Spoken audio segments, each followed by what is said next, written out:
auf meiner Fensterbank, die Nacht zieht vorbei. Ich blicke über den Tellerrand, trinke Sekt auf Eis. Ein Teufel und ein Engel tanzen auf dem Parkett. Vielleicht sind wir unsterblich, müssen nie wieder weg. Ich sitz auf meiner Fensterbank, die Nacht zieht vorbei. Ich blicke über den Tellerrand, trinke Sekt auf Eis. Ein Teufel und ein Engel tanzen auf dem Parkett. Vielleicht sind wir unsterblich, müssen nie wieder weg. Backpack, Kippen und Drinks gegen Tristesse. Großstadtbild, komm mir nicht weg. Kopf fragt, mach kein Pisstest, nein. Ich will nicht auf deine Party gehen. Engel und Teufel tanzen schwanzig. Von deinen Lippen tropft der Chardonnay. Ich küss ihn weg, bevor du schlafen gehst. Sitz auf meiner Fensterbank, die Nacht zieht vorbei. Ich blicke über den Tellerrand, trinke Sekt auf Eis. Ein Teufel und ein Engel tanzen auf dem Parkett. Vielleicht sind wir unsterblich, müssen nie wieder weg. Ich sitz auf meiner Fensterbank, die Nacht zieht vorbei. Ich blicke über den Tellerrand, trinke Sekt auf Eis. Ein Teufel und ein Engel tanzen auf dem Parkett. Vielleicht sind wir unsterblich, müssen nie wieder weg. Fadet auf den Wohnzimmerdielen. Baby, sag, wieso sind wir hier?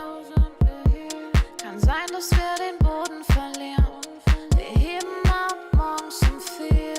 Ich sitz auf meiner Fensterbank, die Nacht zieht vorbei. Ich blicke über den Tellerrand, trinke Sekt auf Eis. Ein Teufel und ein Engel tanzen auf dem Parkett. Vielleicht sind wir unsterblich, müssen nie wieder weg. Ich sitz auf meiner Fensterbank, die Nacht zieht vorbei. Ich blicke über den Tellerrand, trinke Sekt auf Eis. Ein Teufel und ein Engel tanzen auf dem Parkett. Vielleicht sind wir unsterblich, müssen nie wieder weg.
Rafa really making history. Absolutely phenomenal. And Ace is the champion of the Intel Extreme Masters World Finals. Storm still not quite done. MC is going to take this fight, though. 3 seconds left. Last 2 rounds of passion's got to start it well for ESC. And this is a massive move for Zez, but he's not content with just a Nexus kill. He wants to win. GG! And it's all done. A flawless win. Unbelievable Rogue with a 4-0 victory over Classic. And they did it again in the grand finals. It's Nobu! Give it up for your Intel Extreme Masters World Champion!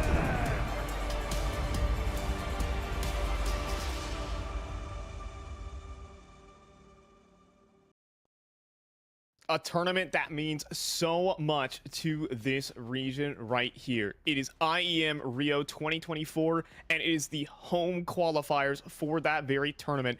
Teams from Brazil want to play in front of their home crowd here, and well, they're going to have to fight through a 4-team bracket to get one more slot for these Brazilian squads. I'm fine. I'm joined by Cole X McHenry, as per usual. It's been a hot minute. Cole, what's good?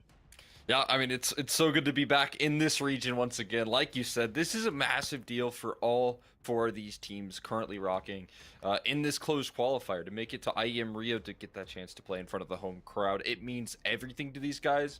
And that's what's going to make this matchup and these games so incredibly exciting is that opportunity, which we know matters.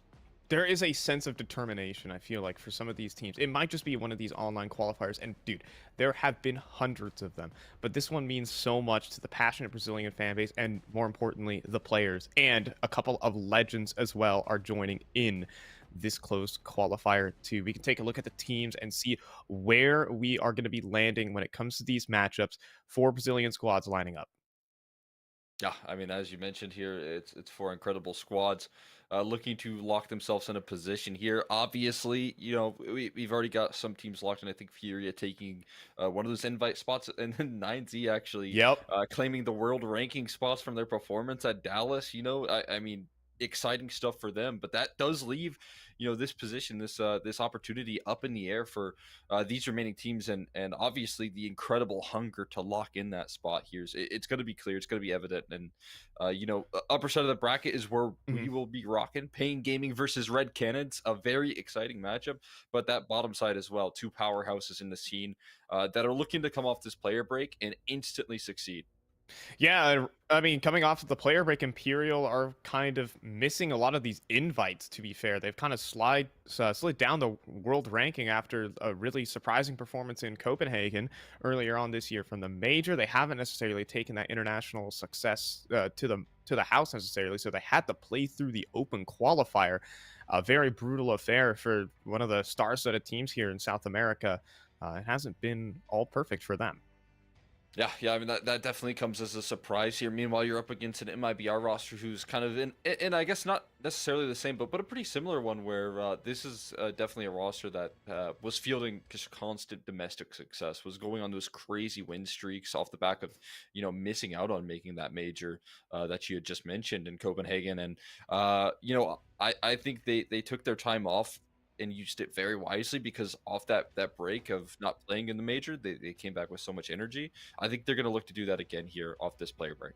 Yeah, I mean, it feels like every time MIBR come off a player break, they are off to the races. This team does not stop working around the clock. But zooming into our matchup here with Pain and Red Canids, Pain Gaming have started to make their name in the region as well, especially this year, making a litany of roster changes after we saw their lineup disintegrate. We saw the PKL system go out the window, and you know, the 2022 dream when they made it to the major as well. They have been building back year on year, and they're looking to push themselves to more major events.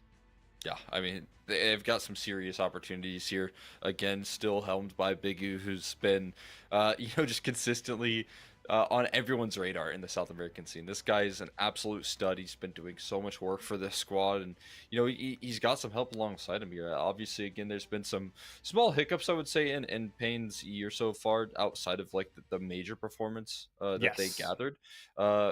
And off that major performance, obviously losing out on one of their key pieces, it feels like the excitement of Snow, definitely still in this still in the air, right, with this Pain squad. Yes. But obviously, again, it's been a kind of an adjustment period with him and figuring out how exactly they get the best out of this young gun. Yeah, I mean, the 17-year-old talent who has just been a prodigy for the last 4 years. He's been touted as the next up, but hasn't necessarily turned it into a star performance here on the team. He doesn't play most of the fun roles, believe it or not. And coming from a case lineup where he was by far and away the centerpiece, he's going to have to take a bit of a backseat to a Red Canids team who added in Coldzera a couple months back. And I could say this team is comfortably within the top 5 teams in this region. Yeah. I mean, I think that they've had time to iron out some of the issues and some of the adjustment periods that they've gone under. But it's just a roster that feels like it makes so much sense on paper, right? You've got this incredible aggressive element here in David that plays alongside Cold here, and that 1-2 punch that this roster brings to the table, you'd kind of expect for it to offer up some success to maintain a top position in the South American region. And while maybe they've struggled in at least maintaining that position, I think that they're certainly at their peaks are there. And when they're in these qualifier situations, they're just guaranteed to do some damage. Yeah, I mean, 100%, because the firepower can just run over teams. This Red Canids team makes short work of every team that is below them. They obliterate time after time. It is David and Venom Zera just rolling through the server here, and Cold Zera is even having some standout performances here and there. There is one thing that's missing, though, and that is Nithon. And, of course, he is in-game leading. He does have to keep his eyes on the radar a little bit more, but he's had to make space for his riflers, and, well, he's playing some tougher angles as that opera. Let's go ahead and move into the vetoes here before we are getting ready to jump into game. This is the upper bracket. The loser will go down to the lower bracket and have a second shot to proceed forward to IEM Rio. That will happen later today, and we'll be covering it if need be. But here we go. We've got Mirage picked up by Red Canids. I think that is just a staple map for these guys. Anubis pick up by Pain. They're kind of like moving around with that. It's been their favorite comfort map for the past couple, and then we'll land on Nuke.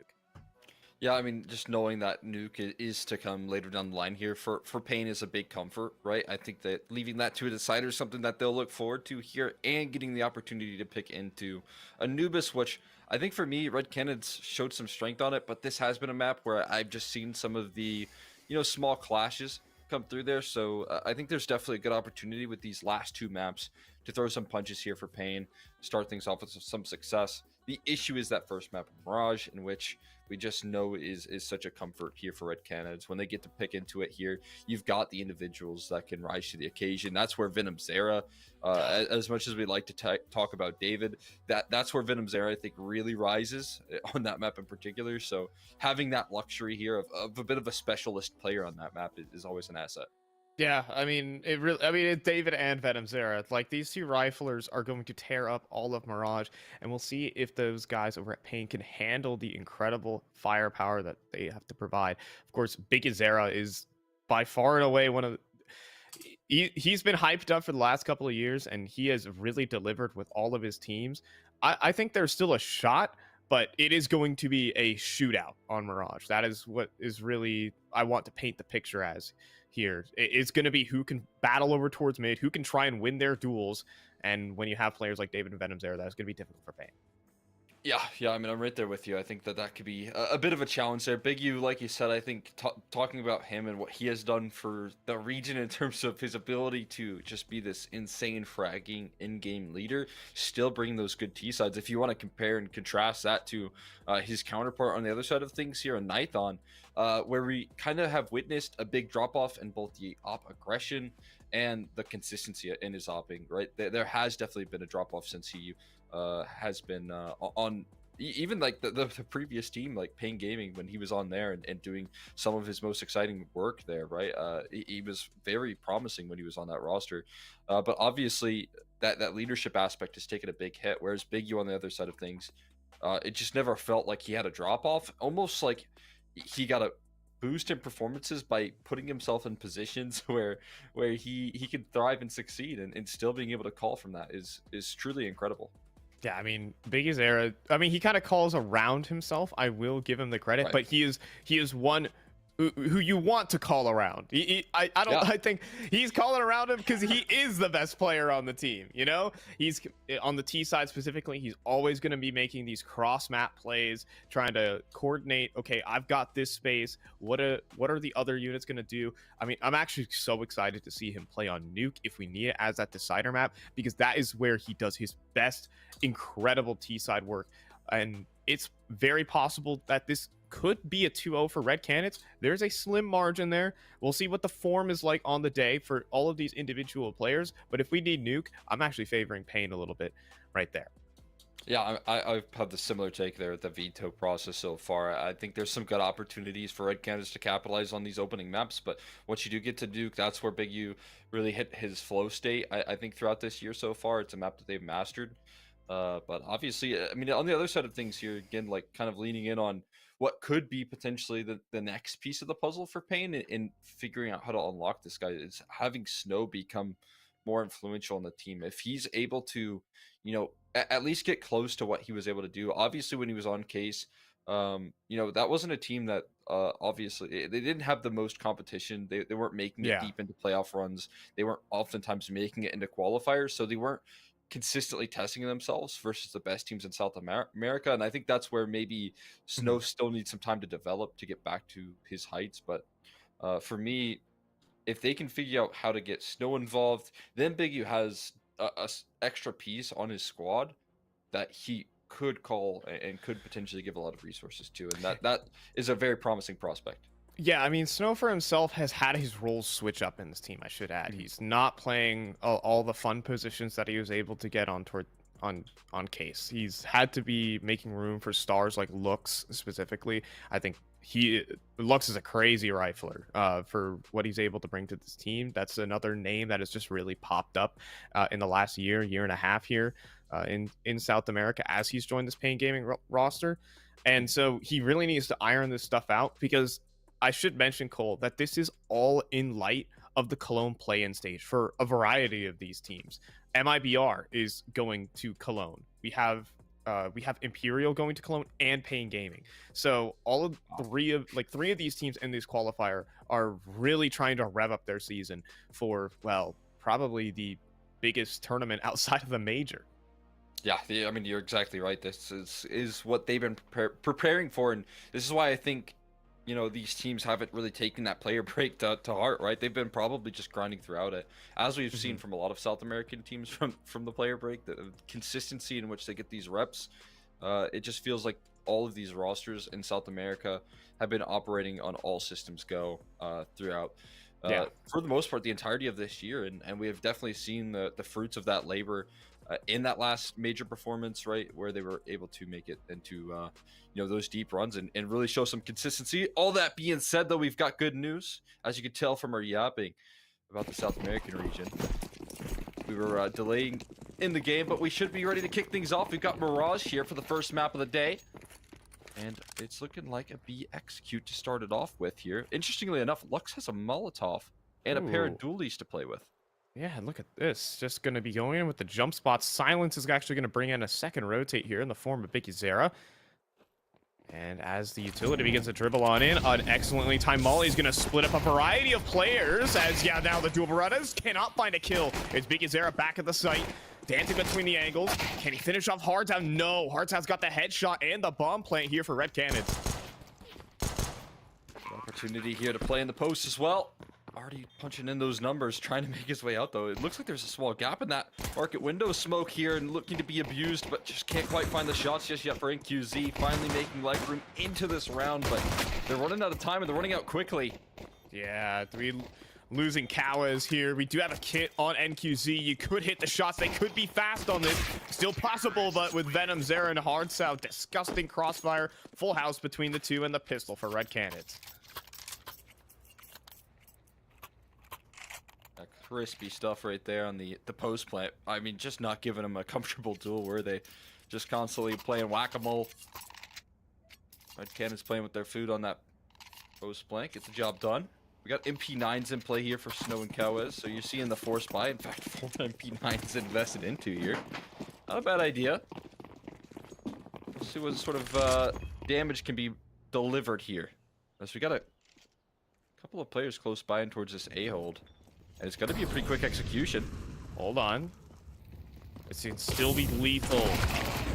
And especially if Big Uzera converts the opening kill, 2 MP9s, close range, A main, and a triple lineup for Cowes. That is the end of this round, without a doubt. Hardzao is locked in Palace, and Cowes lines up the pins. That's just beautiful right there. What a statement. Instant defense offered up right there. Hardzao, no getting out of this one, and they can't even find extra damage. So now those MP9s then turn into AKs and Galils on the recovery, and a lockdown defense from Cowes to start things off for Pain Gaming. That force buy gets them so much work. It could not be more perfect there for Cowes. They assemble in a perfect vector, dude. Like, it is a geometrically straight line. All of them are in. And fortune will favor Pain Gaming to lead off here on Mirage. They're certainly going to need more of that against this Red Cannon squad.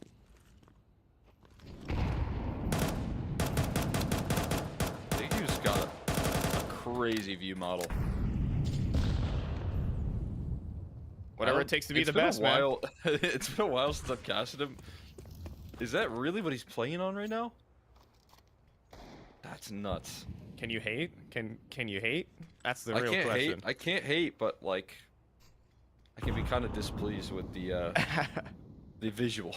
You are allowed to be disappointed. Yeah, yeah. Can I be disappointed in Big U?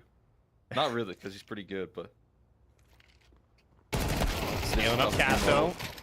Ooh. Snow with the cover. Oh my god, but David has just hit 2 1-digs. Fortunately, Lux is there for the backup. Imagine how that could have gone wrong. My god, how did he get that second one right there? Was that just through the smoke? Kind of get a pre-fire action right there, David. Showing us a little bit of threat, but there's multiple players on cap for them to crack through, so they just couldn't get past it. I'm looking at the mini-map. So there was a window smoke, right? Yeah, the window smoke was up, and I believe the player was starting to spam it, trying to catch them crossing. David just spins around and hands one right to Big Uzera in window. But this team is deadly. I think that is all there is to say about this. Hardzao does pick up an AK, and okay. Well, you know, by the way, I should add, in that little situation, you can actually press E on the bomb. You can long arm the bomb now. You weren't able to do that in Go, but yes, you can long arm the bomb. I had no idea. That's crazy. So in that situation, Hardzao could have long armed that and bounced out of there. Maybe he didn't get the memo either. Is that a new thing, or has that always been for CS2? It's always been for CS2, but no one's it hasn't really fallen into like the habits. Yeah. Necessarily. Everyone's just so used to having to walk on top of that thing. Ooh. Maybe giving him another go with the deagle here, but just not getting a chance to even pop a shot off right there. Grasping for straws at some of the success, but now the deagle picked up here. They're just going to fly through the smoke. Great flash to start things off, but a better spray from Lux and Snow to keep it nice and safe as they do actually run out of ground here. And a chance for the plant, but QZ swiftly denies. A1S picked up as well for him. And Pain Gaming coast to a third. Oh, that makes you grit your teeth a little bit. Snow here as the catwalk players. I mean, it's just pistols. We'll see what happens in the rifle round, but not the greatest start. At least for Snow, but Pain Gaming up 3-1. I've got to be happy.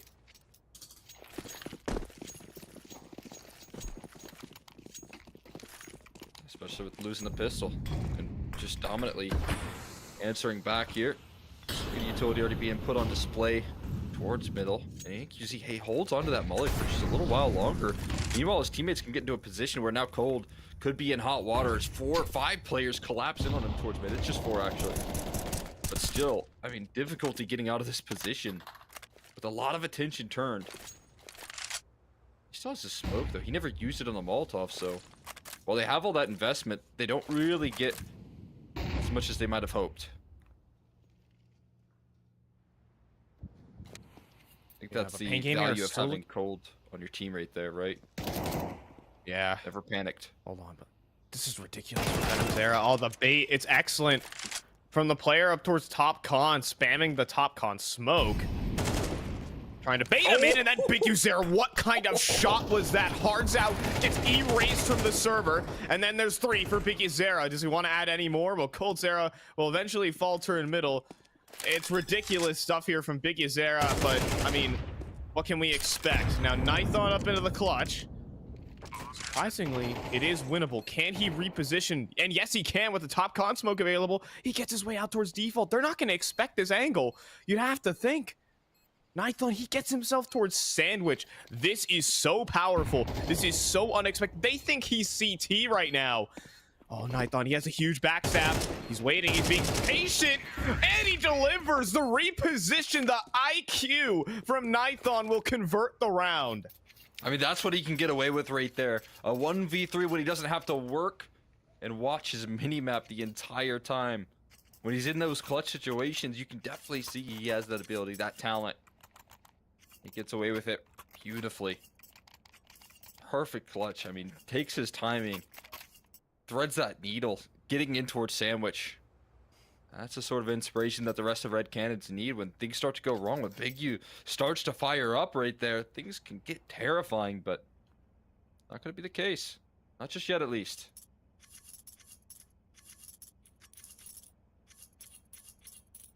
I mean, that reposition was so perfect. And understanding all the timings necessary. Mm-hmm.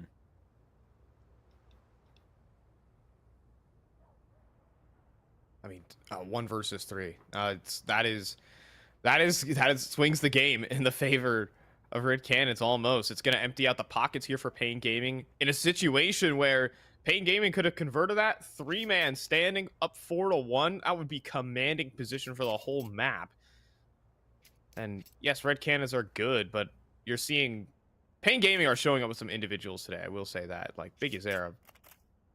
What on earth was that shot on Hard's out?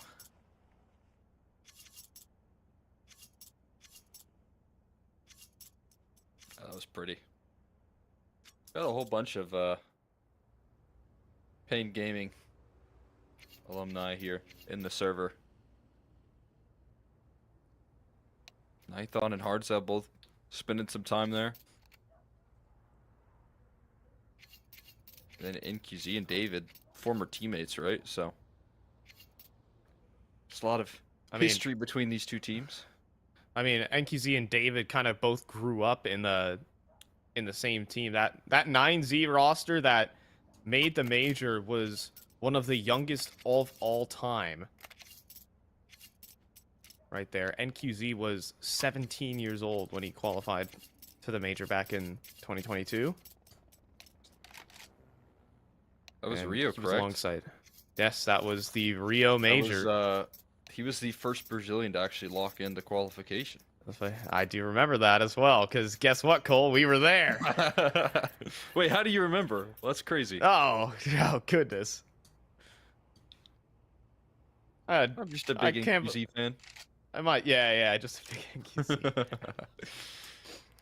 Only one of my best commentary performances I would probably rate. You were the just real some nostalgia series. Yeah. Oh, shut up. Let me look at some. Let me use my rose-tinted goggles for a little bit. No, I'm with you. I'm with you.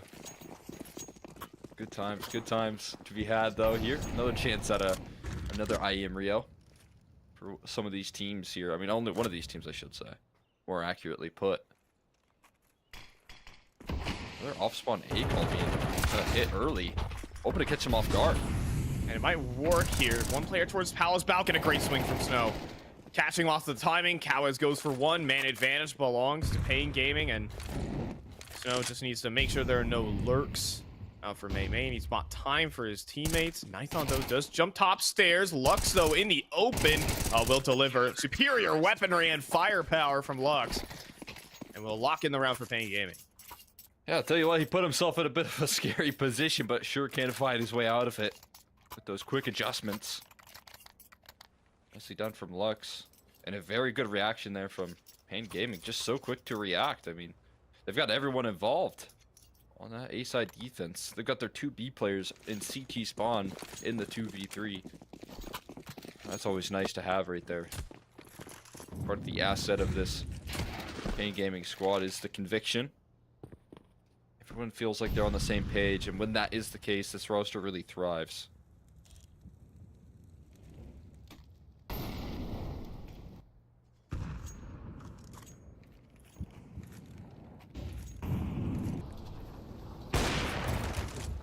Red Canids seem to be outpositioned in a lot of these rounds. So far, again, it's taken X Factor to win a lot of it. Do have a Glock inside of the window, though. Could get finicky here for NQZ. Smoke looks like it's about to drop. And now Hard's out seen. Only a leg shot. USP will be good enough. Okay, but what can David do? Is he good for one? Yeah, Big U just revealing himself in connector, but fading out. Got a couple challenges at hand here. Still more impact. Another shot connects from David Stiegel, but NQZ continues to land the killing blows. And a trade for Coldzera as he capitalizes on the con aggression. Maybe another HE could finish off NQZ. Goes on the wrong side of the window, though. Ah. And a little bit of an oopsie there. And the movement should be finished off here shortly is from Kawes. Pain get another strong defensive round there. The helm of NQZ finding himself in a beautiful spot to just shut down that play. Yeah, I may have had the propensity to overrate the Red Canids here a little bit here on Mirage. Pain Gaming, I mean, that A-side play as well, just tactically speaking. Red Canids a bit out of sorts. You know, you can't hit the instant headshot when all your shots have to be like 90-degree flicks. Pain Gaming have been mincing up the offense here. Coldzera now checking where he can stand. And, well, can't stand in front of Lux. Opening kill again here to Pain Gaming. David and Nython in just such a difficult position top middle. Lux converts another kill. Well, Hard's out. Makes his way out of A main to garner back another frag. Low HP for a couple and a lot of information for Pain. Yeah, meeting them where they're at in this mid control. Willing to throw the same amount of reinforcements in that side of the map as Red Canids are putting really in. So in a tough spot. This Palace aggression secured by Big U is going to put him in an excellent space where you can put a lot more resources on this B side of the map. Big U continuing to push forward for even more info. And again, he's always going to be a thorn in the side if this play does end towards that A side. We'll see what the end goal is. Nython going to be boosted up as the connector play coming through here next. And it's all about timing this correct. If the connector players can bait out Snow, he's going to look away. Oh, but not quite. Snow for one.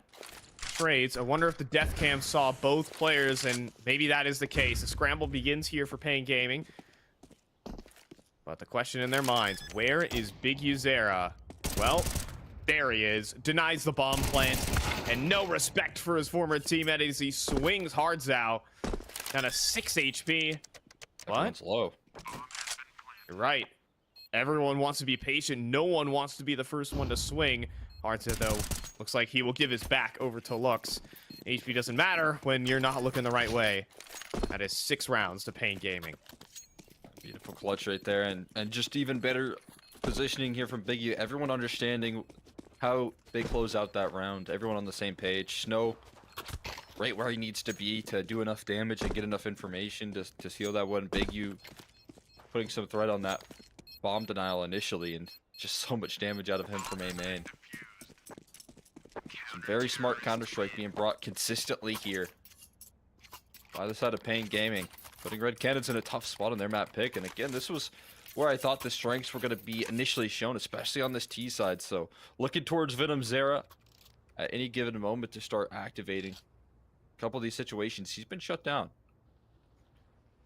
You know, right now, I think Pain Gaming are just being hard to track at the moment. Red Canids, I don't know where their targets are. They're in the dark a lot of the time as they are executing into these sites.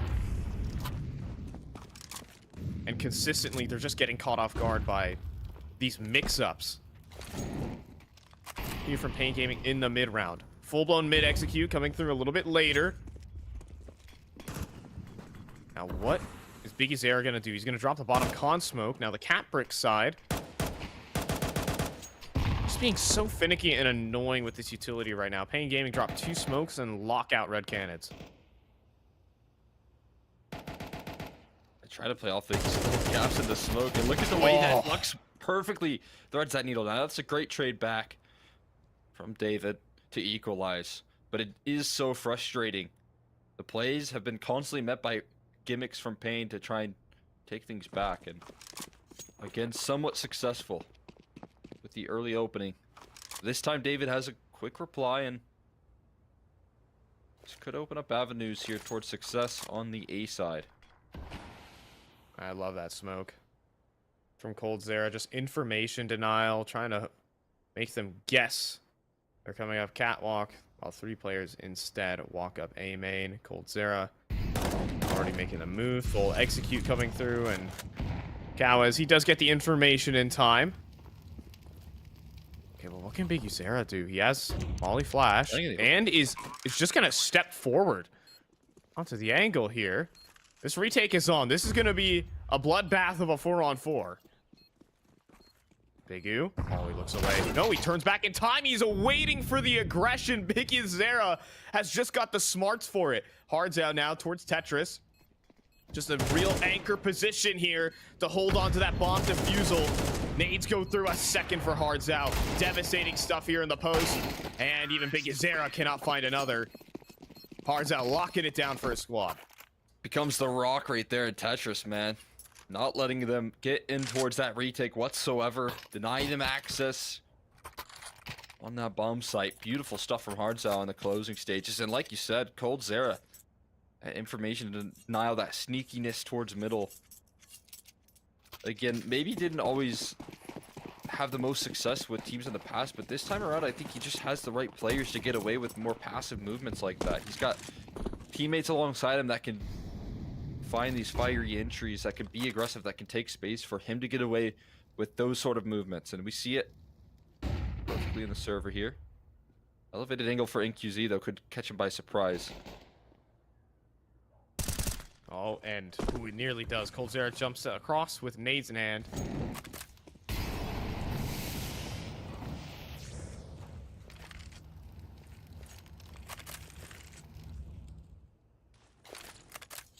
But, you know, this catwalk split coming through with a 3-man B setup, including the M4 of NQZ. Your execute has got to be pristine. Marathon's off. Will actually not connect for one, and that allows Lux to get a 1 deke through. Snow another. Eventually, Lux will be shut down, however. Damage done, but not enough. Oh. And 2 little exit kills from Venom Zara to build some confidence here. Well handled by Red Canids. That was a scary B-side setup. The trio there boosted up in towards balcony as well for NQZ. If he gets away with anything, if he actually does cover that apartment slurk, that's a round that could have been a non-starter. But diligence done. Great utility usage from Red Canids gets past it. Using a timeout here as well off the back of a victory. He could close that distance here, give it a nice even 6-6. So they're gearing up 4 here. And NQZ denied his op chances for this round, which have been kind of key in shutting down mid control. If Pain Gaming wanted to use less resources, they could let him work towards middle, and they could get away with that. But maybe not the same case here without it.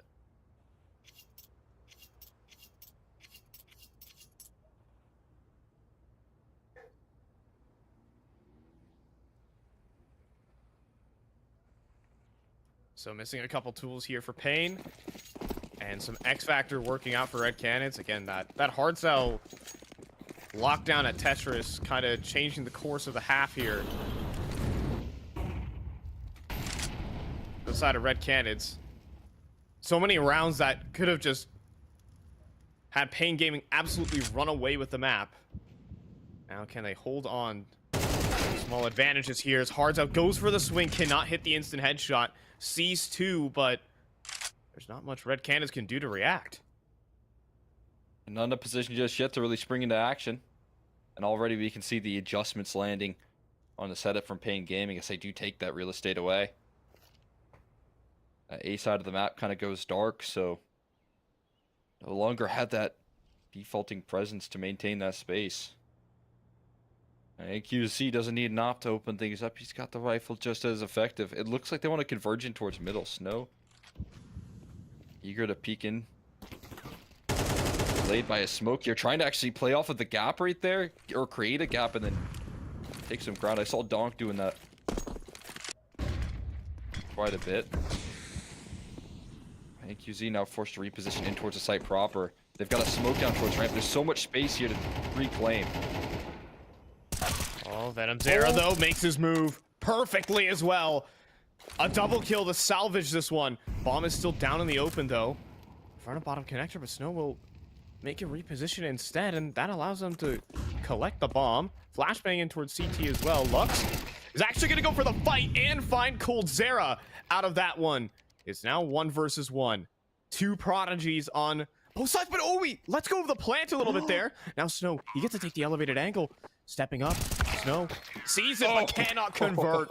Venom Zera's got the flick up and the quad kill for Red Canids. Oh man, could have cost him dearly right there. Thought it was going to. Venom Zera, though, still prepared for the reposition. A beautiful adjustment landed. Again, a player, as I had mentioned, can start to unleash at any given moment, and he's decided now. If he doesn't get that same efficiency out of A main, if he just gets shut down, or if he waits that smoke out, I don't know if Red Canids are winning that round, but he makes the move through it. Gets away with it big time. Snow caught trying to get past the window and trying to do some sort of boost behind the smoke, but they're still behind this utility. They just have to wait it out, hope that that'll fade away by the time this underpass pressure's applied, but there's another one, so gonna have to disassemble eventually.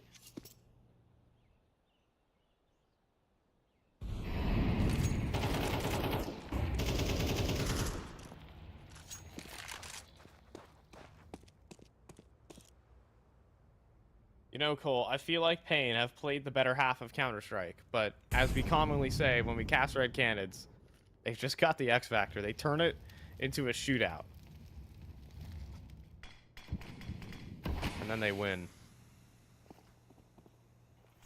Gonna be scaling up connectors. Snow gonna be communicating over to the A main defenders.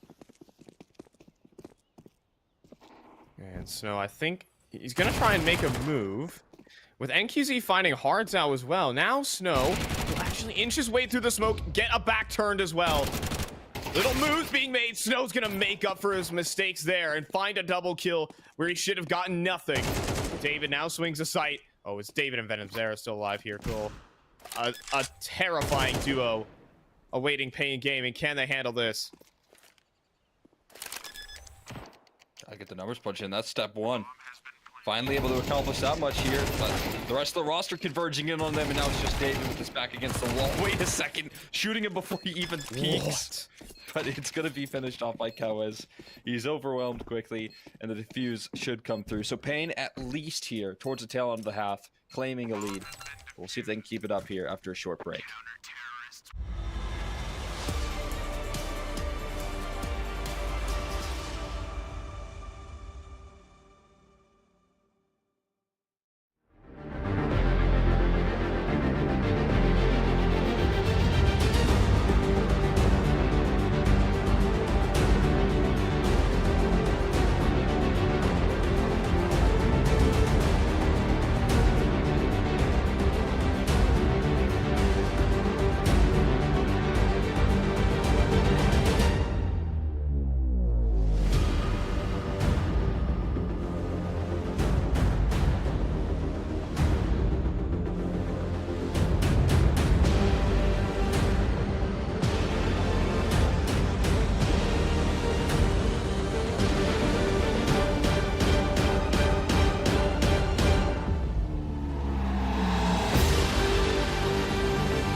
It's 7-5. Pain Gaming are still in the lead, but they had the opportunity to win some pivotal rounds to put them even further ahead.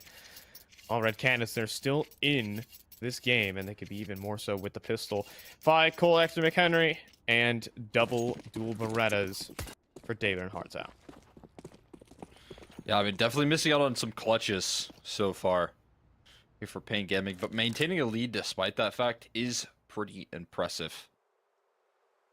But onto this G side, we're going to need to see the same influence here from Big U. Looks like an A split formulating here. A little slow crawl through the underpass. They're just moving slowly but surely, inching their way forward into better and better positions as time goes on.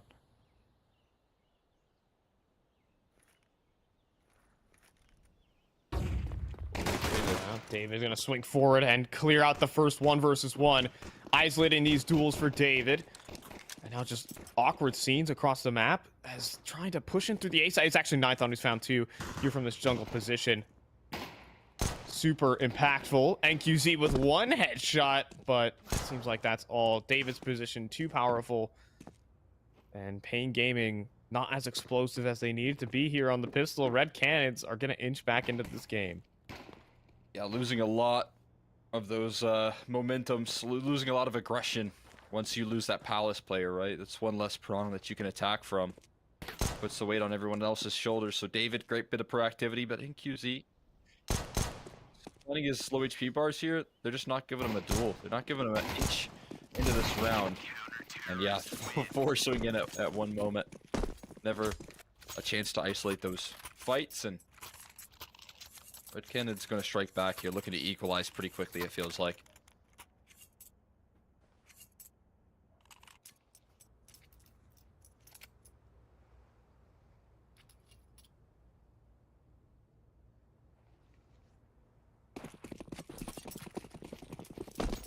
Yeah, you're exactly right. And you know what? Shout outs to Pain Gaming.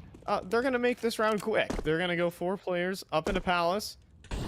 Weirdly enough, this actually might be the order of the day. There's only a solo player in towards CT spawn. But the longer they wait, the more and more Red Canids surely will realize that something is amiss.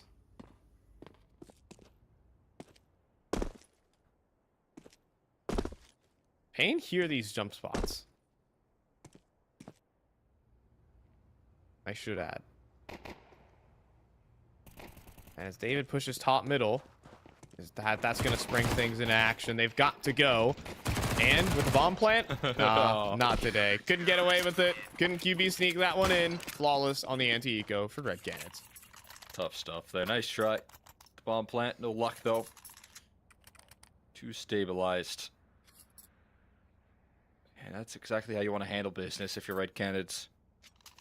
Not losing too much here. Give yourself a good opportunity with the bonus round that's coming up now. MP9's in the mix.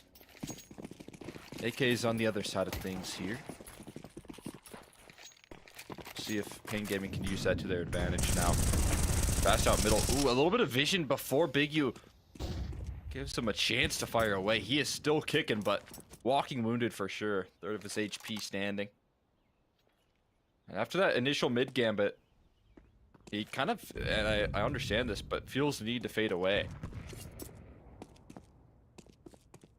Looks like a little bit of uncertainty as well. A little diving in and out. With his position more and more confirmed on this A side here. That's seemingly where the finish is going to be. And it's up to Lux to really sell this fake right now. He's got some utility, but not a lot. We'll see how much leg room he can get. Funnily enough, with still a minute on the clock, though. Oh, Hardzo even jumps down. Hold on. Will this round actually finish towards A is a very big question at the moment, as it is a brawl still here on the A side. Bomb getting planted. Yes, this is the finishing point. And, well, also getting themselves a man advantage here in the post, but David will quickly take that one away. 3-on-3. But there's a timer here. Lux is making his move in through the underpass. Red Canids, oh, they can't find that initial Kawa's huge shot onto Nithon. David will make his way underneath the balcony. and take an advanced fight for 2. Bomb's getting planted or diffused in the open here, and the lineup is there for Lux. Eventually, that timer ticking as he lurks in through underpass, it comes to fruition, and Pain Gaming get the round.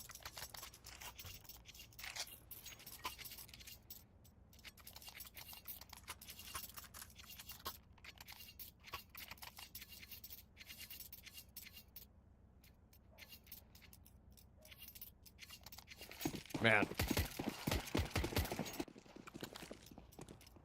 I was wondering if they would ever want to turn it around, because Lux still making moves over towards that B site. Pain Gaming, as long as it goes right, perfectly fine there. Biggies there dodging HEs here in the underpass.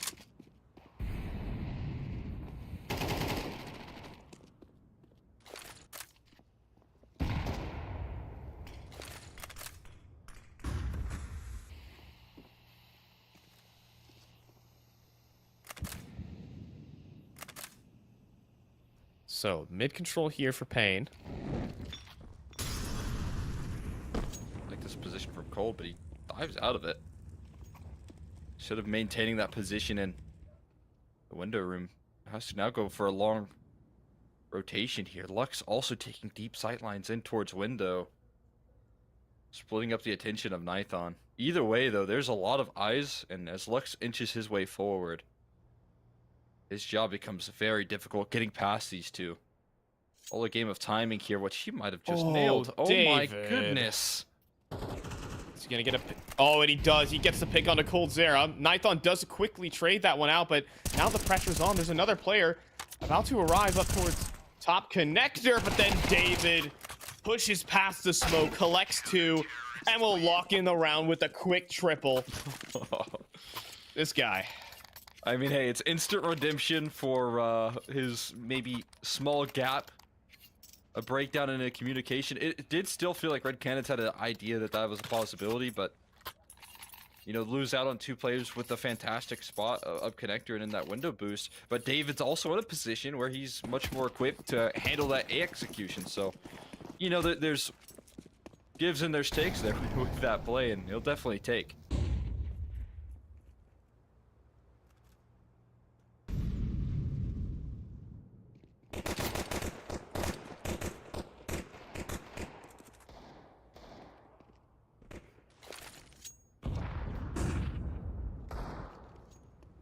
Uh-oh. Wait a minute. Something's gone horribly wrong over towards the A site. Venom Zero has been 1D'd on the jump spot.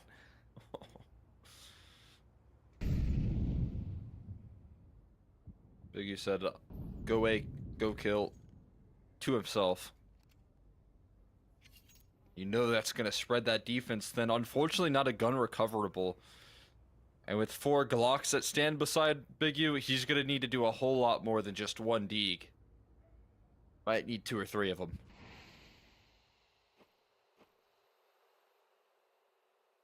Yeah, you're going to need 5 cool kills to win this round. But that smoke is bad. That smoke allows them to walk forward. That allows the pistols to close the gap. Hards out. Wisely spams it. And that's going to have to send them forward. He gets away. Bolzera's got the cross. A little bit of a team flash makes life awkward, but awkward is all it is. Just losing the 1 to the 1 Deeg, and the lead retaken late by Red Canids. I tell you what, that's a scary position. I was with you. If the Glocks get away with what they were hoping for, and that's kind of a burst in towards that B side through that smoke, they're gonna be in your face before you get much of a chance. But like you said, Wise from Hardzow spams the smoke. He gets a little suspicious. Makes that comfortable for Red Canids. QZ rocking the T side op here finally. And fast mid control. Lux is a man on a mission right now. So is Cowis. Yeah, I mean, David homing missile in towards... Oh my goodness, yeah, you're right. Lux is a man on a mission. Minute 30, he's already inside of jungle, and Hardzow might be in for a rude awakening. He might actually think it's clear. Yeah, he's going to go through the murder hole, and there's no idea he's ready for Lux in that corner at that time. Ridiculous. Venom Zera now just in a very awkward position, but actually, I mean, I really like they this took from down Payne. Hards though. Yeah, that's the B anchor. So you can see they're not in a big rush to actually execute behind those smokes, and it's so incredibly wise and patient. But Nithon could put a wrench in that system, could put some frustration into the mix. How do you find this kill? He's got to zoom in, he does nail it. And that's going to help out big time. That's going to throw this round into a bit of chaos right now here for the T side. They have lost now since this window of opportunity in towards the B side, because now Nithon is on the site proper. But again, that smoke is not perfect, and they can walk past that. Nithon could be in some trouble here. They're going to wait for it to fade instead. And here it goes. Nithon, he needs a power play right now. He's being enclosed on the site, and a missed shot is something he cannot afford. Back of the site right now, toying with the angles, Snow, jiggle peeking every which way, and yeah, that's all one missed shot does for you. Eventually overwhelmed, and coldzera in a 1-on-4. Clinical right there from Payne. No panic in their camp at all. The way that they flush Nithon out of that round. And Cold is boxed in CT spawn as well. There's no escape. He's going to find a great lineup at least to fight his way out of this situation, but he's got that flank to worry about. Big U was in connector this whole round, got his chance to cut off a rotate. And cutting off Cold's supply lines as well. Jump spot, I think, got him that information here. Big U is closing in like a shark in the water. There he goes, taking the duel, but again, won by Cold. He really wants this A1S. Honestly needs it because he wouldn't have been able to purchase otherwise. coldzera keeps his gun, drops an MP9 over to David, and Red Canids, they are back up and running with an op for Nithon as well. Chance to redeem himself as we go back 9-9. This game is going to go down to the wire here in Mirage.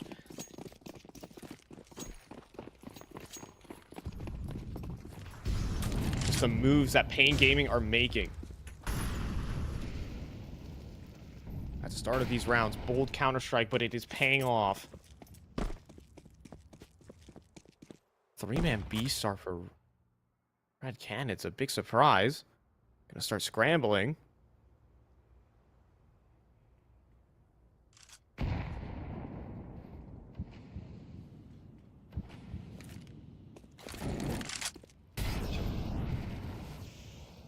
Bit off guard here. Again, it's Payne Gaming with the conviction. Ready to attack in towards this B side, and again, it's another missed off shot here from Nithon. Nithon's struggling right now. Without a doubt, and under some pressure. But he hears the rotate. Yeah, he's hearing so many make their move in through the underpass. That's because Big Uzera about to make his move in through the connector up into jungle. This control taken. This tease begin to arrive, planting reverse triple as well. No plant denial. An awkward post plant in a straight 5-on-5. Players still on the sites everywhere, but Nithon just gets eviscerated again. Lux now can start a flank, while venomZera does get himself on towards the site. Essentially finished off, but 4 players in this jungle position, and Big Uzera just cutting them down. Burst after burst. coldzera, venomZera go down. David holding with the op. He'll convert. But Payne Gaming again with a masterful round. It's just so pretty right there. coldzera in a position to collapse and just a little too slow on the uptick. Didn't really want to move from Firebox, expecting that late palace play, expecting a lurk.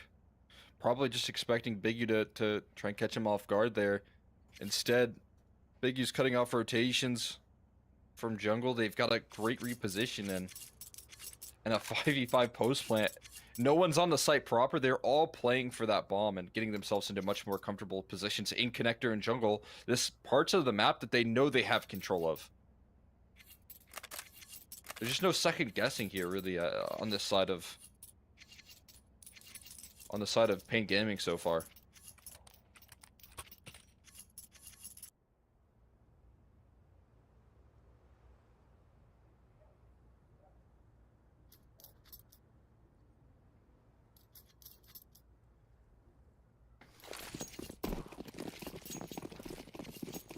It's right now, Red Canids getting outplayed, and Nithon struggling. Sometimes things have to go wrong for your opponent to go right for you. Nithon in need of redemption right now to hold on to this must-win map pick. A staple map here for Red Canids. I mean, David is certainly performing up to speed. He's going to need to do so again. There's a Deagle inside of CT, but he's mollied off. And another post plant for Pain.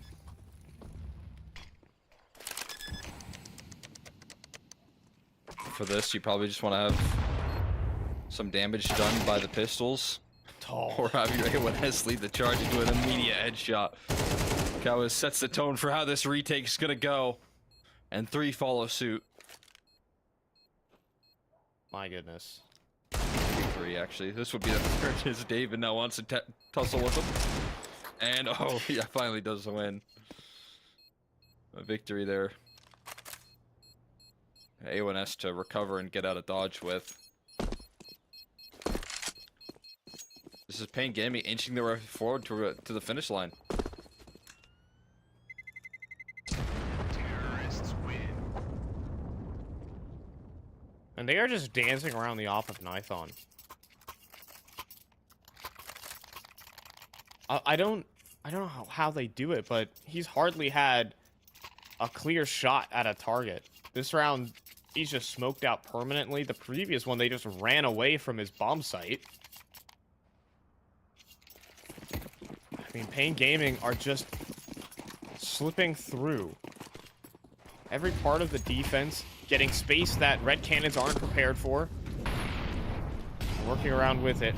Lux down, pushing toward bottom mid. Spots one, but Nithon does connect as the smoke breaks. Finally an opener, but where's the response here? Pain Gaming, no, there's so much mid pressure. Big Azera has a kill. And a second, no way from Big Azera. This is ridiculous. And advantage just ripped from their grasp. Now it's desperation to recover as they want to fight through CT spawn, but it's already great positions from Snow now next at bat. Shut down this time. While the rest of the map moves away from this A side again. It looks like the finish is going to head in towards B side, and the pressure now on Hardzo's shoulders with an MP9. And it's going to be a race to get into a good position here for him. I mean, this is not terrible. He'll slink over towards the site and maybe even towards Van. Or is he going to jump up? No, he's going to slip past. And now the move is made. Big Azera going to sacrifice himself for the info. And in the meantime, Nithon actually has come through in a rotation. Can he make that op work? It is a leg shot on NQZ. Hard's out getting finicky around the smokes. Oh, NQZ boy. knows. Look at Kawas. Look at that from Kawas as well. Extending forward 30 seconds. Option fired off. Kawas does not care what is behind him. He knows that Cartel is hiding inside of the smoke, and then Kawas makes the move. Ridiculous stuff, but now he needs to clutch. Hard's out. Peek off the contact here. First is good. He survives. Kawas with a chance. So low on health, though, and cannot hit the headshot. Just barely for Red Canids. Pure chaos right there. Hard's out, hiding inside that smoke. Was nearly a liability that cost him the round. It ends up being the play that saves him, but that space and the way that they've patiently worked through that 2v3 again gives you a lot of faith in Pain Gaming. There's no panic here in the duo. But a good reaction here from Red Canids. It feels like with a little bit of energy, they take that space back towards A. They take it away from Snow. Don't let him sneak out too far. And Pain using their first time out here, knowing that the pressure's on this right here, this round, a lot of weight on it.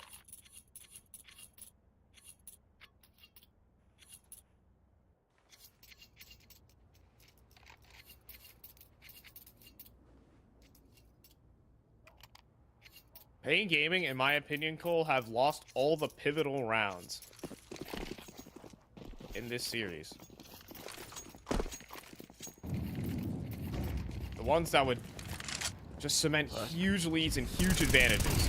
We'll see if that trend continues. I mean, if it does, they're in a worrying spot. And somehow, yet they're ahead.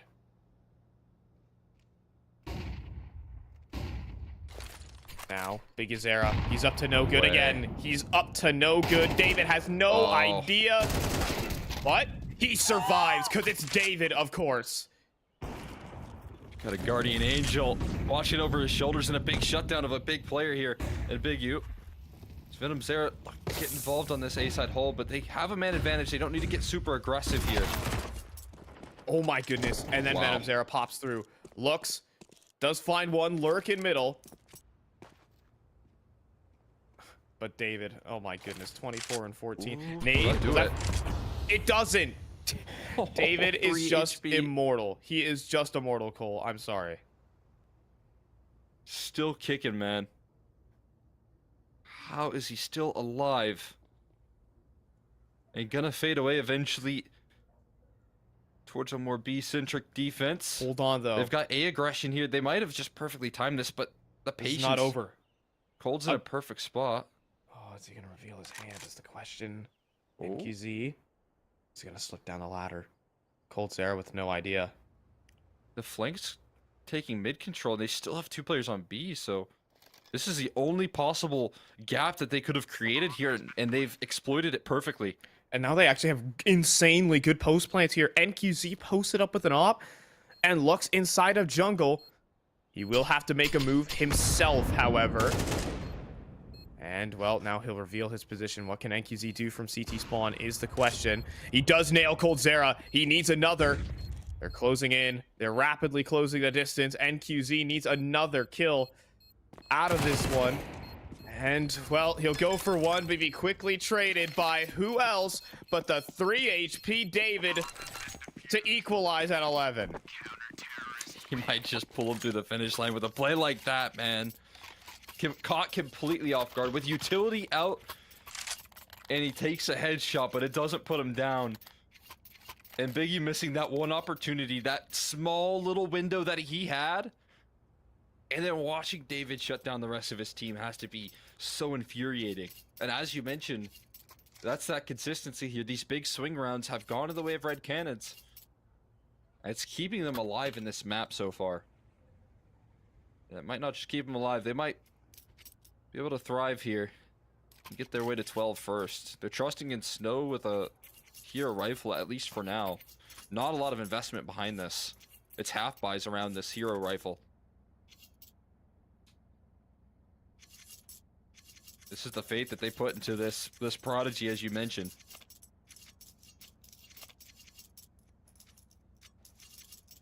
Giving him the reins on the round.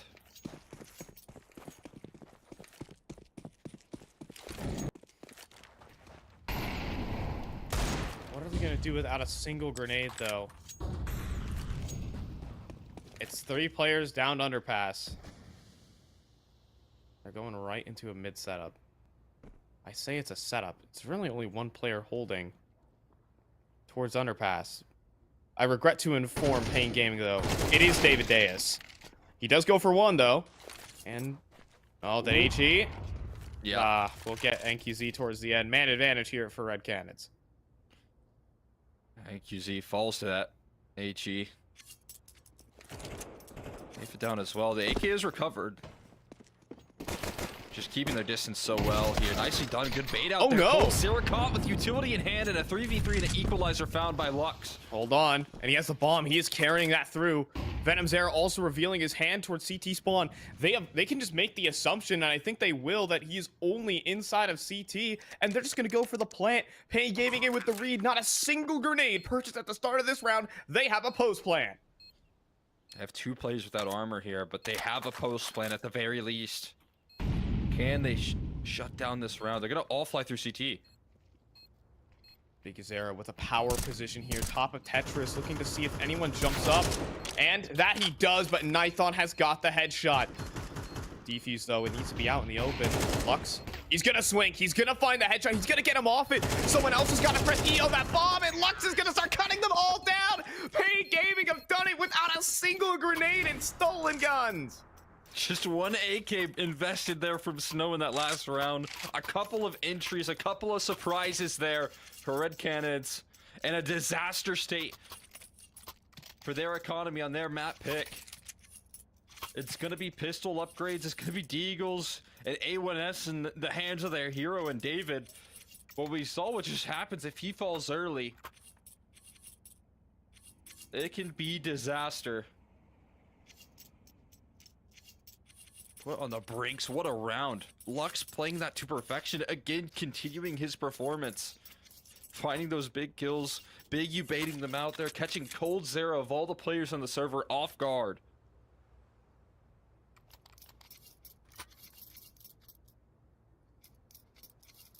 Wow.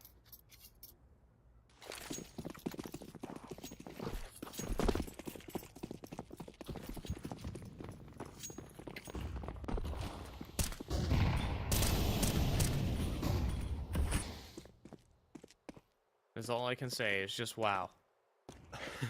Fair enough. Yep, Hard's out. Hey, he is toast. Surely. A Desert Eagle.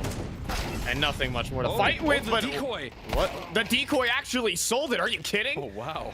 But it might not be enough. No matter how crazy it is, jumping through the smoke. Oh, Colteri, his feet are seen, and he is eliminated, eviscerated here as Pain Gaming are going to take Red Canids' best map. You'd have to think. Venom Zero walking in through the smoke. Surely to be finished off by Cowards. It'll be NQZ instead. Pain Gaming win a miraculous round in the 23rd and lock it up. I mean, that's just such a resilient look out of these Pain Gaming players, right? They had to fight through so many different situations where their economy was breaking down, where they couldn't really find their footing. They lost so many of those swing rounds, and yet still we see some of those hero moments arrive onto the scene. And that's definitely a map to be proud about, because it felt like not a lot was going their way initially, but round by round consistency, when they did get those opportunities, they capitalized on. Yeah, absolutely. That really was it. It was round by round consistency for Pain Gaming, and they can bring more of that to Anubis. We're going to toss this one off to a break as Pain Gaming's pick is up next.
And welcome back aboard here. We see Pain Gaming take a, could you call it a surprise when just the consistency that came through from this team really were able to overwhelm Red Canids. Despite David doing David things and performing up to par, the rest of the team could not follow up, and we do see Pain Gaming walk away with their opponent's map pick. Yeah, I mean, getting past what was a challenge that we knew was going to be the case, or we knew that David was going to be a force to be reckoned with. So we saw him become a problem throughout that entire map, and yet still Pain are able to get it across the line there, and in a scrappy fashion, but in classic Pain way, with just everyone on the same page, everyone hitting these perfect plays, and everyone maybe even just following in Big U's kind of line there in command, because it just feels like this roster. What they do so well on their T side is there's very little hesitation and in the way that they play things. Once they have a game plan, once they have it set in stone, they capitalize on it. Yeah, Big Azera again, just always in connector somehow, and I feel like that's going to be the same, but this time over towards middle. It's just going to be so much extremities, lurks, and so many good calls we saw from Big Azera. If you remember that round 23, that such impactful round where Pain Gaming did not have a single grenade, Big Azera still managed to find a way, rather not round 23, but I believe this was 2 rounds prior to that, where everyone came back in through the underpass. Big Azera over towards top connector. He's calling his team over. He's using the information to his best ability and continues just calling up a storm here for this Pain Gaming side. And he's outplaying the whole 5-player team of Red Canids. Yeah, I mean, that's, again, a bit of a specialty here. He knows how to get this map control. He knows how to use it when he has it. And that's definitely what we saw there. Some good late round rotations.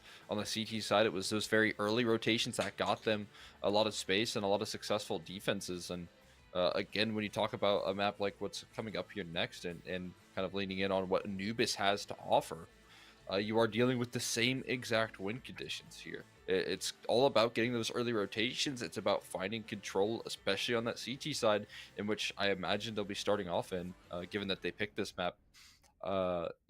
Actually being able to establish map control is a big challenge here, something that Pain Gaming do in particular very well. Yeah, it really is just the system here for Pain Gaming.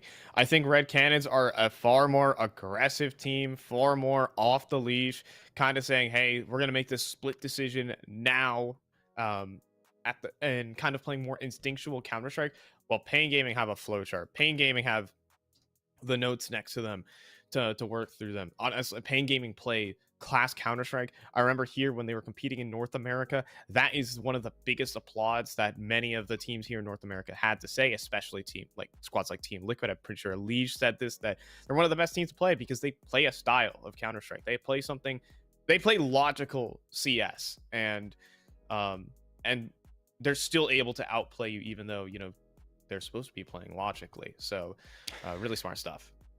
Yeah, and they're supposed to be able to even just overcome individual takeovers like what we saw in that last map there, overcoming players like David, getting past Venom Zera when he started to hit a stride. They were able to shut him down, kind of nullify him. He wasn't having a lot of fun on that defense, playing in CT spawn on that A side, watching the plays go by him, because that was what they did so well, avoiding some of the problems there, avoiding giving Venom Zera comfortable duels, never fighting him in CT spawn, never letting him get out of position there. And if you can kind of shut down some of those problems, then you're going to be able to bypass the individual takeover. You're going to get past these players like David there. And I think, again, something that Pain Gaming did very well. Now, setting our sights towards Anubis here for the side of Red Canids, we did also see what we kind of highlighted here throughout this year for Red Canids is that Nighthon a little bit of struggles with the AWP. He wasn't quite hitting his strides. He wasn't hitting every shot. We was missing a couple of those give me situations. That definitely hurt them in terms of the CT gun rounds. I think that cost them pretty dearly. Anubis is a map that I think he does a lot better on, though. I feel like the opping that he's able to bring to the table on this map, on the T side in particular, is more promising.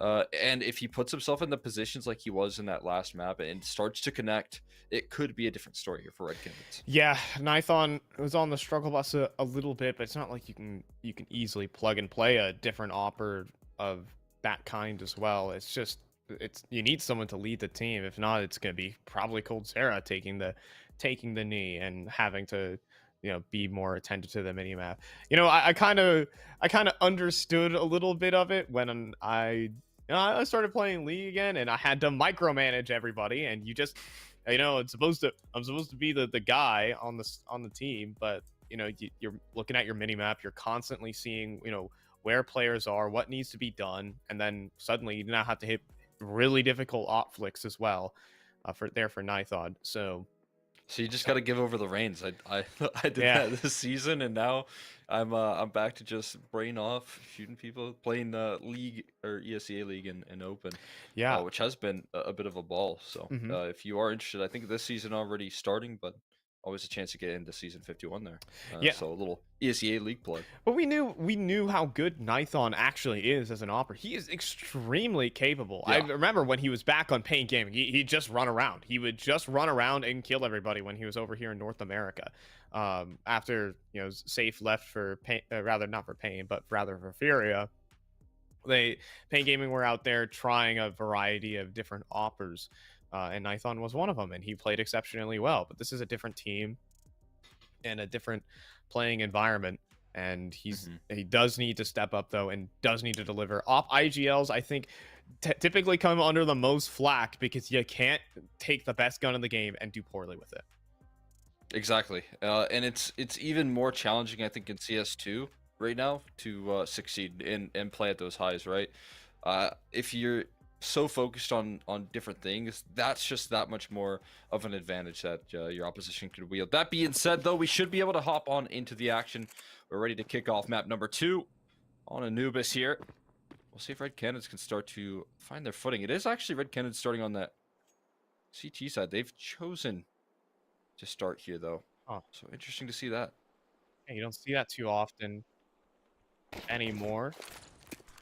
Some teams say, "Oh, let's get the hard side of the map out of the way first." Look at this from Pain Gaming. 5 players in first, trying to split over towards B, but does convert. But over towards the B end, it's a bit messier. But it does fall in the favor here of Pain Gaming. Plant to come through. It's safe from B main as well. Cold Zero now seen. And Hardzao making a long rotation in through CT spawn. And making a lot of noise while doing it. Biggie Zera knows he has a target. And the Paredes is just so fiendish, man. And, well, hold on. Cold Zera does make some headway. But with no kit. He's got to somehow make this happen. He can't even find the bomb. He can't even fake it. And Cowes insta headshots here for Pain Gaming. Start off with winning waves right there. Explosive on in towards that A side. Being able to collapse in quickly before the reactions come through from Red Canids. And the resistance there in a certain sense, but not able to put up enough of a fight. Success will continue on to Anubis. And getting off to a successful T side here's almost a luxury, I would say, afforded over to this this Pain Gaming squad, right? Maybe it's Red Canids leaning in on trying to work with a bit of an easier second half, but like you said, a bit of a surprise for me.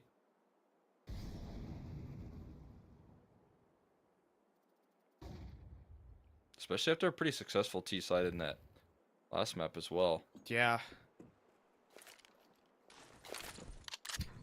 I mean, I could definitely ask around what the reasoning is all about. Hey, making work with it. Needing one really good flashbang here, but now NQZ 35 bullets, by the way, and it's going to line up for 4. Galil, probably the best gun for the job there, I would say. Perfect gun. Unless you let the spray get away from you. That then could be a problem, but not too many bullets need to land right there for those kills to start flowing on through. Not too many misses they can place there either. We head into the first gun round. There's no missing pieces other than David actually is rocking a MP9. He's taking a bit of the sacrifice here for some extra utility.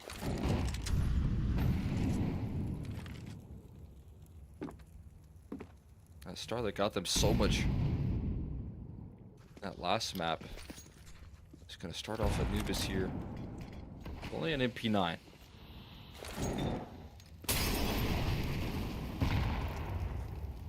And look at this, just a really passive CT defense. Mid completely empty.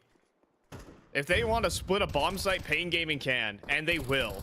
David is pinned with the molly at the moment. Will deploy it.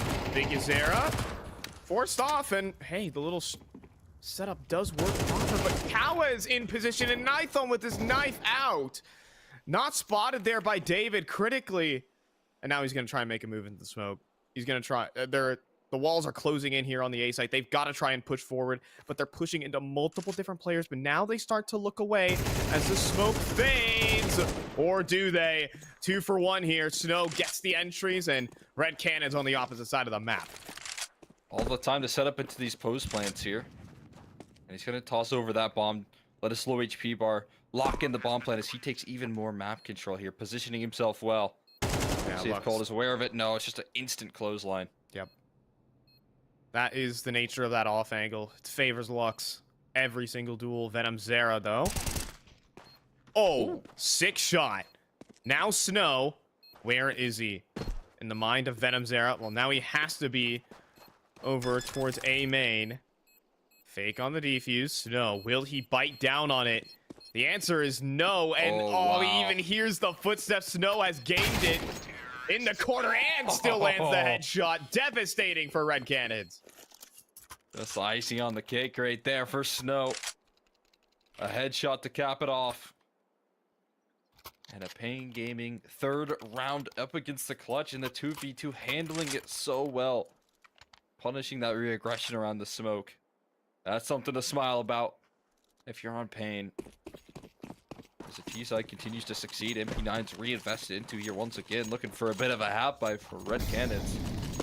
Hoping they can slow down this momentum.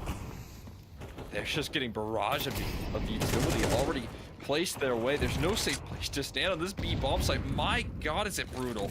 Oh, it's airstrikes, fire, flame, explosions wherever you go, and bullets. Getting these mollies right. That's so big. Oh my God. They raided the liquor store, my friend. They've got extras. Wow. Those 5 mollies right there tossed in on that B bomb site throughout the round, either towards the E-box or on the bomb site proper, and systematically pushed back further and further. Or forced to fight forward into multiple AKs. Whatever one. You pick your poison. Yeah. Sometimes it's a challenge for Counter-Strike teams to actually get out all of their utility on an execute. And sometimes it ends up getting expended in the post plant. Pain Gaming somehow actually got all 5 volleys off, which was the back of the site. Really nowhere to stand. Pristine execute. Take notes. They're up 4-0 now.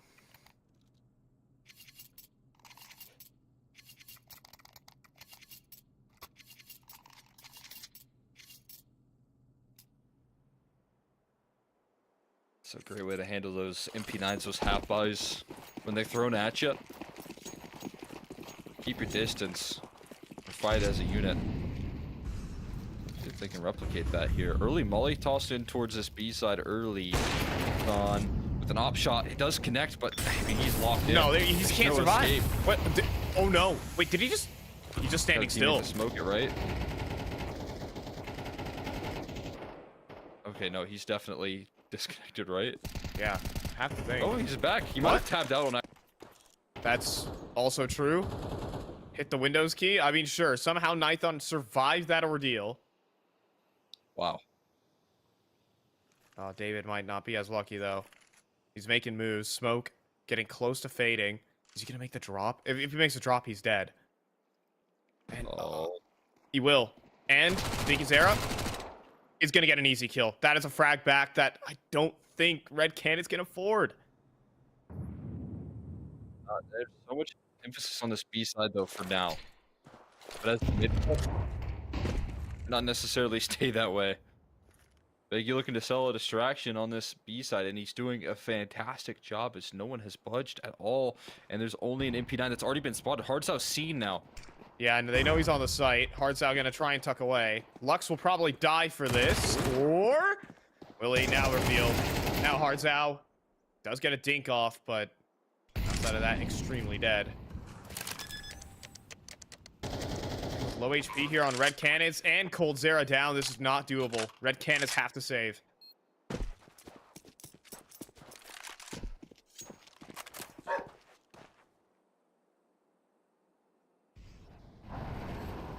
Other options. Again, some excellent late round calling where everyone has to be on that same page. Red Canids getting super antsy in the 4v5 alongside it. David dropping down in towards E-box. It felt like he had some sort of read that it was going to be a B-side finish. I mean, he's going to clear out E-box where he's got 3 teammates on the B-side proper actually holding down the line, right? So in my brain, it makes me think, okay, this is something that Pain Gaming like to do. They might be protocoling towards that B-side and, you know, just a rude awakening once he gets shot in the back. I think he was hoping for more to be an E-box as well. Not just like 1, but 2 or 3, right? He was hoping to spoil and execute. You know, sometimes you read a little too much into the demos and you start seeing ghosts, and that had to be what David did. It's not like he's just like, oh yeah, I feel like jumping down in a 4-on-5. There has to be some reason. I'm pretty sure it's he's reading into the book, but got lost in the pages. 5-0 right now for Pain Gaming. We could see Red Canids potentially make a quick trip down to that lower bracket if things continue this way. Another bye here with the saved weapons, but it's been Pain Gaming all the way.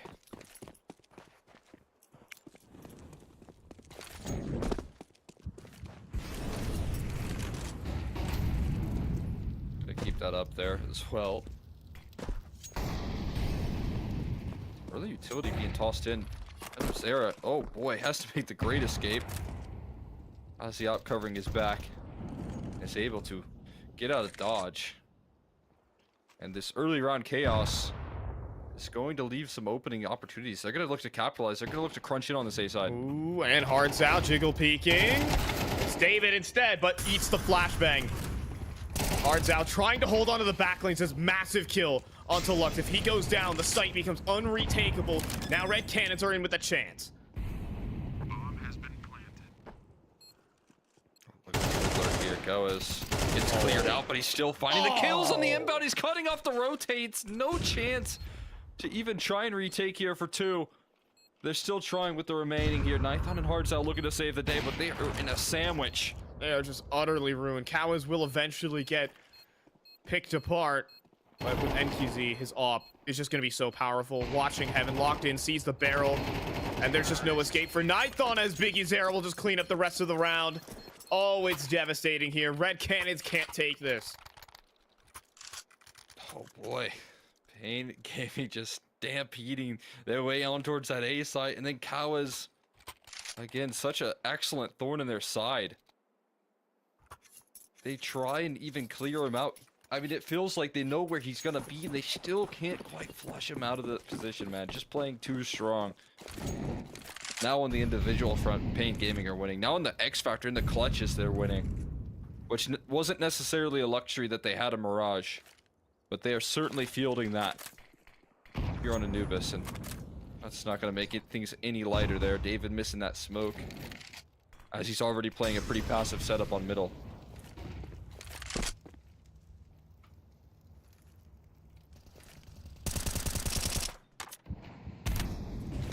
It's really just passivity here. Finally taking some space back in towards B, but Kawa is keeping the CTs at an arm's length while collecting the information, which is critical.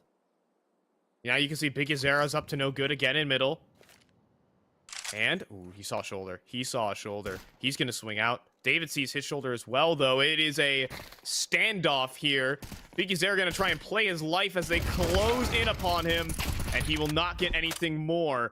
But the cost to take down Big Zera is so great. They're just going to blast through into the B site, and Venom Zera, lucky to have Cold Zera by his side. Venom Zera will push into the smoke, get quick scoped out by NQZ, but the players begin to drop here. But Nithon misses a shot critically. He needs to nail this one on the Lux.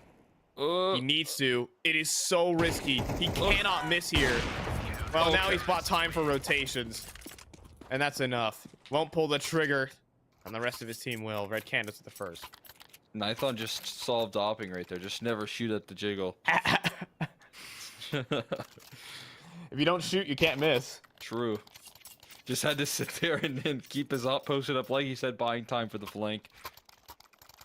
And sealing in a first here for Red Canids. Finally breaking the goose egg.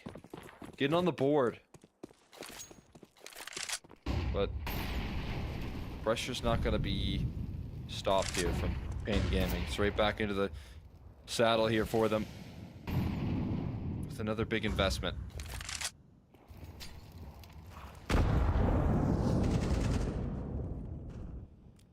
Gotta be careful. Venom's just got Intel out. And yeah, Lux is so close around that corner. He somehow evades death.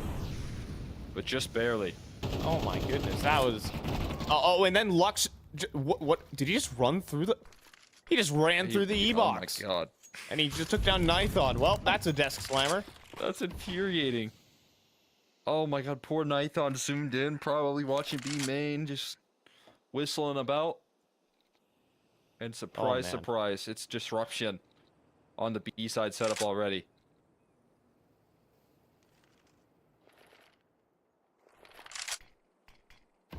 And I mean, Cold Zero solo B defense about to be closed in from E box and B main. I think a lot of people have said this. When we spectate Cold Zero in a moment like this, it has got to be vintage. Let's see if he has it. Well, first HE. Oh, no, the ball. Yeah, nope. Not a chance. This ain't 2016 no more. People using util. What? What am I supposed to do? No known counter. No known counter. He was just dead. He literally had a 0% chance of doing anything there. It's so crazy.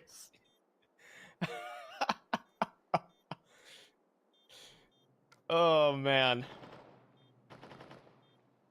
That's the problem with this this next generation. They just keep throwing utility at me. Why don't they fight me like men? Holds. Yeah, why don't they all wide swing me so I can win another clutch? Not a chance. Just flushed out of the round, man. That is brutal, but also built up to be the perfect picture right there for Pain Gaming. Just 3 damage-dealing bits of utility. Cold Zero blasted out of the server, as well as Red Canids' chances in that round. It's right back to winning ways here with the diligence.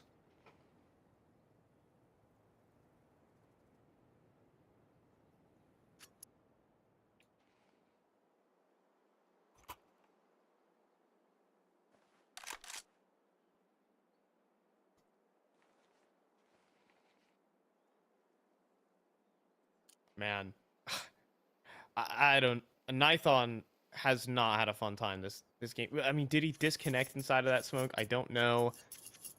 And then a round like that where Lux just runs through the smoke. Venom Zera also should have just been dead. Like, there have just been straight up mistakes. If Venom Zera goes down as well, that is something that is utterly round losing when you're in a 4-on-5 and Pain Gaming have that kind of map control. It is. It's been devastating. It has been devastating. Lurk smoke going in here. Oh, and David letting go of middle.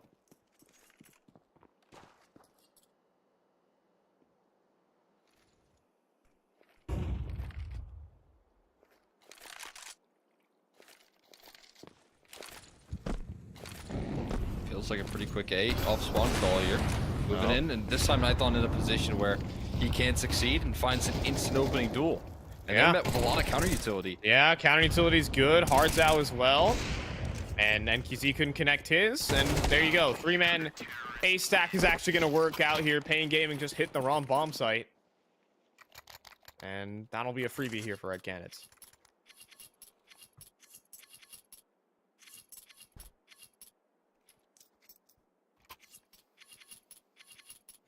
Quick and easy right there. Like you said, I think Pain just walking right into a trap. A lot of defense on that A side early. And they get the worst end of that brunt. still, there's money in reserves. Still not out of cash flow just yet to get another decent buy-in. But if Red Canids can survive this one, that's how they try and break through in this half and maybe stabilize. Give themselves something to look forward to in the second.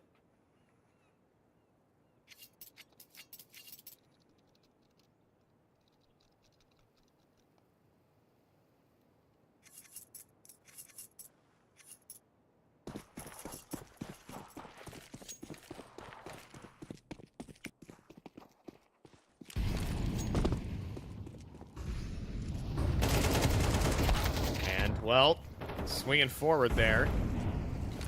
David again just really wanted these opening duels, and he's gonna get caught out for it. Next up is Venom Zera. Oh my goodness, not again. Oh, or Cold Zera does peek proper, and Nithon does snipe another. Cold Zera with converting multi-kills and suddenly salvaged here. But Biggie Zera, oh no, he's just nailed another timing. He's done a Biggie Zera thing. He's landed a headshot.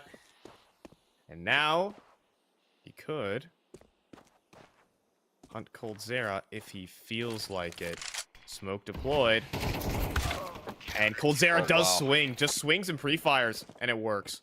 Red Canids somehow recover that. Nicely done. Holding their own. Up against the pressure there of Big U in that clutch situation. Nithon, as he starts to connect more of these op shots as well, they start to win rounds behind it.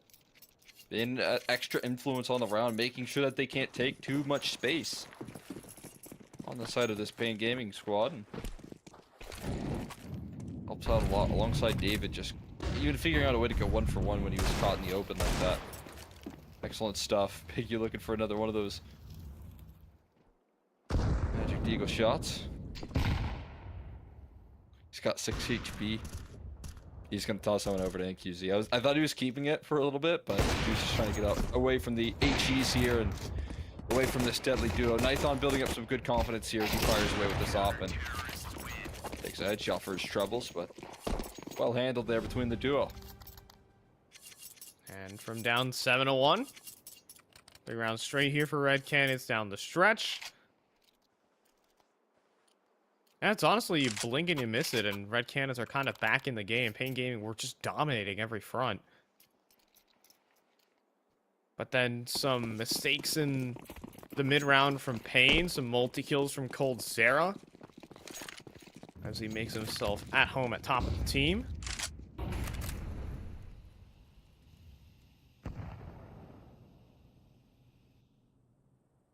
And we're looking at a very close game here.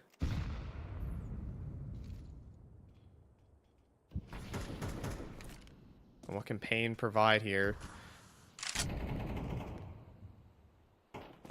Look at this, B-main aggression again. Cowes does hear this coming through. The swing, though, not perfect, and he could not convert the kill. Critically missing out on some duels here for Pain.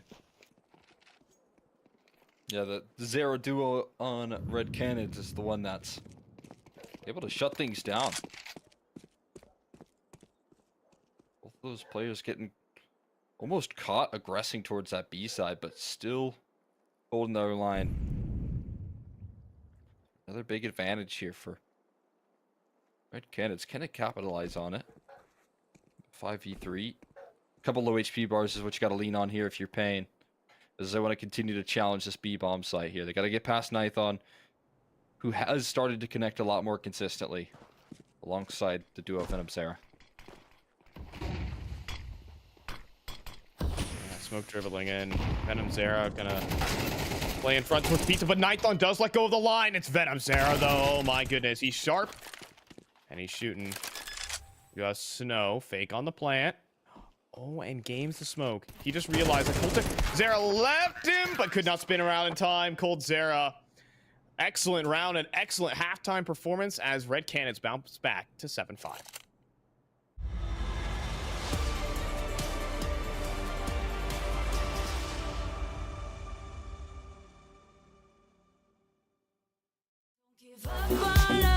Don't give up on us. Don't give up on love. Don't give up on us. Don't give up on us. Don't give up on love.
I blinked and I missed it. Red Canids come through with 4 rounds straight to make it a 7-5 half to put this map back into contention and put Nuke potentially on the table. Pain Gaming, though, eyeing that upper bracket slot. They're one of the teams that are going to Cologne later on this year, and they need to prove their worth. That they do. Gotta do it on the T side here. Definitely have some chances to fight back here for the Red Canids squad. Showing a little bit of resistance in that last half with 4 rounds in a row, like you mentioned. We'll see if they could bring that energy into the next here. Kawas looking high in the sky for some sort of utility here. That utility's heading towards the middle, though, instead. And they are flying into this play here. Looking for a B-side split, potentially? Yeah, they are. The thing is, I wonder how much A and CT? they could go A through CT. They're keeping the options open as a 4-player pack moves in towards CT spawn. Now starting to turn their attention back, though. Snow gets over towards Pizza, and we have this crossfire assembled. Now even players coming through from E-Box, and first kill good onto David there. Now Snow preps himself with a quick headshot onto Hardzow as well. NQZ another, and they are just getting cut down player by player here. Just Venom Zera. That's just a wild round right there. I've never seen a move like that where you go from middle all the way to CT spawn in towards that B bomb site.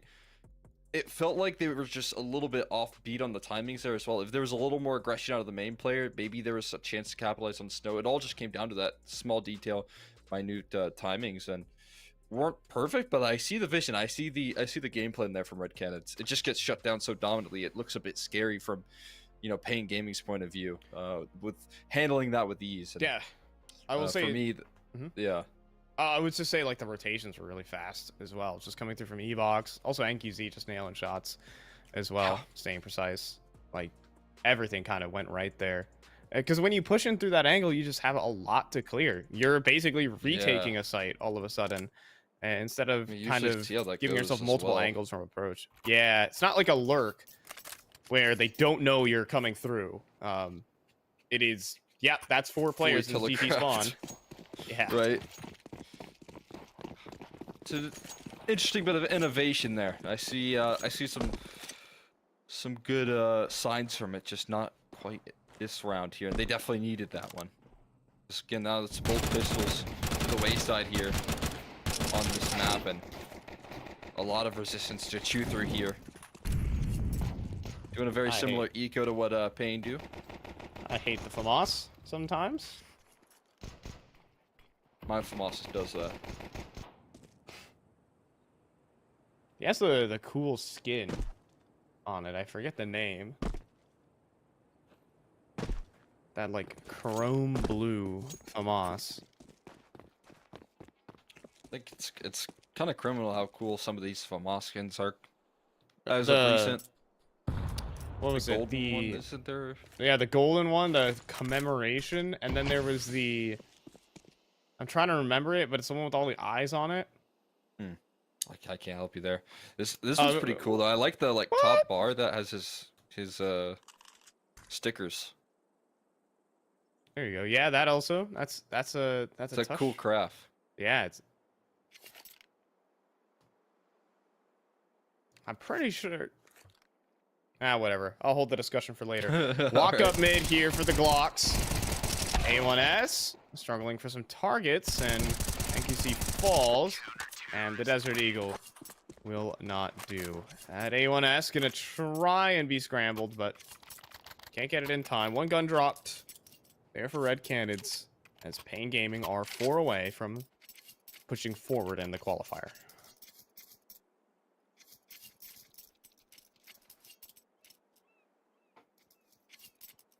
Yeah, starting off on the right foot. And that maintaining that upper bracket is pretty nice. Obviously, that lower bracket's still standing, ready for whoever loses here. But again, that other side of the bracket where we got MIBR and Imperial playing, both those teams incredibly strong, and you don't want to be playing them in an elimination game.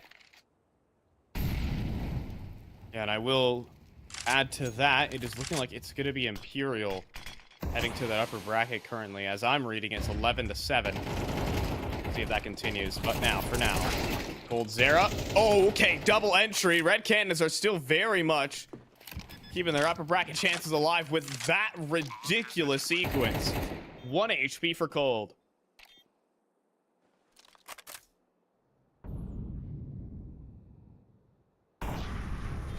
I'll just keep him at bay. That'll do the trick right there. Couple of quick entries on towards that B side, and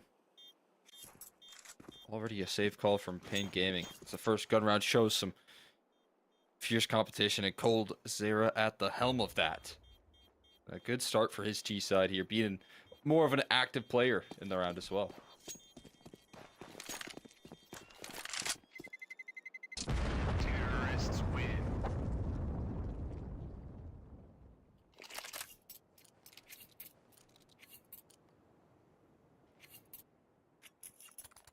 I mean, that's Cold Zera here on this Red Canid squad. Is kind of rebranded into a little bit more of a star, to be fair. He's actually been taking initiative, seizing rounds. Gonna need some more of that. Absolutely.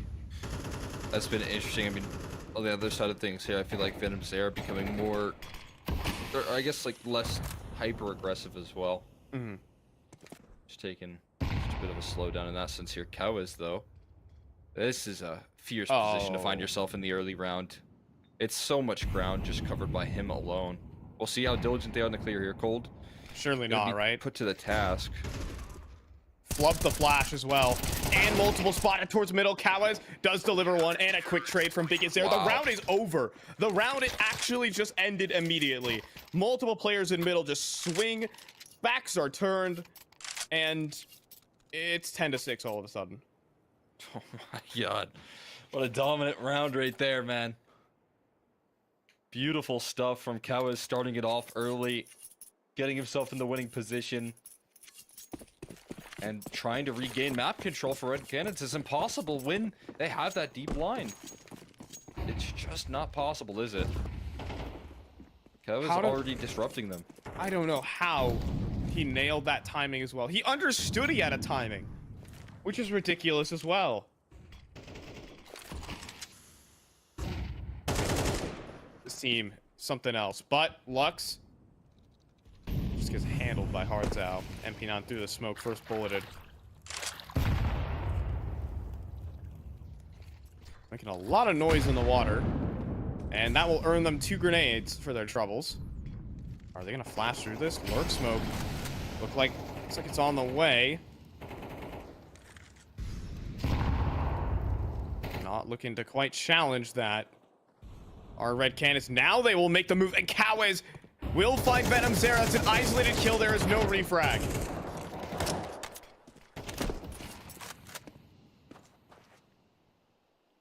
Not a chance to shed. Another smoke hits their face. Gonna try and still split in towards this A side, but it's a terrifying duo. But David has hit a bit of a gap here, at least. That's something to lean on. Past the side of line from Big U. An opportunity to take this play in towards the B bomb site that they would love to capitalize on. On the shoulders of David right now, who's inching his way through Palace. And QZ, is he in the open? No, he's covered, so.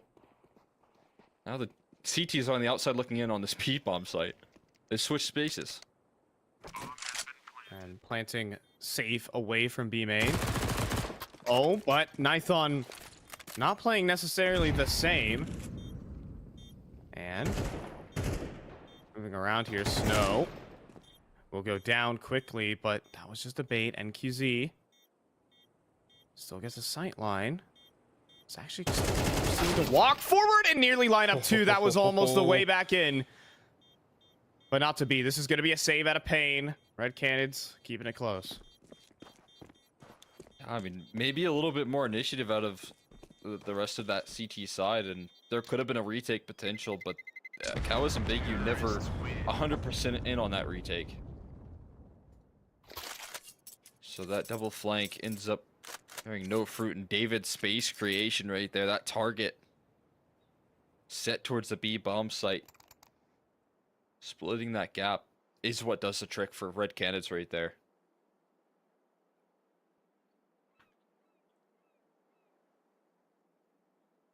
Pain taking some time to discuss that gap potentially. They want to patch things up. They've got enough money to warrant another buy here, including even a AWP for NQC as well, so won't even be missing much.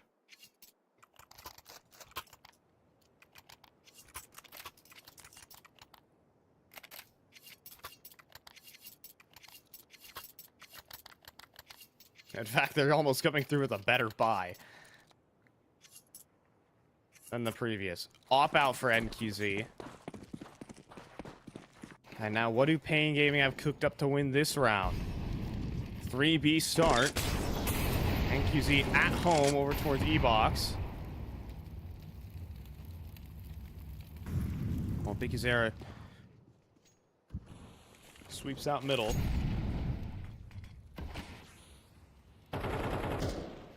Oh, but oh my goodness, Big Zera just got away with robbery onto David. Walking through middle, and now Coldzera goes down without a fight. 1-for-1 there for Lux. Snow in some trouble. It's moving between the sites though. NQZ has no idea where to look until he does. Uses the whole mouse pad for that one. And we have 11. Oh my god, man. Pure chaos on that B bomb site, but Pain thriving in it because, again, they have the reactions, they have the rotations involved. There's 4 players on that defense, including Big U, who plucked one out towards the middle, so by the time they've got any legroom on towards this site,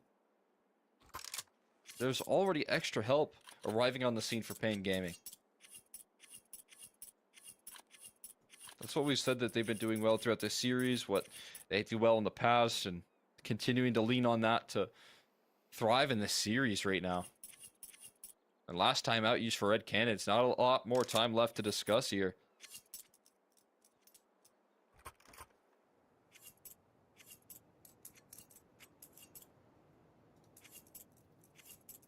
I mean, they're running out of steam. They don't even have a single molly on their team. They have nothing that's gonna force NQZ away. This op can free fire. 19-9, and looking at the right side of this screen and the equipment, this is gearing up to be NQZ's round.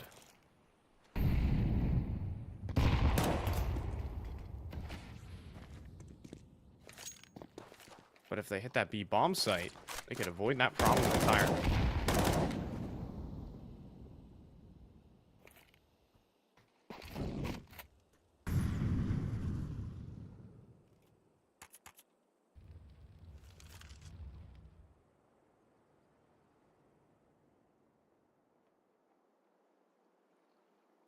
A bit of a patient one so far. Tested by a flash. Still a poking and prodding on this A side. The issue Ah. that's shown right there. So now NQZ reassembled on the angle. You still got that space. It's got to be a quicker B play here to come through. And I think they might land that timing. Yeah, they do have the last of their smokes, a single flashbang. The wall's in. Molly a tad late. Snow. AG gonna break it. Plant, not gonna be denied. Nython with coverage. Messy post plant. Down players and losing them through smokes. Now here for Red Canids, as Big Uzer's also got himself towards the back plat. This is a very doable retake now for Pain Gaming. Players inside of E-Box needed to be rooted out or just smoked out. That is devastating. It's planted only here for B main. Flashbang through defuse, revving up. And He's still they sticking can't it. stop it. Oh, they do. Hard's out. He falls off of it. Hard's out. Gets ult. Multiple. Are you serious? Hard's out. How has he done this? He's gotten 4 from B main and saved Red Canids.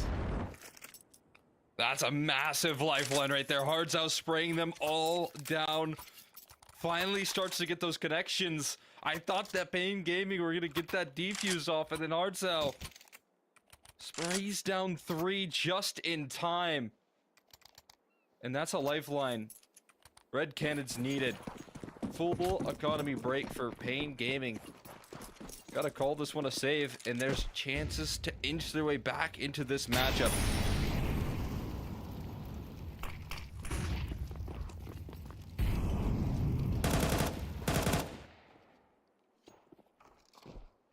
You know, it almost gets to the point where you don't even want B main smoked. That's the craziest part. Okay, NQZ spotted there by Cold. Yeah, he's been hunted right now. Gold Zero. Oh my! Oh, are you kidding me? NQZ just double dinked him. Oh my god. He was ready for the fight, and it didn't matter. That's so ridiculous. Now Kawis can step forward and Oh, land an God. eagle headshot. This is not over. More Deagles. It's not the only upgraded pistol there. You got Lux on one as well. As long as they go towards that B side, though, it should be relatively safe. We'll see if they can get there safely in I thought time. it was There's a a Glock out. The bomb is even with David right now, so there's a gap, yes, but Hardstyle doesn't want to leave his teammate. He doesn't want to risk diving in towards Canals. And Oh, hearing this indeed. rotation, they can now move in towards A? Yeah, sure, why not? Okay, and they'll get it, but they'll get armed. Guns to be retrieved, yeah. Yeah, I mean, off down in the middle specifically.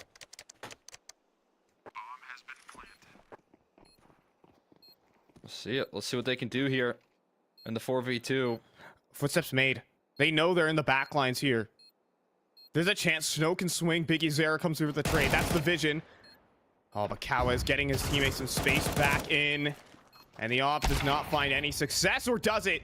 Finds Hartow, and they know where David is. They got to know where David is. Defuse trying to rev on up, and Big Uzera has got the coverage. A full eco just won there by Pain Gaming. Oh my god. I don't know how you even mentally are going to recover throughout the day from this round. That's devastating. Pure devastation. A disaster has just hit Red Canids. And I don't think there's any recovering from it. Cold's there starting off losing to a USP that he had the jump on. And QZ still wins that duel. The collapse from Kawa is again offering up disruption. And then Nython with the Glock out just taking that round a little too easy there, Red Canids. And they get a wake-up call from Pain Gaming.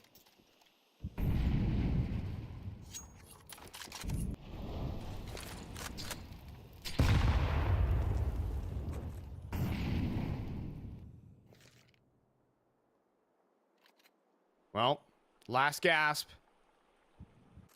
Are they gonna even molly him off? Smoke goes through, but oh, okay. NQZ has missed, and now he's burning. Now he's cooked. 3 versus 4. Locked out by utility at the moment. And no lines of sight. Pain Gaming are gonna save. That's how you do it. Said no mentally recovering from a round like that, and they bounce back in the next here. These are professionals we're dealing with. They don't let those rounds linger at all. To Red Canids' credit. Straight back in towards success. An excellent execute. Perfect utility. I mean, mulling off NQZ, making sure that he cannot double down. Cow is blasted before he even gets to pop a shot off, and be able to hang around here on Anubis in this series for a little while longer. They need a whole lot more of that. That's clean, that's powerful execution power coming through from the side of Red Canids that they've got to lean on.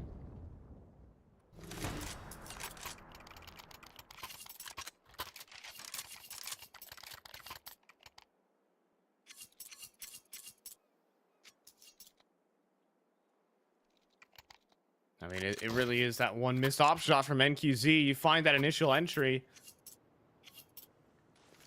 That's seconds of space, and that's everything in an execute like that.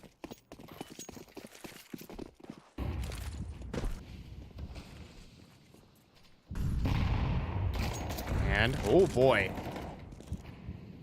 NQZ could have went down easy.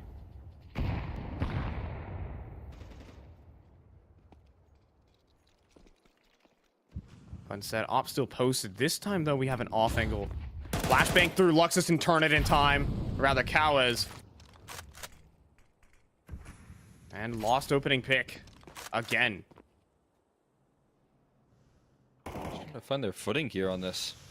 A-side plays. And at least in terms of openings in this round. And selling a lot of rotations. Now, they have called a bit of a gamble. Pain setting their sights on this A side, but it's gonna be a B side finish. Snow has to buy time now. He's got the tools to do so. Another Molotov. When will he finally decide to toss it in? Right now's the time. Where's the help? The help's arrived onto the scene as well. Lux making it in. Oh, there we go. Lux makes it in towards the back of the site. Running out of util, though. That last AG from Snow. They missed their molly, though. They missed their molly, though. Okay, that's going to delay it even further. Rotates can continue to get scrambled. Lux, can he do anything here for the back of Dark? Oh, man, it's David. It's David, of course.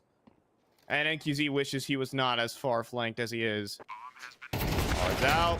Oh, we'll clear the corner. That's the op gone as well. Meet David Ayas. When your prong just mollied your execute out of position. They can't make it through. They're cut off. We need a hero. We need someone to respond here. We need someone to take that space and save our butts. And David does exactly that.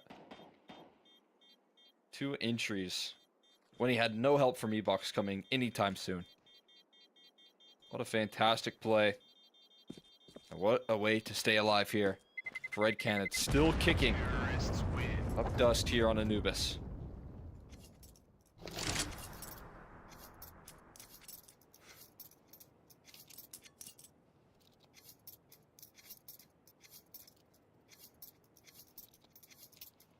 And it's just David winning 2 fights he shouldn't win. If he goes down there, Cole, I don't know how they're going to break through. I don't think they will. I thought that was curtains. If he doesn't find those 2 entries. They can't leave. NQZ flanking. Flanks, yeah. David just saved them. What could have been another error that cost him another round. In this case, it would have cost him the series. That could have been 2 very frustrating rounds to look back if you're Red Canids here on Anubis. But David at least nullifies one of them. See, the solution is just to shoot them better.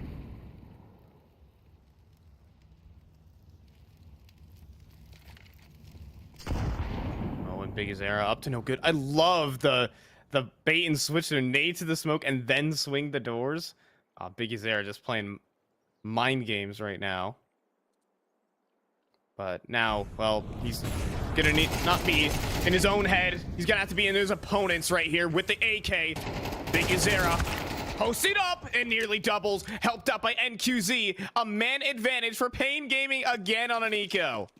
Oh, a bit of chaos right now. Trying to recover in this 2v3. Also trying to figure out a way to plant the bomb. Oh my god. There's a gap. You're on the smoke. That's damage. David, he will go down. Nithon, oh my goodness, you've got to redeem yourself. Right here, right now, he couldn't. Nithon falters and Pain Gaming are advancing into that upper bracket. Oh my god, and then the most devastating fashion right there. It's back to back, not back to back, but just 2 ecos that they have so little. It's a Hero AK from Bigu.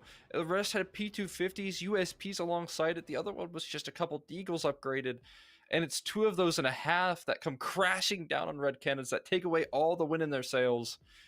And it's got to be a frustrating way to be sent into that lower bracket. It was a little bit resilient. They showed some strength, but it's Pain Gaming just, again, thriving in such chaotic moments. Well, yeah.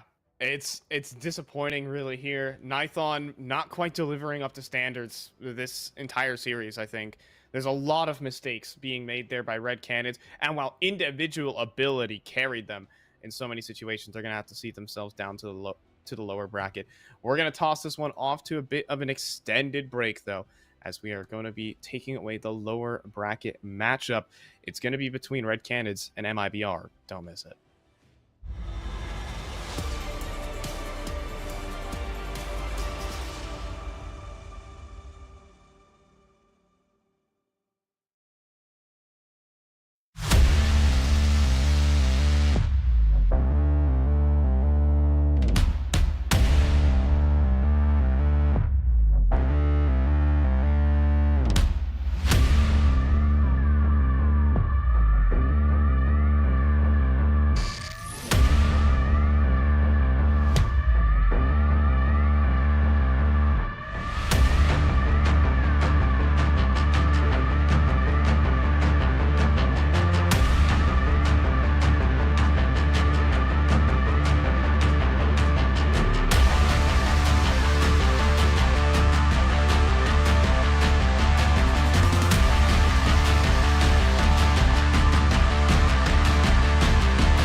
tried to build a home.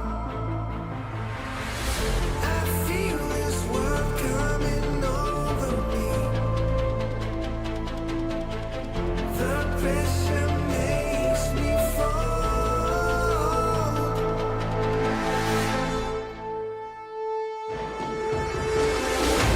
And if I stay locked in the half-life, but choose to give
ground shakes to the sound of the beating drum. It's high stakes, don't get caught in the hailstorm.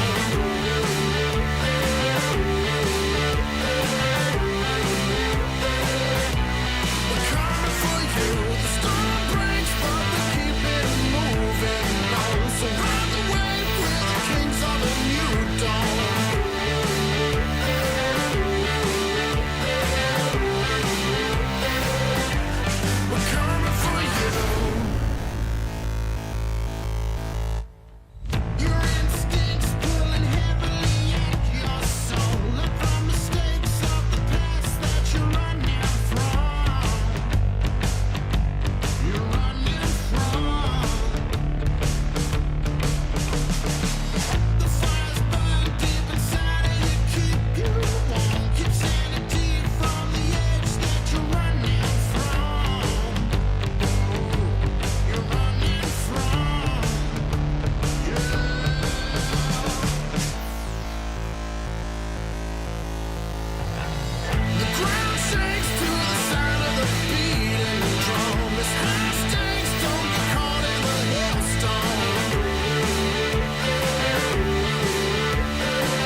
sitz auf meiner Fensterbank, die Nacht zieht vorbei. Ich blick über den Tellerrand, trinke Sekt auf Eis. Ein Teufel und ein Engel tanzen auf dem Parkett. Vielleicht sind wir unsterblich, müssen nie wieder weg. Ich sitz auf meiner Fensterbank, die Nacht zieht vorbei. Ich blick über den Tellerrand, trinke Sekt auf Eis. Ein Teufel und ein Engel tanzen auf dem Parkett. Vielleicht sind wir unsterblich, müssen nie wieder weg. Big Pie, Kippen und Drinks gegen Tristesse. Großstadtbild, komm mir nicht weg. Kopf fragt, mach kein Pisstest, nein.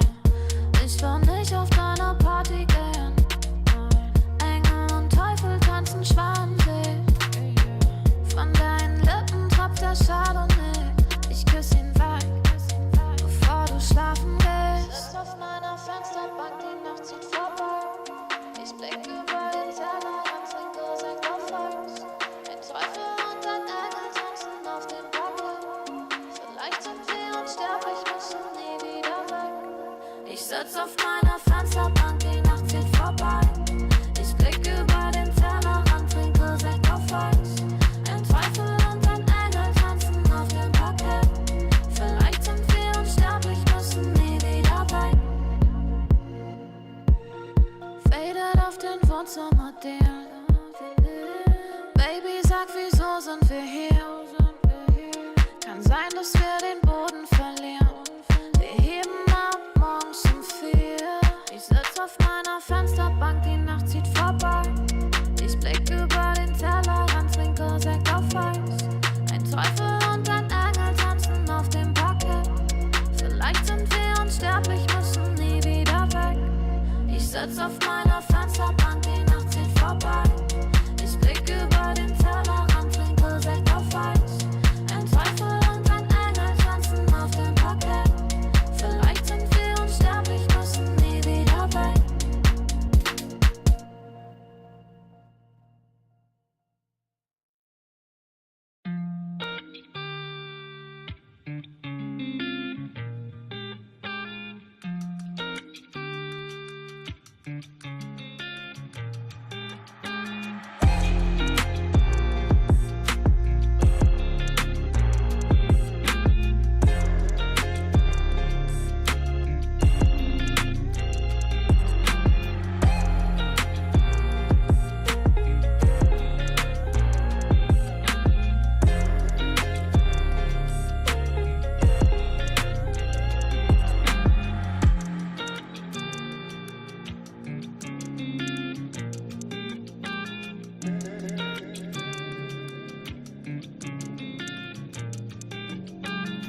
I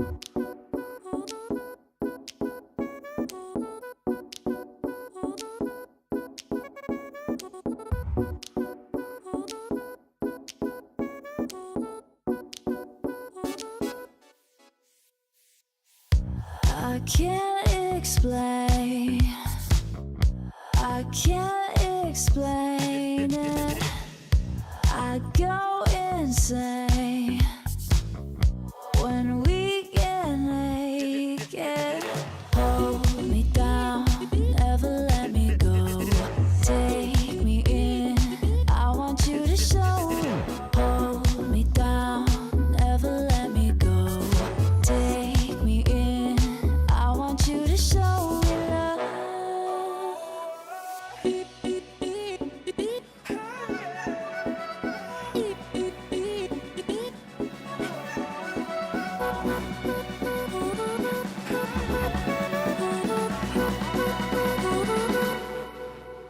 Don't give up on us, don't give up on love.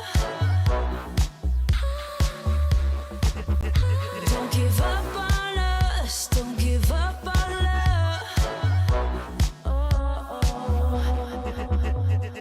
Hold me down, never let me go. Take me in, I want you to show.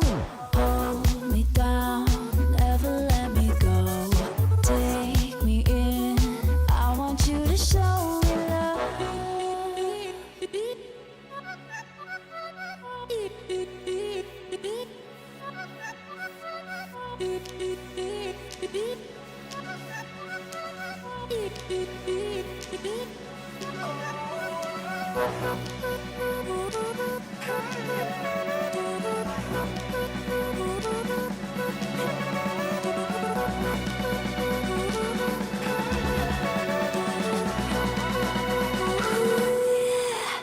Don't give up on us, don't give up on us, don't give up on love.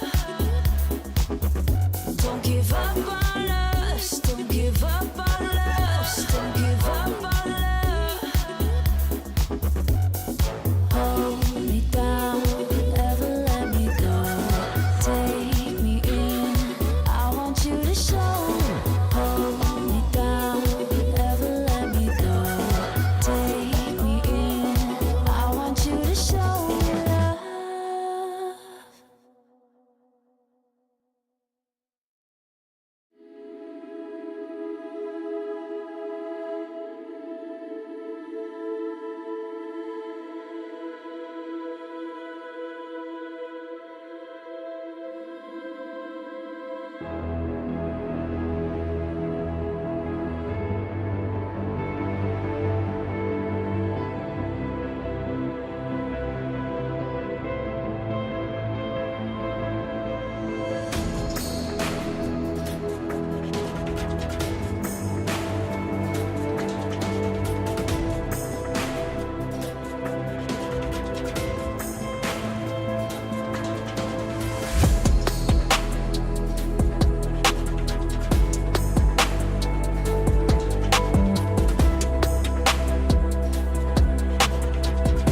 fight it?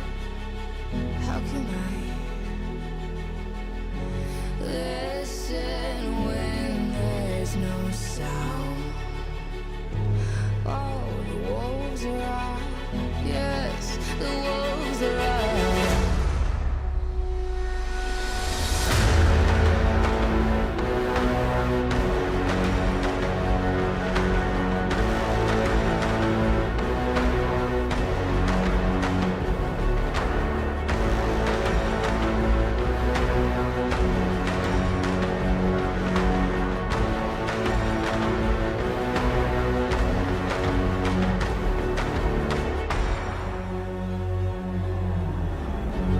Hold on to what you found.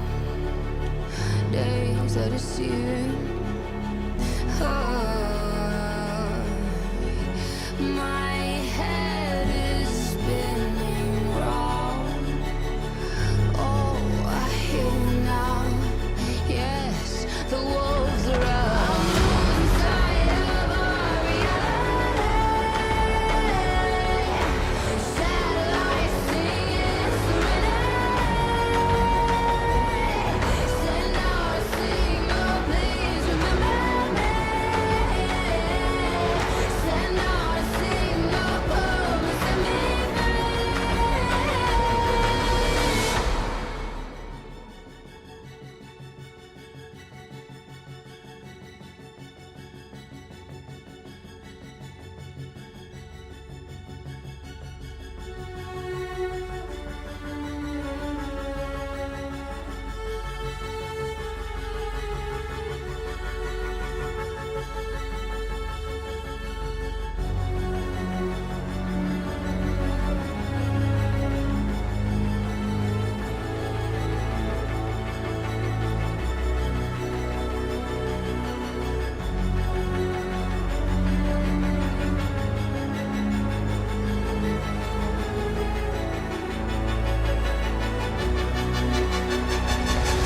I'm losing sight of our reality. Satellites singing serenade. Send out a signal, please remember me. Send out a signal, promise me free.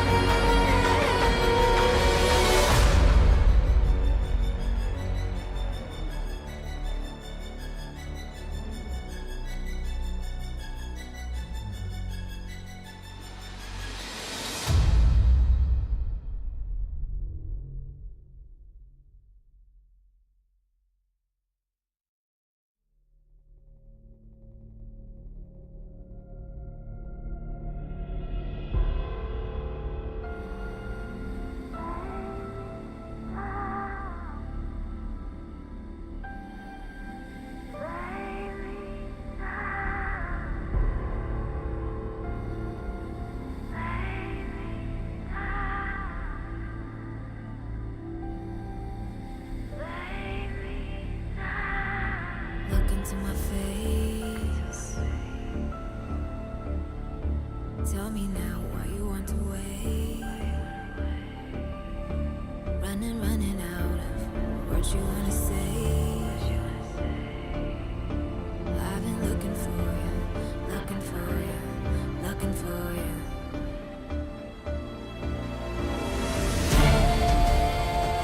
Take me down, leave me lost and found. Take me down, loud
And so thank you guys for sticking with us for the extended break. We are moving through with our IEM Rio qualifiers. We've gotten past the first round, and where these teams really want to compete is at Rio. And, well, we have our first set of teams facing elimination.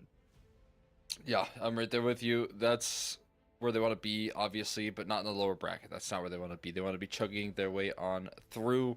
And unfortunately for one of these two teams, they won't get that opportunity.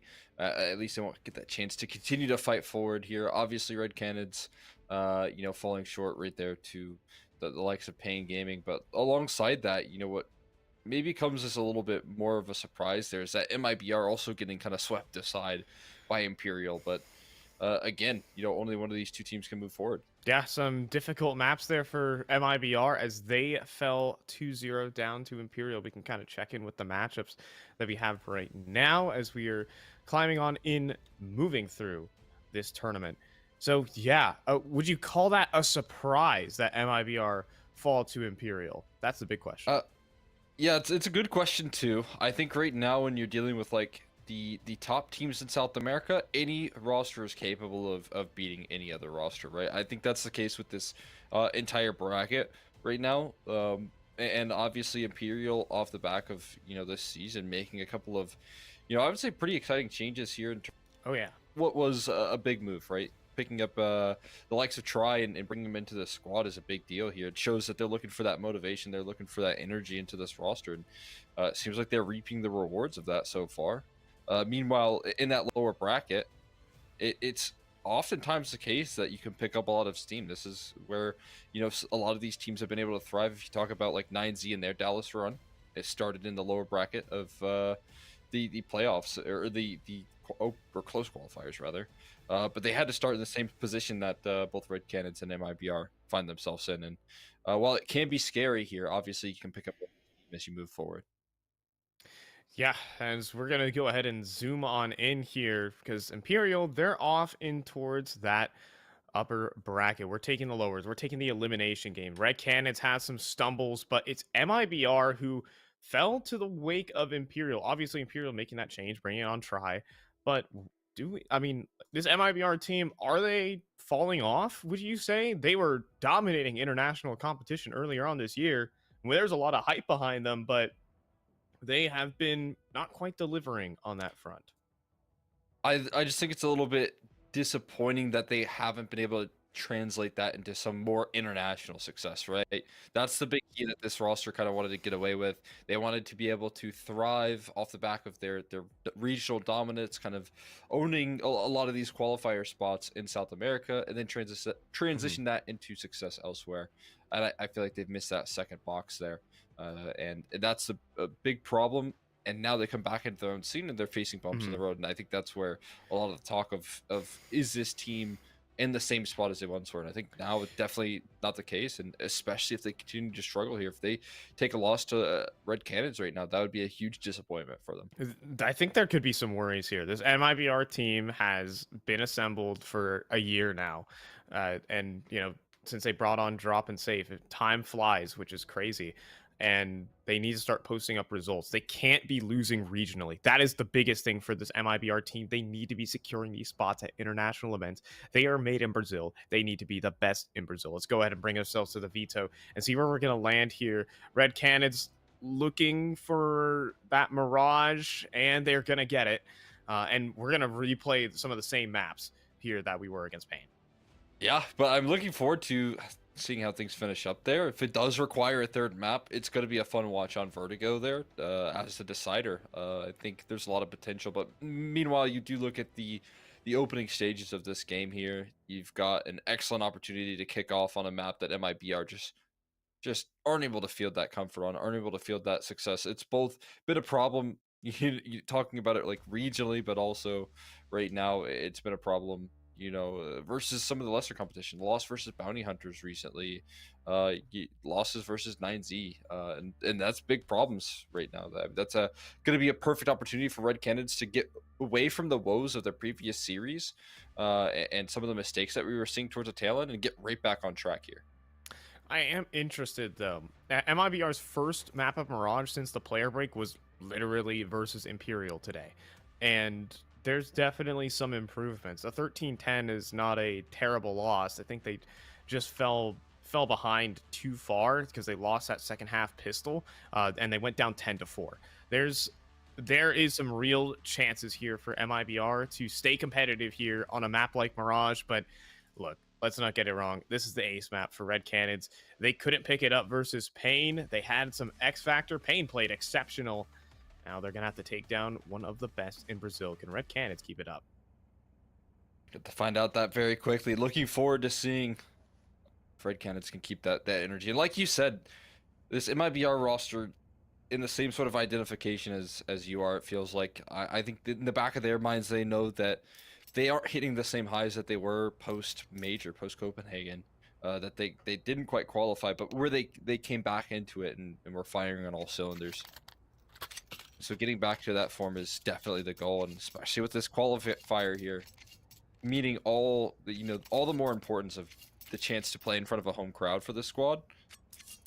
It's going to be a big deal. It is crazy that this roster has been together for a year, though. It's quite some time. I mean, like you said, it was safe and drop, the Furia move, and I think MIBR found themselves very excited with the opportunity to play with these two experienced players. I don't even think there's a lot of complaints about drop here in a certain sense. And a great find. But look at this crazy call. There's so much presence on this B side right now. Yeah, you have Safe up on towards the balcony, just trying to bait, and the bait has worked. No one is checking this corner right now. Oh boy. And he'll open up for the first. They don't know where he's coming from. It's the USP. There's 2 kills here out of Safe. He's going for the reload, which is bold. And, well, he got a third? Are you serious? Safe is gonna get 4. What on earth did he just do? Oh my god, so sly. Hiding inside the smoke. What a statement to start off this best of 3. Safe. Just playing perfectly in that balcony, set up for success as well. Avoiding all of the pressure. And I think what a lot of players don't do in that position is, choose the right targets. And he's able to land those fast connections. Pick them out of the server perfectly. Red Canids a huge surprise with the resistance that they faced. And he doesn't have an op, but he sure is sniping them out of middle.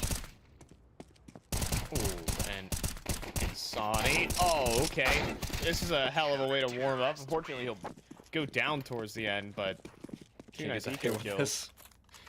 I think they were trying to figure out a way to get it to Brinizen. No luck. Ugh. Oh well. Says MIBR. They have to deal with it. Brenizen will be on an MP9. But I mean, we saw what that could do. Oh my goodness. I don't forget what Kawaz did. A main lined up 3 earlier today. That's over on the Pain Gaming camp. Brenizen will be hanging out towards the B side while Drop makes this move. It's gotten ever more common to push up to this meta mid-smoke. And, well, Cold Zero will be caught the victim of it. Anti-stratted, and David so done. Multiple players spam him through the smoke. 3 versus 5 instantly. So interesting to see the different ways in which these CT sides handle Red Canids in their mid pressure here, because where Pain sometimes we're willing to play it more passive. Play back in towards window, hold back in towards catwalk in these deeper angles in ladder room. Right now you also see it work when MIBR just send everyone to the fight towards middle, everyone ready for the duel. A little bit of a missed spray there, missed connection, but it's just not going to matter. A quick trade comes through instantly, and it could be a chance at a bomb plant here if anyone can get past it. But identified now, there is no getting out anymore. Rest of the roster's coming through. MIBR coast to a very comfortable 3rd round up against the full rifles of Red Canids.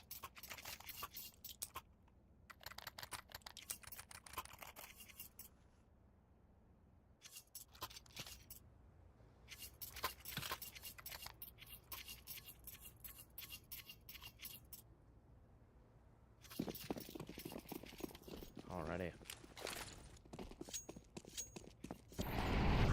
So, 3-0 start. It's mirroring exactly what happened versus Payne earlier today. Payne got off to a 7-1 lead on this. And this could be a little different though. Exit, an extension, no connection. And with these smokes down, needs to break. Lots of damage, but no kills just yet. In fact, David is a lunatic, and he'll go down. He tries to push through the smoke to jungle. I guess it's reasonable. They're out of space. They're out of utility, and the inevitability is arriving. Molly for the close angle, forcing a player forward. And the jiggle peaks. Bren is in. Will be helped out by Insani. And then Safe does land his headshots. Down to Nithon, just an armorless Glock. He does get a dink, and that's all. 3 stand, 2 die. Here for MIBR, and it's 4-0. Yeah, I mean, they get a little check mark for getting some ground in that round, right? A couple kills, bomb plant is definitely what you like to see if you, on a lacking purchase like that. So some small victories there for this T side as they set their sights on towards all the utility, every tool that they could possibly ask for here on this next gun round. Last time they had this sort of situation, shut down very early on towards their mid endeavors. We'll see if they can answer the call. This time not as much pressure to meet them in towards middle anymore. MIBR willing to concede a little more ground. Cold's there trying to get up to his antics, as he's been doing all day here, trying to take some space towards middle.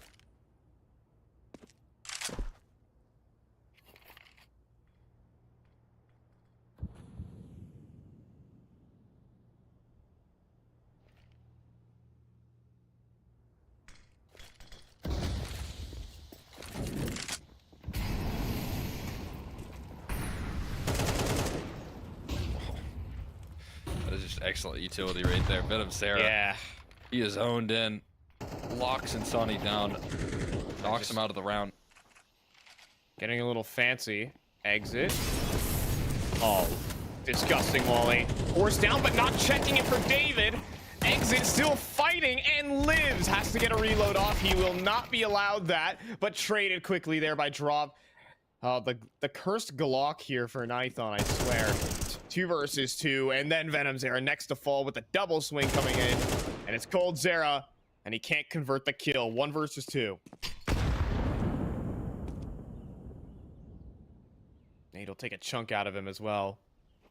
1 headshot, all that's required. Oh, what the double swing, not enough. What a readjustment from Cold Zera. There's a clutch. That's vintage. There he goes, finally able to get it. Get himself a clutch, activating the late round, evading those shots, down to 15 HP in the 1v2, and still managed to close it out.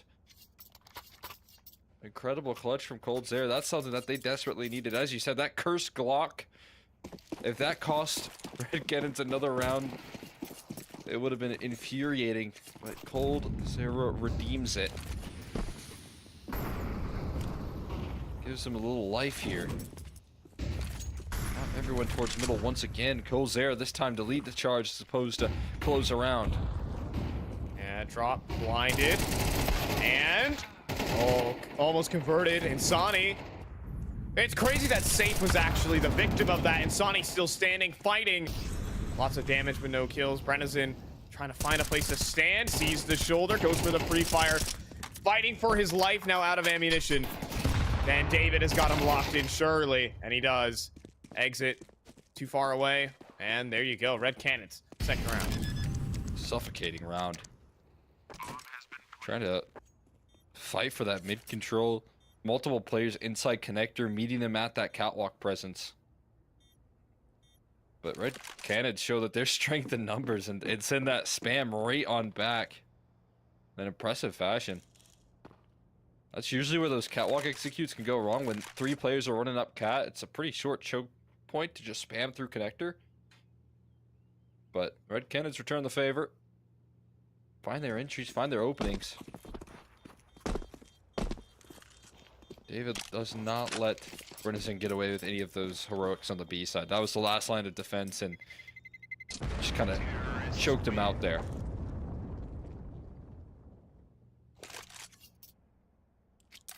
Top save is all that they'll get away with their exit. To hold on, toss that one over to safe. They're not going to have a lot behind this either. Get a little half by going, maybe some pistol upgrades here or there. Nothing too crazy. And a timeout call, much needed here to slow down Red Canids.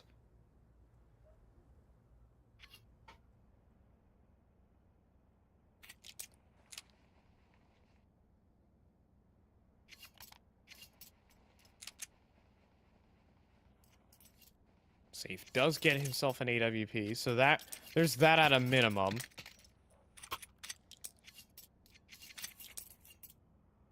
And actually, you know, the best gun in the server. In CS2, though, I feel like the aggression is so limited to what you can take. Especially with the AWP these days. Holding angles is never fun. And, I mean, a variety of other things. Smokes being just bigger, harder to navigate around. Oh, he's gonna go for it anyways. Nade to the smoke. Oh, no connection. Pixels away. Okay, almost got a chance on that fadeaway, but not just yet. Pops a shot off and then repositions. Shows a little bit of threat towards mid, hoping to strike fear into this T side. So far unsuccessful. And now he's just going to post up towards apartments. Given the current standings, unless he starts to press forward, I don't know what he'll gather. It's right back to this mid default that we've seen here before, where they're so efficient with that utility and taking connector space. Trying to crunch on in. Exit. A little sound cue there. Silence can be heard. But an A site that's empty here is going to be a welcomed site for the T's. Another top connector smoke. Hold on. Which is interesting. And, oh, dropped in the airstrike. There is a smoke dropped in by Safe to try and get fancy around it. But, oh, God. Venomzera is tearing apart the team in the meantime. Safe is going for a round-winning play. And we'll go down to 13 HP. Not getting out of this. Nope. I do not think so either. Best of luck, Safe. Fully blinded up and cowering away right now. Who's gonna get an eye? It's Venomzera. Triple kill on the round and 3 to Red Canids. Beautiful work. It just feels like a well-oiled machine. To be fair, not meeting a lot of resistance there. There was nobody in a position to ever slow down that default, but that's right where you want to see Red Canids here on this T side. If they can get away with plays like that, if they can get away with the efficiency and the map control, what they just did there, it's a great sign. Venomzera alongside that, building up some confidence up against these ecos. As I said, a Mirage specialist. Save doesn't need his op to try and be an opening influence here. He's going to go with the rifle. Cold is caught with his side turn, and that'll do the trick right there, catching him off guard, and then Sonny follows suit for the double opener and the bomb in the CT's control in top mid. Oh God, it's brutal. It's round ending. They're taking an A site that means nothing at the moment, and they've got exit playing out towards ticket. Just to make life worse. And Sonny.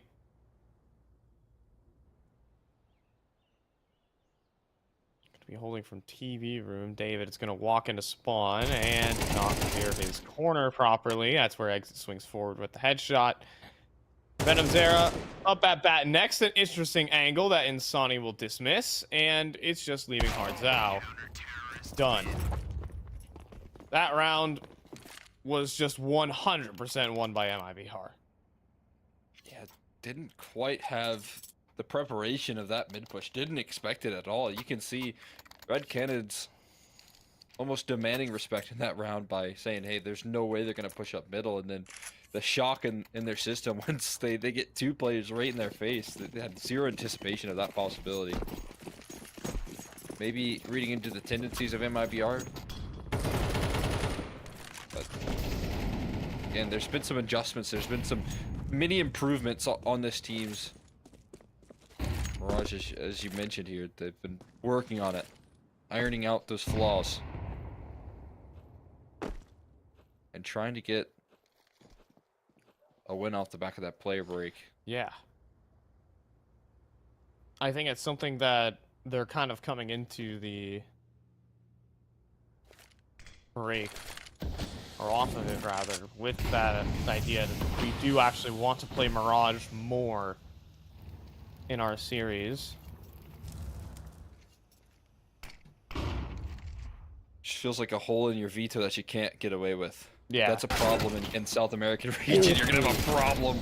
But Coldzera, shots like that are going to be an even bigger one as he finds a double entry, and Brennis is so incredibly blinded up on the site. He can't find his way out of this position. He won't. Oh my god. Coldzera tearing them up. The perfect pre-aim followed up with the 180 spinning a connector.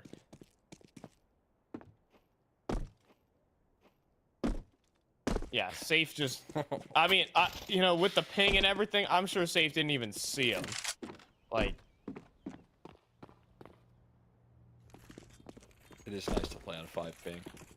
That's usually how these matchups go. I'm over here in SoCal sitting on 50, 60, 24/7. My routing to any server is good. I got a California server yesterday. I had 64 ping from across the country, which isn't that bad if you're thinking about it.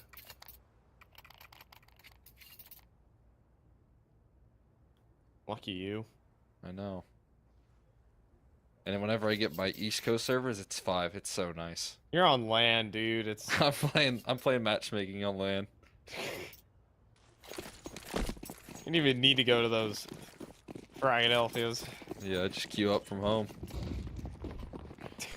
You are from home, it counts. I can't believe it.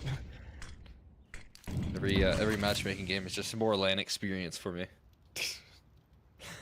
Yeah. All right.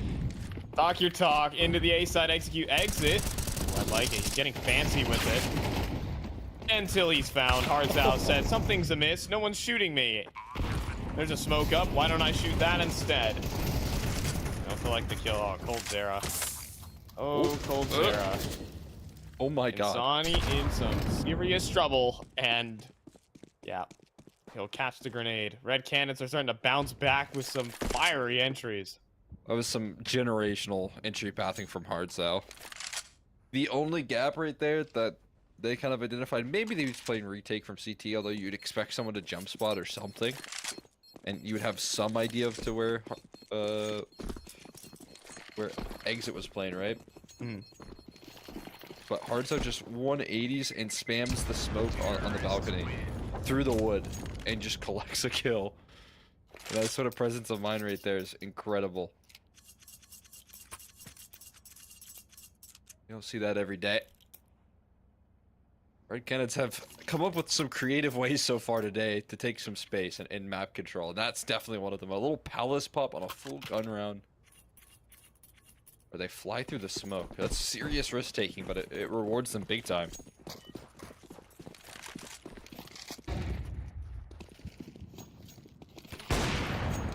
Nah, Nighthon knows exactly what's going on with that smoke.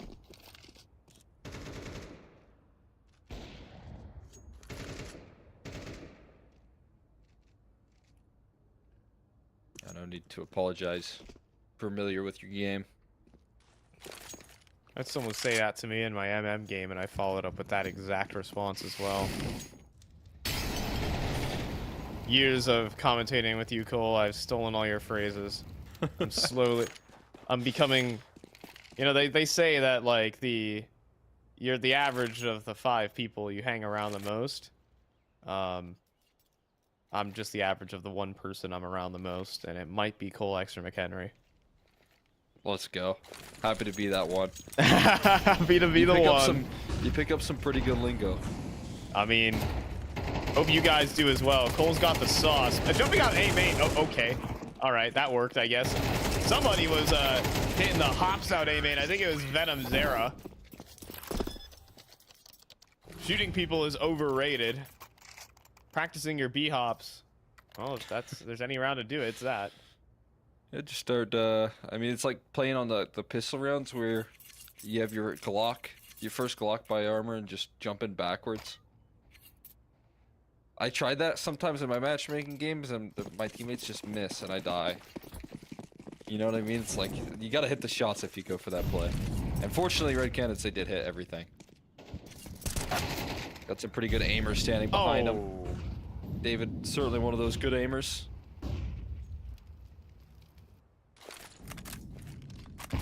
Individually, he was incredible on Mirage. Was doing a lot of heavy lifting.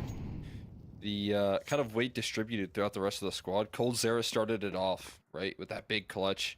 Venom Zera's been cleaning up a lot of these eco kills, but still having some impact in these gun rounds and towards the later stages.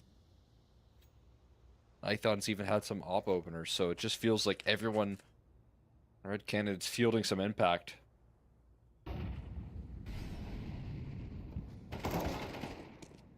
Oh, and Goes Cold Cold. Zera. Cold Zera is just being a fiend to deal with right now.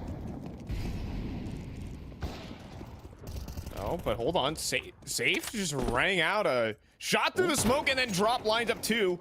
All right. So where do we stand? Safe shifting around with his AWP.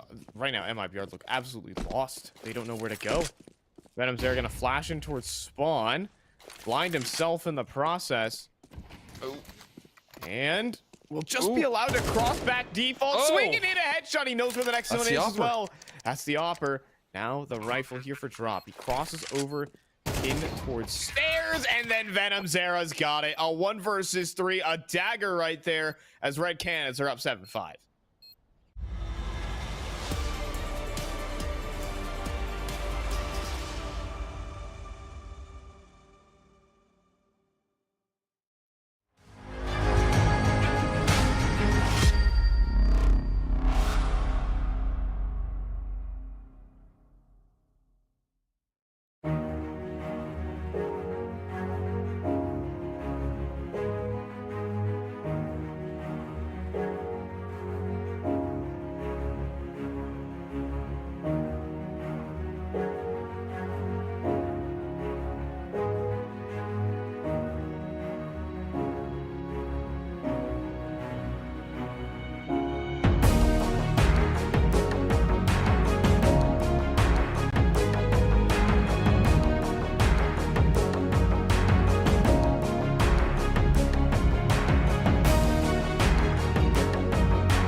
And welcome back here. Red Canids showing up with, I mean, winning 7 of the last 8 right there. After a strong start out of MIBR, some well put together mid aggression. Cold Zera showing up with Venom Zera towards the very end at a 1 versus 3. The X Factor is showing through for Red Canids. Absolutely, it's showing through once again. They're winning these crazy clutches. It's 2 1v2s in the half. They're doing a lot of heavy lifting with those clutches in their back pocket, but again, we'll see if that's enough here, because it wasn't quite there to cut it versus Pain Gaming. Again, they have this kind of weakness they're looking to exploit here on the side of MIBR in this map in particular. Both pistols would go a long way, though, for MIBR. Let's see if they can claim it. We'll see. Smoke Top Connector only says one more thing, and I didn't even realize. I thought that was just a random just a shot. pop shot. Yep, I thought that was just something. No, Insani got the opening kill. Stairs control, jungle control, bomb plant, and Venom Zera just left to watch. I'll have some teammates joining alongside him shortly, but now towards jungle. Hards out, takes a lot of damage, and oh, Insani, hand him a P250. He'll make magic happen. Second kill in towards CT spawn, and a 2 versus 4. That's looking quite wrapped up. My God. Yeah, you could just hear one little shot. I was with you. I was looking at the kill feed and just knew that was going to be a pretty one. And it's a save call here for the remaining Hards out and Cold Zera. Extra 3 hundo, I think gives you a FAMAS here if they can save that armor, but actually not going to quite cut it. And Sonic continues to chase. Hards out might not be so safe either. Shot swings on by Insani looking for the last one. Not quite. Hards out gets a little P250 upgrade. But MIBR, they do claim both pistols now. That's both pistols 1, which I think is going to be a big deal, at least in terms of keeping MIBR's heads in this game, in this map in particular. Yeah, I'm really wondering what it's going to turn out for this T side. Again, just a very new map here for MIBR, trying to bring it back into the fold. What I will give them, however, is that they actually posted a reputable T side against Imperial earlier on today. They were down 10-4, and they were able to reel it back in 13-10 against a very solid team here in the region. I believe that this is still very possible in the MIBR camp to stay competitive in this half. Again, I wasn't necessarily watching the game as it went down, but that's what I'm really excited to see. Is this Mirage begin to develop here for MIBR? Right. Yeah, I mean, I think that's what we would hope to see here. MIBR knowing that this was a chance to exploit their weaknesses. This map has been a problem factor in the region for them, so I'm right there with you. I'm hoping to see, and I expect to see, MIBR taking some of that time off, but identifying their weakness and looking to improve upon it, which we know is something that they're willing to do after, you know, missing out on making the major. So incredibly close to that mark, but obviously falling short, and watching the rest of the South American scene do well at it. Yeah. It gave them a lot of hunger, I think, so. I mean, that major was the South American major. I believe almost every team made it past the challenger stage, if I get that correct. Legacy, they went 2 and 3. They were close. Legacy went 2 and 3, but Pain, Imperial, and Furia are all in towards the main stage of the major. So, and 9Z, of course. We got 7 slots, baby.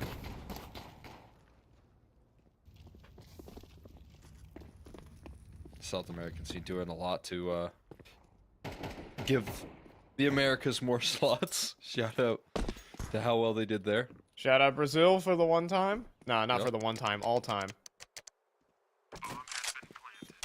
But that, I think alongside that, with 7 slots open in the major, that obviously creates a lot of momentum, a lot of excitement for the second part of the season, because the chances to make another major are right around the corner, and you've got an even better opportunity to lock that in than you did last time. And last time, I think both you and I thought that MIBR were probably going to be more of a lock-in. Yeah, they were a huge favorite. And then kind of following his team's journey, after they lost the major, after they watched everything go down, they absolutely slaughtered everything there was to win in South America, I should add. For the next like 2 months, they were like on a 20 map win streak, or like 20 series win streak. It was ridiculous regionally. Yeah. They were mad. Yeah. I mean, that was exactly the right way to put it. They were furious, and they took out their anger on every domestic qualifier that they could have asked for, and ended up being able to go to so many different events because of it. And that's kind of, for me, as they have finished up with some of those international events, I want to see them get back into that form, revitalized off the back of a break. And obviously, like, this is a qualifier I know that they've had their targets set on for quite some time, right? Yep. So it means more. You know, they started out their season going to the EWC. Didn't go too hot over there, but Got donked. yeah, they got Got sent to donked, and then they got senzu'd and blitzed. So Yeah. That's a pretty deadly combo. yeah. Getting donked and straight into the Mongolian rising CS scene. I think those two matchups right there are the most high firepower matchups you could ever ask for. Like, Mongols will actually just swing and kill you. That is just they just first bullet everyone. They follow that strategy. Headshotting and such. Yes, they're all headshot machines. All 5 players are. Familiar with their style. Vidum Zera, in a similar vein, getting himself tucked in here. Waiting for an extra A main smoke to be tossed in. David gonna be the one to do that just in time here. That's gonna bloom perfectly. And there's 30 seconds left. They really just don't have time to wait this smoke out. So the connector players are gonna have to move forward here, and Insani's gonna have to be a late activator. Oh, David jumping up. Wonder if that's his spot or not, but an excellent entry from Drop and a trade there from Exit. Now it's Nithon, eats the flashbang. And the plant will not be denied, and Insani even collects. MIBR looking to stake down a lead with a flawless execute. Gold Zera. Ooh, Hold careful. on, this round's not over. This round is far from over. If Brenison goes down, it is on.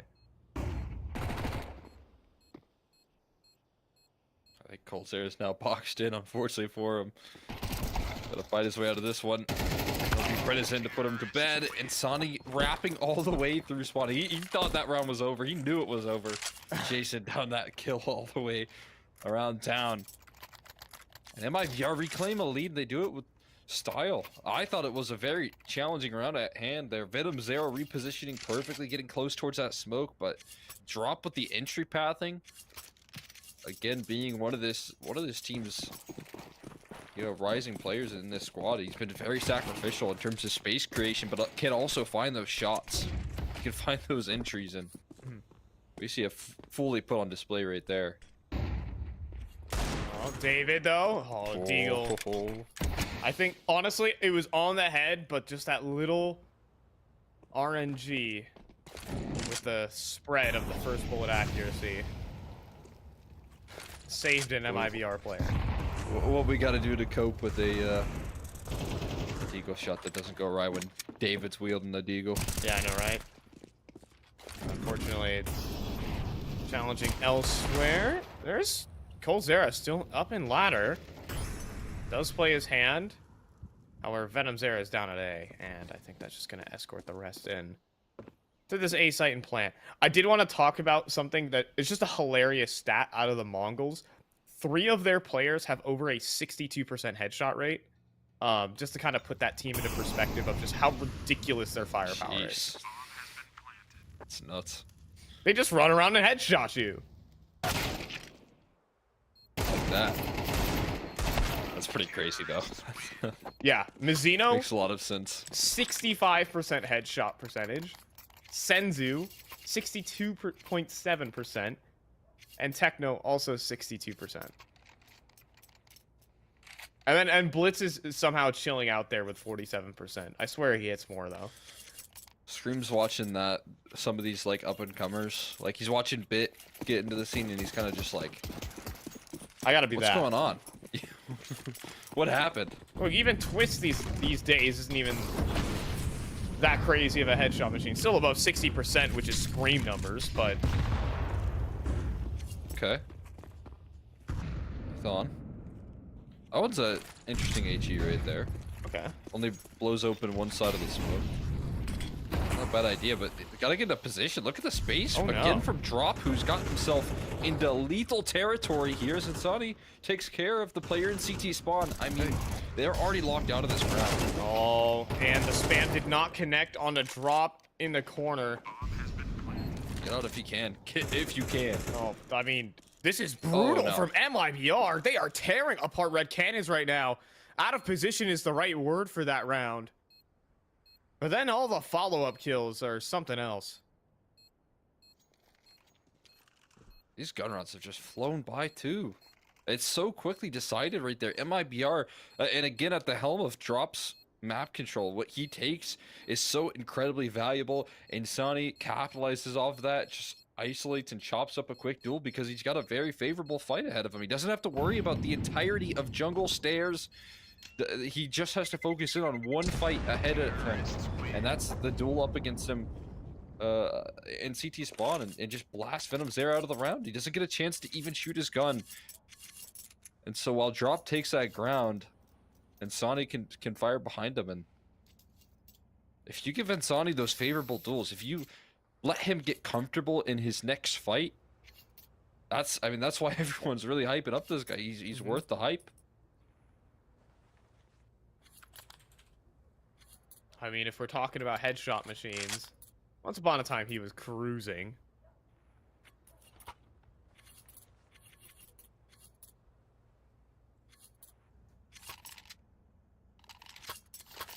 But yeah, I mean,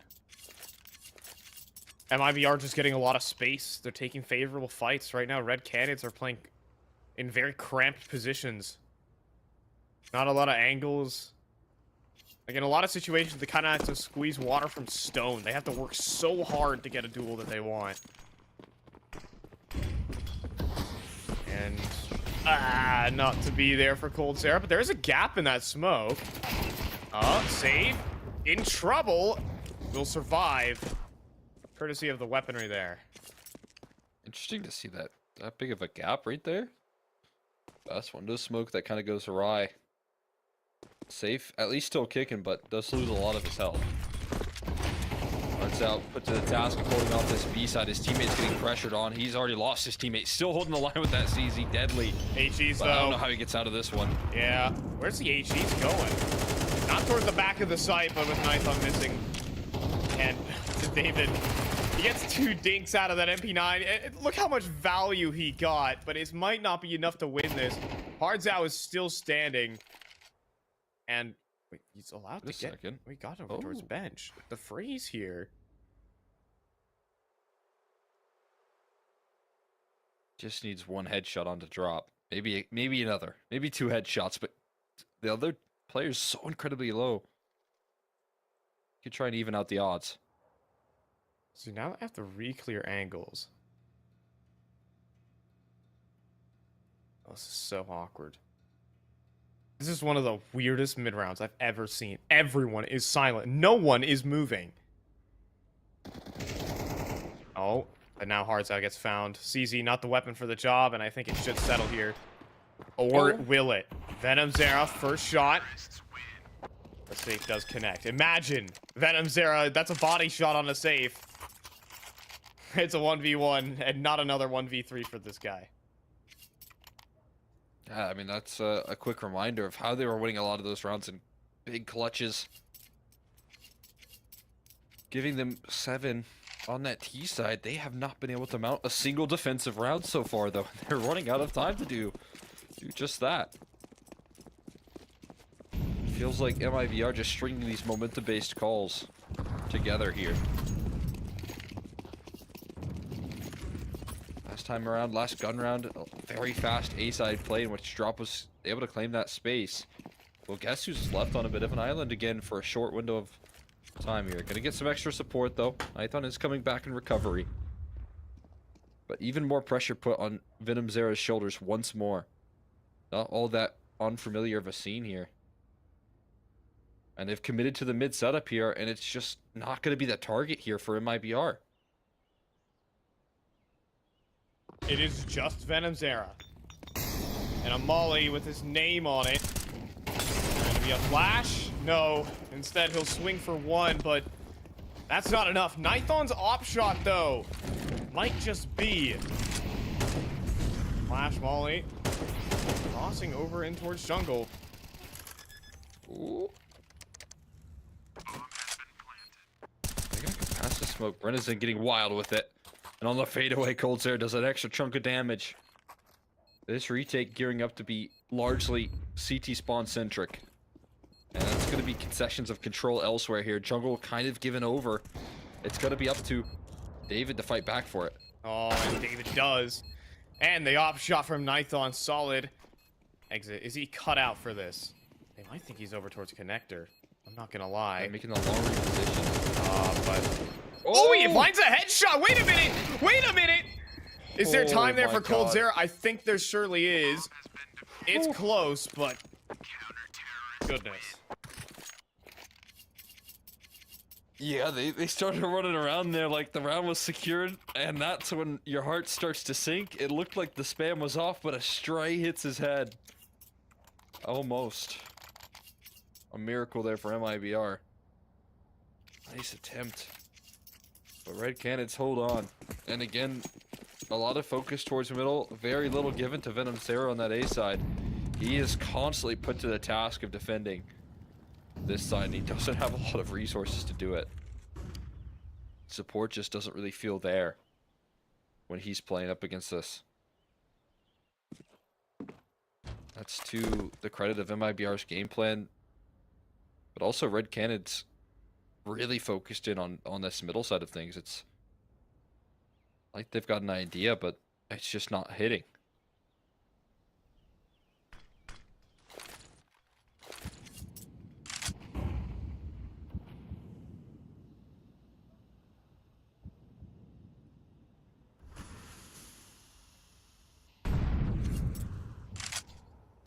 He's just gonna walk through this. Yeah, he's just gonna get flashed in towards connector. Make some noise about it, siphon out some utility. MIBR kind of telegraphing this play with the connector control.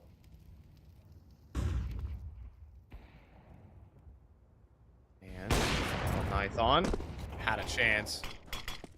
Missed now, but VenomZero falls without a fight. And even Coldzera's gonna get found. His barrel seen by Brennison. Wow. And a double entry here into A is ruinous. David mollied into a corner. But they are planting reverse default. He will not go for the spam. Red Canids out of gas here. Are they finished? Finishing this round for sure. Shut down, man. That is brutal. This time around, it's once again Drop who's able to find the opening duel.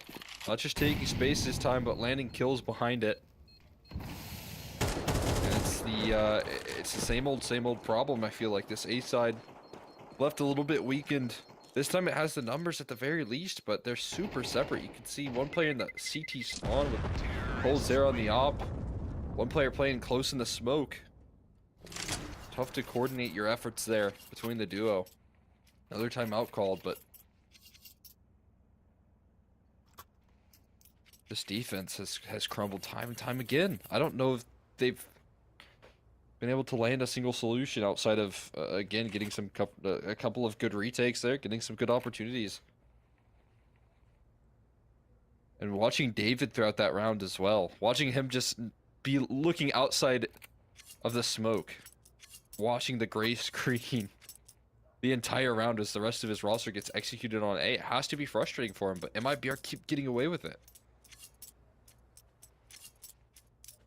They managed to lure away the A presence and find the isolated fight onto the anchor every time.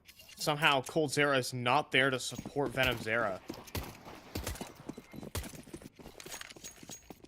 And even then, VenomZero putting himself in positions where he's probably only going for one. Yeah. Which I guess is a credit to MIBR in some ways, but... Well, this time, VenomZero, he's playing out from CT spawn. He's going to be retaking the A site.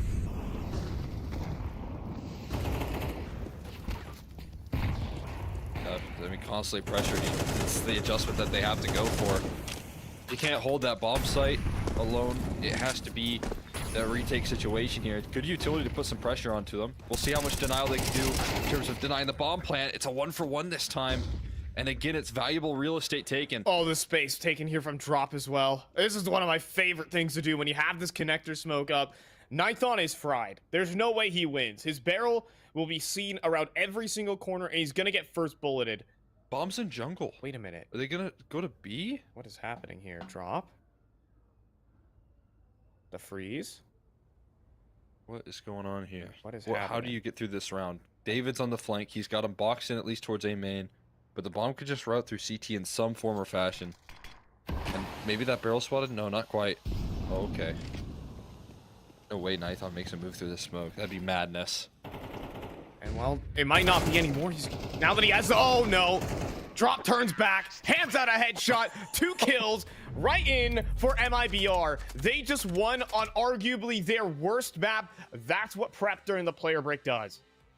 Yeah, I mean, that is just so incredible as well. Look at the way that they're able to identify this weakness here that they've noticed in Red Canids on this defense. I mean, just pressuring that A side over and over again. Didn't even mess with that B side of the map.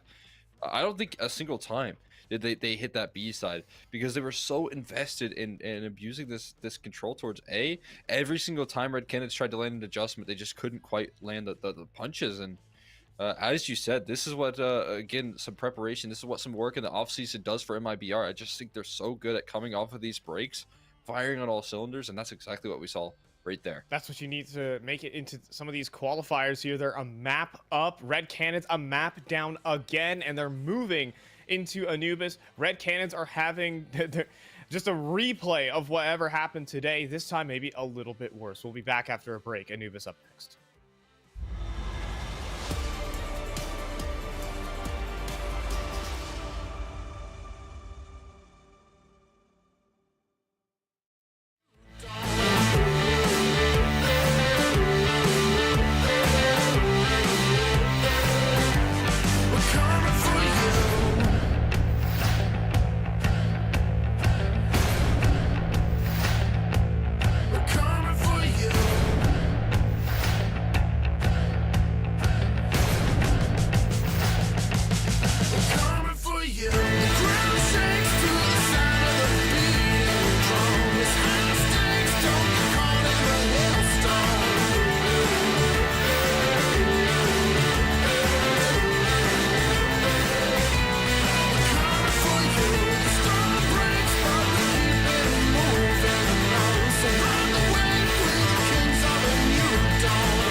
sitz auf meiner Fensterbank, die Nacht zieht vorbei.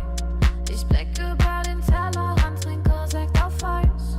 Ein Teufel und ein Engel tanzen auf dem Parkett. Vielleicht sind wir unsterblich, müssen nie wieder weg. Ich sitz auf meiner Fensterbank, die Nacht zieht vorbei.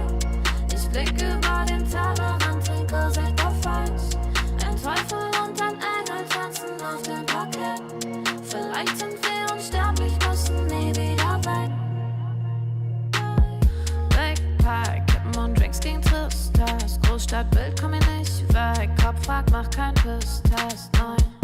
Ich will nicht auf deine Party gehen, nein. Engel und Teufel tanzen Schwanensee. Von deinen Lippen tropft der Chardonnay. Ich küss ihn weg, bevor du schlafen gehst. Sitz auf meiner Fensterbank, die Nacht zieht vorbei. Ich blick über den Tellerrand, trinke Sekt auf Eis. Ein Teufel und ein Engel tanzen auf dem Parkett. Vielleicht sind wir unsterblich, müssen nie wieder weg. Ich sitz auf meiner Fensterbank, die Nacht zieht vorbei. Ich blick über den Tellerrand, trinke Sekt auf Eis. Ein Teufel und ein Engel tanzen auf dem Parkett. Vielleicht sind wir unsterblich, müssen nie wieder weg. Faded auf den Wohnzimmerdielen. Baby, sag, wieso sind wir hier? Kann sein, dass wir den Boden verlieren. Wir heben ab morgens um 4. Ich sitz auf meiner Fensterbank, die Nacht zieht vorbei. Ich blick über den Tellerrand, trinke Sekt auf Eis. Ein Teufel und ein Engel tanzen auf dem Parkett. Vielleicht sind wir unsterblich, müssen nie wieder weg. Ich sitz auf meiner Fensterbank, die Nacht zieht vorbei. Ich blick über den Tellerrand, trinke Sekt auf Eis. Ein Teufel und ein Engel tanzen auf dem Parkett. Vielleicht sind wir unsterblich, müssen nie wieder weg.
And we are back aboard here with MIBR taking on Red Canids.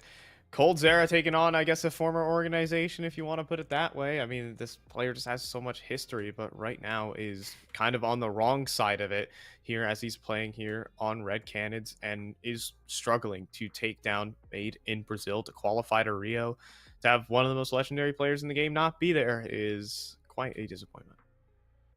Yeah, it'll definitely be, I think, a disappointment here if Red Canids aren't able to respond, especially in the fashion in which at least these last 3 map losses have kind of taken place, right? It feels like they've got so much of what we know that they have. I mean, there's no question that this roster has firepower. They've got clutch potential.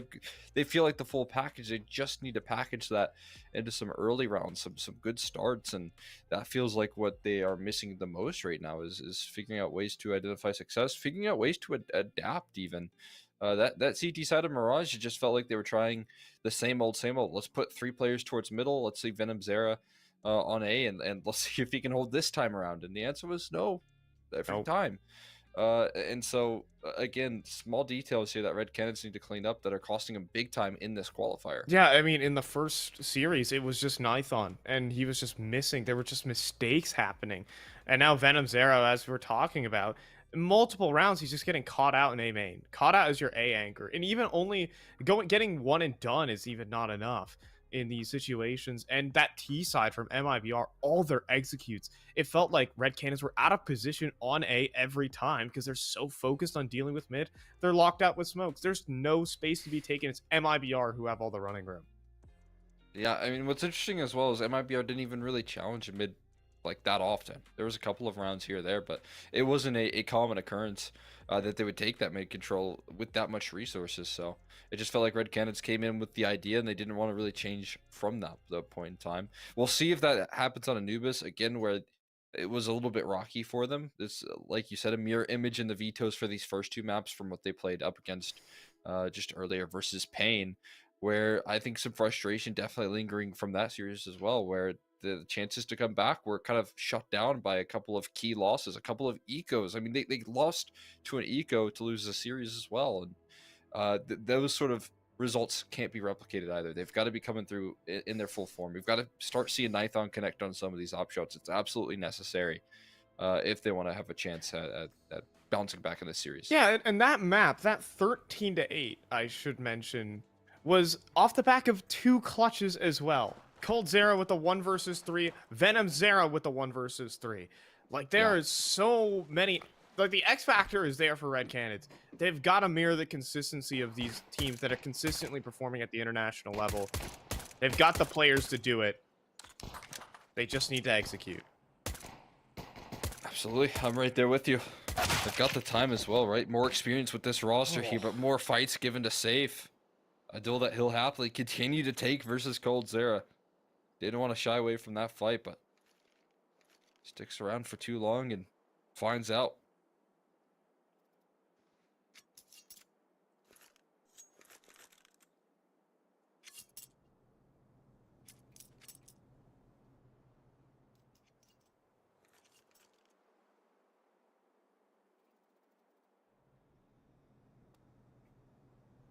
It's going to be a bit of a statement kickoff right there. We've got this A-side finish, I think, is what they're going for. Poor Hardzao, who doesn't even have dual Berettas going for him. Good. There. Spot a second player. Oh, okay. He's out of ammo. Safe's got him. What? The tunnels. Insani in an awkward spot, and Bomb playing a little late here, but this crossfire, if they control the back lanes, you just win the round. Drop it, Insani will clean up the rest of it. And MIBR are flawless on pistols.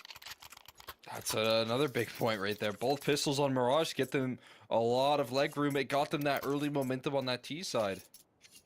They're able to lift off, and for CT side for that matter. Both halves, they're wielding this pistol success to full effect. And on the other side of things here, the lack thereof has gotten them kind of stuck in the mud in the early stages of games. That's 3 for 3, definitely puts a burden on this Red Canid side. On a CT side as well, into the first gun round, you're not going to be able to have every tool. Good morning. David's still giving them wake-up calls there towards the middle, though. Again, you got to take these rounds seriously, as Red Canids know so well. And then he's dead.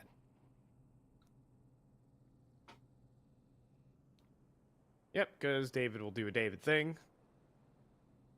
Double dig the first person he sees with the USB. Cold Zera was the victim of that versus Pain earlier today. God, I cannot forget that full eco around that Pain got versus Red Canids. Just earlier today. I think that would ruin any team.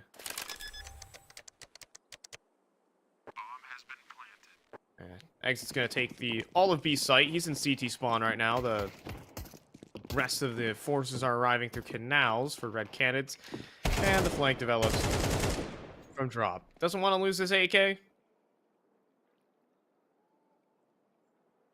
and so he's just chilling out between the angles at the moment. It's gonna be 2-0 start here for MIBR, where things lead off again as. Oh, that's rude from Exit.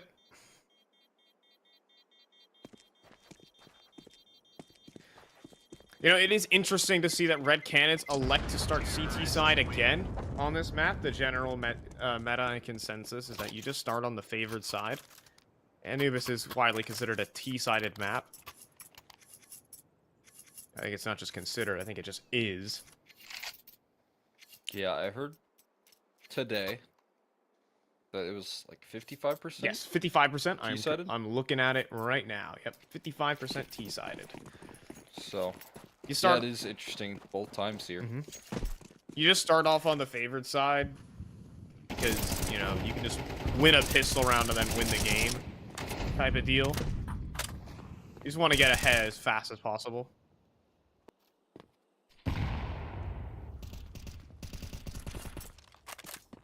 And I mean, they were slow to start. It was they were down 0-6 versus Pain on the first half, but then they closed out 5-7, which I would say is again enough if you can clean up and bring the T side that you would expect. But that was a bit missing from the Red Canids camp. Didn't have that same life in the T side, and it was shut down a couple of times by Ecos. Give them a quick wake-up call. But getting aggressive on the defense is one way to work around this. Bryn is caught in a really interesting position right now. Cold Zera gonna get tested. He's fully flashed up. That is just brutal right there. Great utility usage from Safe. Oh, even comes in from Brennan's They in. just double swung mid. Oh, man. David pushing back and immediately headshotted. All 3 players are standing here on B, and this is a one-way street. This bomb cannot really leave here in the form of Insani. I know I say that. I thought Heartsout was committing it to it, but he's a little far off. And Venom Zera in dire need of some help. Oh, they do reposition. Never mind. A last-second move to middle could get cut off here by Nithon. The bomb just barely gets past. Seconds to spare. MIBR are in. They got the bomb site, but they still got to work in this post plant. They still got a 3v3 at hand with a couple low HP bars to boot. That's a great HE, though, that it kicked off. Yeah, they're softened up, but Heartsout does collect now to 1 versus 1. Drop taken on Venom Zera. Cannot connect the headshot. It is Venom Zera who's prepped and ready to go for the first gun round for Red Canids. Wow. Excellent late round move from MIBR to transfer in towards that A side and just threading that needle perfectly to get into the site, but shut down by another Venom Zera clutch. But Canids still have that going for them. They are good in the late round. Thriving in it almost. And want to get to that point. But nearly denied. MIBR so close to shutting that one down in a 3v3. And what's left here off the back of that victory is great. But they are missing some tools here. It's a little lacking in the utility department. That defense. And again, David trying for that aggressive mid duel, but in the same way that Pain were prepared for it, now MIBR the same boat.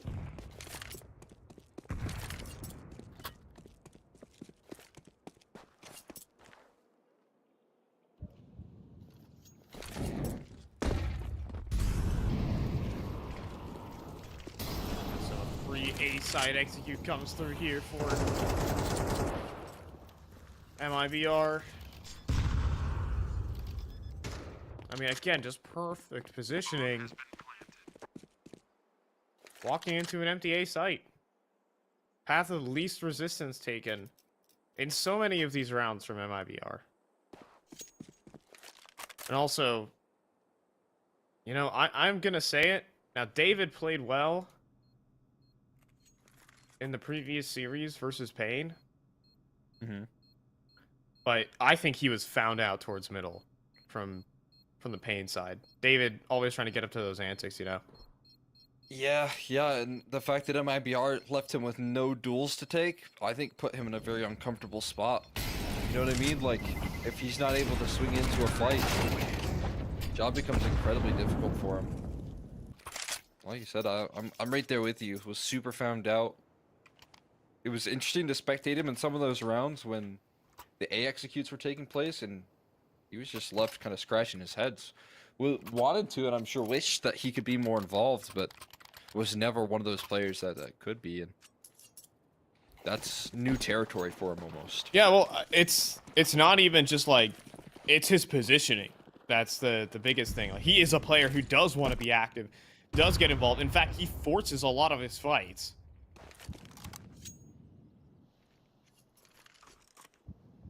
I think right now he is just behind on the playbook here. As look at this from MIBR. God, they are so far ahead of their opponents right now. Mid is empty now. They just know exactly what Red Canids are going to do next. Yeah, I mean, punishing David on the hyper aggression just around prior, and then completely flying to take that control in the very next breath. This is an interesting duo of smokes, though. Smoking off both camera and middle. So now Insani, instead of being more of an aggressive element, is now in charge of cutting off rotations that are going to look to support this A-side defense, which is nearly guaranteed to come here shortly. Hearts out with the deep smoke, well-timed. That might leave MIBR forced to push past it, forced to push through this utility here.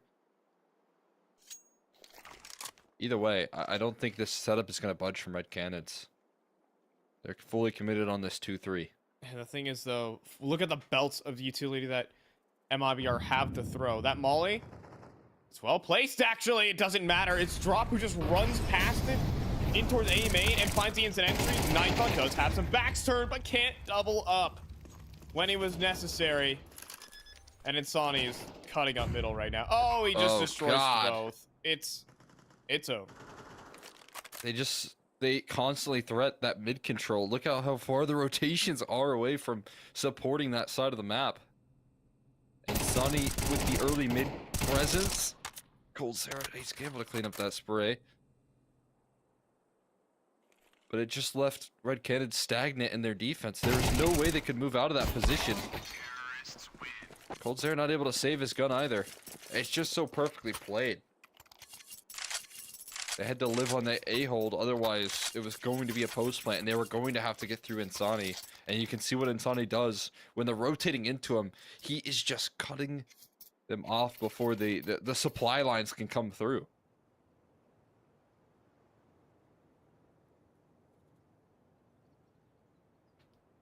Yeah, when the first contact as well just gets immediately deleted. There's just no way to react. There's just hardly a way to recover from that. Yeah, it was a good molly. It was a good molly, but the Drop had a better shot. Yeah, that's for sure. No question about that. And again, I mean, Drop's influence continues to be found. We were talking about him, but as we said, I feel like it was just two excellent pieces to pick up if you're MIBR, who've already proven to be such a savvy organization throughout the last couple of years. And picking up Drop and giving him a little bit more attention, giving him the range to take control of rounds has been a right answer for MIBR in the past, and it certainly looks like the right answer right now.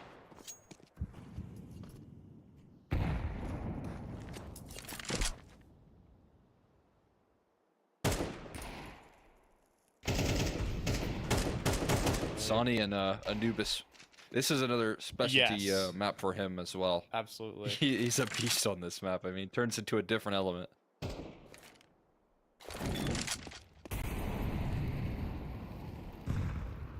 He's even flirting with the idea of a fight with David. But that's what David wants. He wants people to duel him. He knows he's one of the best in the server, but now exit calling from the front here. Yeah, Cold Sarah does have a nice flashbang in, but Insani's there to back him up. And what's the move here? Someone's got to go back and pick up the bomb.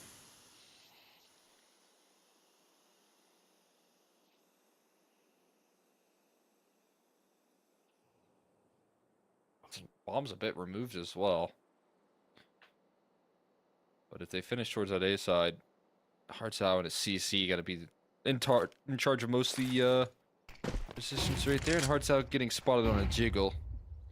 If you see a man with a CZ on the B bomb site, I fear you might know that's Hearts out. I don't know if there's any other CZ users in the server or on Red Canids in particular that can use it that effectively. How does Okay. he get away with that kill? Time. Is Hard's going to sacrifice himself for it? He will. Oh my goodness. There my was God. a chance. Man. Exit just watched the round flash right in front of his eyes. For a split second there, his heart dropped, I can only imagine. Are they able to save the day? David on a mission to save. AK maybe. But, gonna have to go around the world for that one. Do you think they disposed of this AK? Knowing Just not have time to run MIBR, to I'm get putting there. I'm putting my money on that they did. Look, he's even checking outside the map just to see if they did dispose of it. Yeah, he's a little too far away though, so he's just gonna hold on, I guess, to that, to the Deagle. And either way, investments into this next one. But another tough start for Red Canids that they gotta start to plant their feet on. Nython, fully enough economy to get into this AWP, but doesn't go for it. And that lack of confidence that he has certainly has to be felt. He knows he's been on the struggle bus a little bit here so far today, and now just going in for the rifles and utility belt behind it. Oh man. Oh, they're flashing through this. Oh, Venom Zera with nades in hand will take the fallback. Really wanted to hit the jets on this, but Brennison will fall. Molly, though, will force out Venom Zera right into the open. But Python in with the trade. Still battling. Joined together with David, who is restless and will swing for the double. David does not wait for the fights to come to him. As we said, one to take a couple tools. Willing to do so. And charges forward for the double. Shuts down the rest of that E-box prong. Really the only way that round could have went wrong. In the 3v3. Now Safe has plenty of time to try and work this round through. But eventually that internal clock going to start to tick for Red Canids, and they're going to start to turn their attention on this flank. And I think that's just happened now with Hardzao.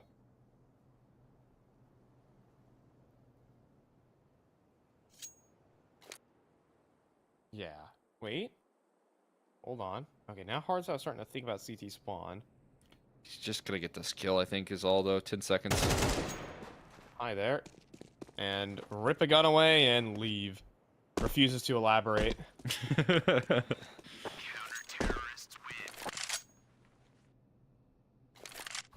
Not bad. Not a bad way to end the round. For MIBR, Red Canids, on the other hand, happy with the defense, holding strong on that B bomb site, man. A lot of pressure headed there early, and it again felt like they were gonna have the perfect read. Flying through that smoke with the flashbang, I think it was just like pixels away from catching Venom Zera.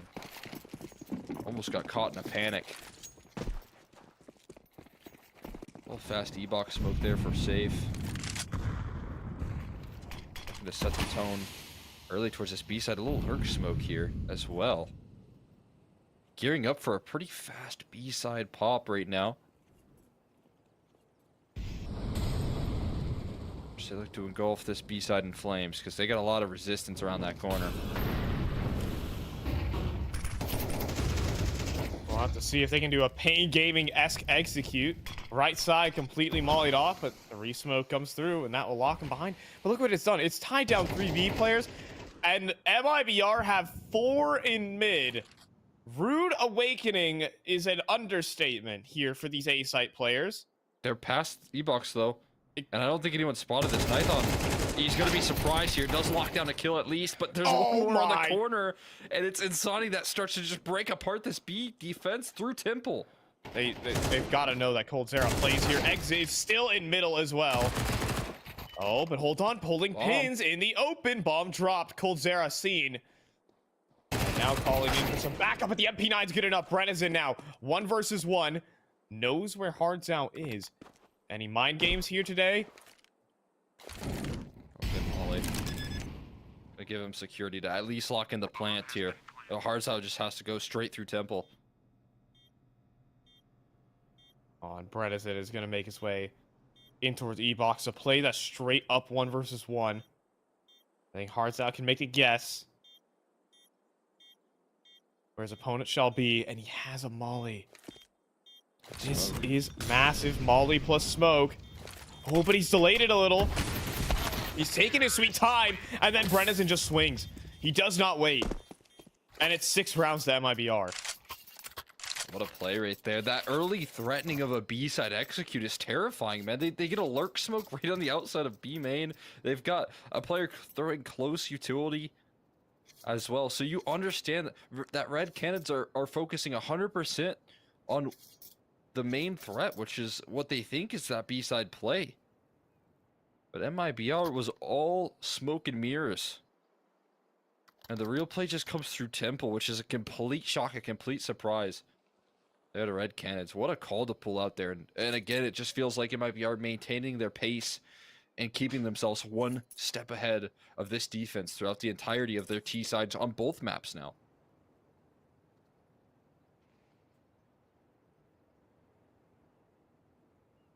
MIBR just showing some mastery in the mid rounds. To Red Canids have been danced around all day on their CT sides.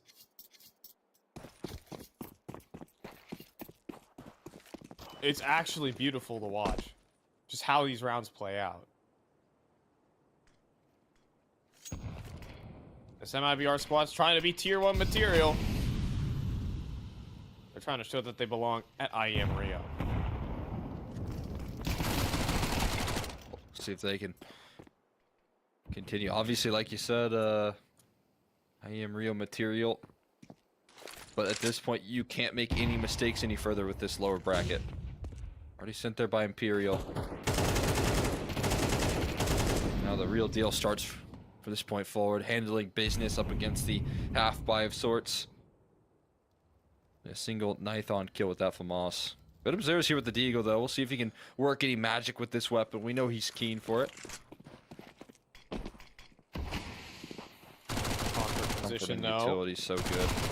Yeah, and just not the right angle.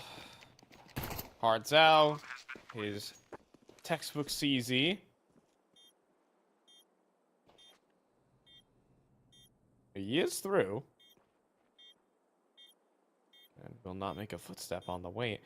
Are they hunting already? Alright, time to call it back, guys. I mean, Hardsau does not have a kit, so this is unwinnable. He will get a second kill, though. He doesn't have a kit. First person's going to be sent right on in. Bredesen will be able to clean it up. Hardsau got away with far too much there. Yeah, bring it on back, guys. Bring it on back. They do. Good damage from Hardsau. I don't know necessarily if damage is the biggest of factors. I mean, it definitely could be, though. I mean, there's still a little bit of room left in this half. So if Red Canids were able to strike back, they could get another 5-7 half like they did in that last series. But that would mean that MIBR have to slow down with the excellent calling that they've had. I don't know if that's going to be the case.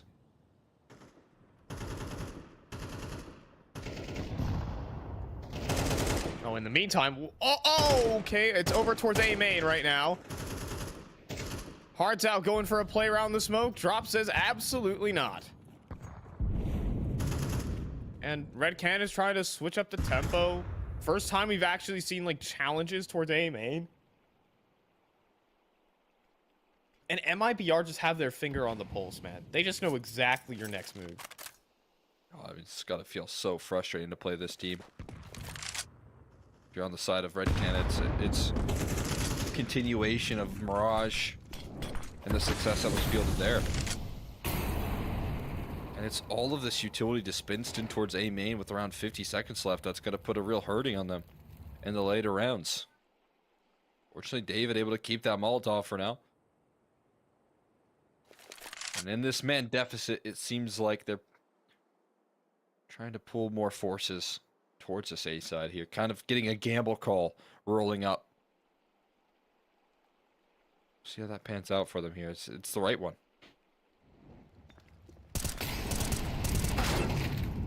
Oh my goodness. Nython never had a chance. David burning. Oof. And flashed. Nowhere to stand. And done. They run every second down to the wire, but for good reason. It's just perfection every single time.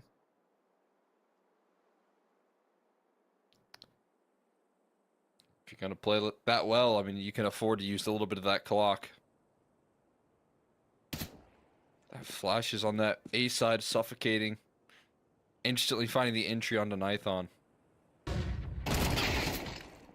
And even exits for Brennison, who sat patiently, waiting for those rotates to arrive through middle. Picked up where Insomnia was leaving off on some of those lurking endeavors. And while he doesn't get him towards the middle, he will sure find his duels on the rotators that never came. Cold Sarah gonna be last man standing. He's gonna get run down here, surely. And he does. Exit gets him right at the buzzer. The pain train continues here from MIBR.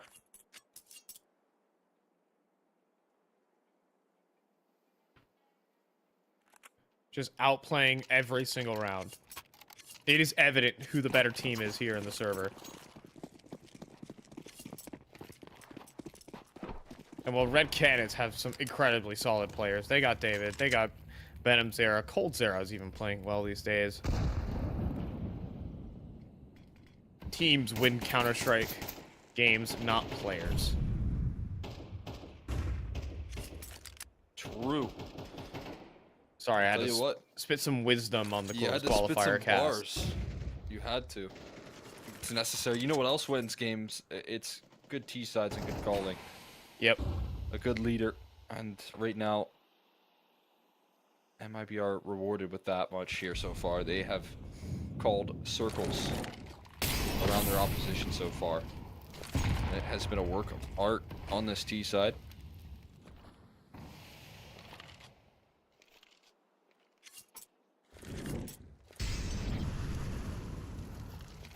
Nython with the one chance here. Good flashbang. Not enough to stifle Nython, who gets a lot of damage down. A dink even onto safe, puts him down to 2. And Red Canids with one of the best starts they've had in a while. 4v4 with a big HP advantage. You're not wrong. But again, putting the pressure on Hardsau. And in this late round, targeting perfectly. 25 seconds as Hardsau kind of transfers away. I think he knows the odds of holding off this A-bomb site with an MP9 alone, or it's unlikely, so playing in a position where maybe he doesn't have to hold down, maybe he can wait for his teammates to strike first, and that's exactly what Cole does. This time able to fight them from the back lines, and there comes Kills flooding the feed. There comes a flying Hardsau into the site to deny a bomb plant, deny a round. And Red Canids do capitalize off the 4v4. Believe it or not, that was just... If MIBR pulls a pin on that execute 5 seconds earlier, they walk into an empty site. Red Canids found the read. Once that push through E-Box started formulating, that's when everyone rotated. MIBR then executed into a stacked site rather than an empty site, and all the defenders were in front of the utility, in front of those smokes, in front of those mollies. Seconds the difference there for the third round.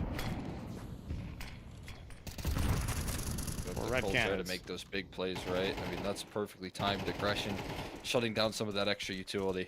Nython watching this. He's surprised if this goes anywhere. There he goes. Yeah. Safe down. Prepped and ready. Okay, don't want to get first bulleted by Insani. Not many players do, to be fair.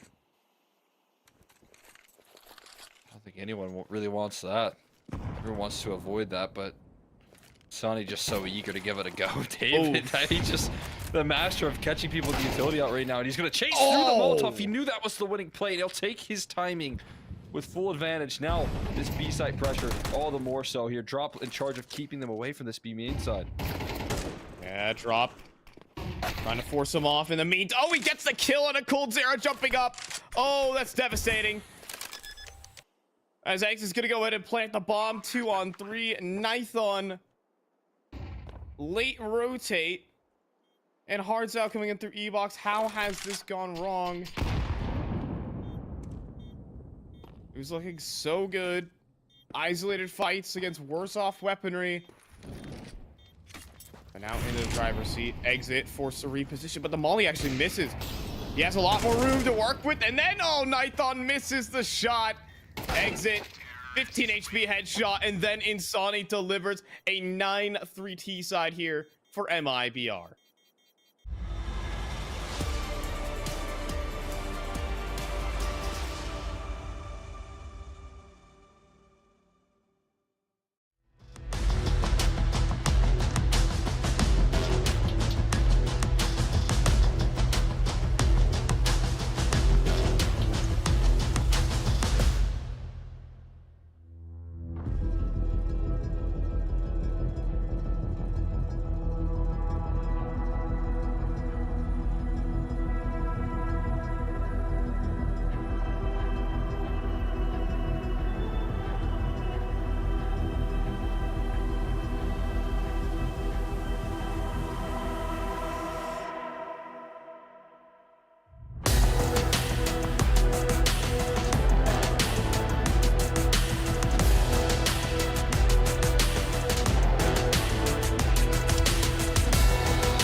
And so a 9-3 half here. MIBR just calling absolute circles around Red Canids throughout that T side.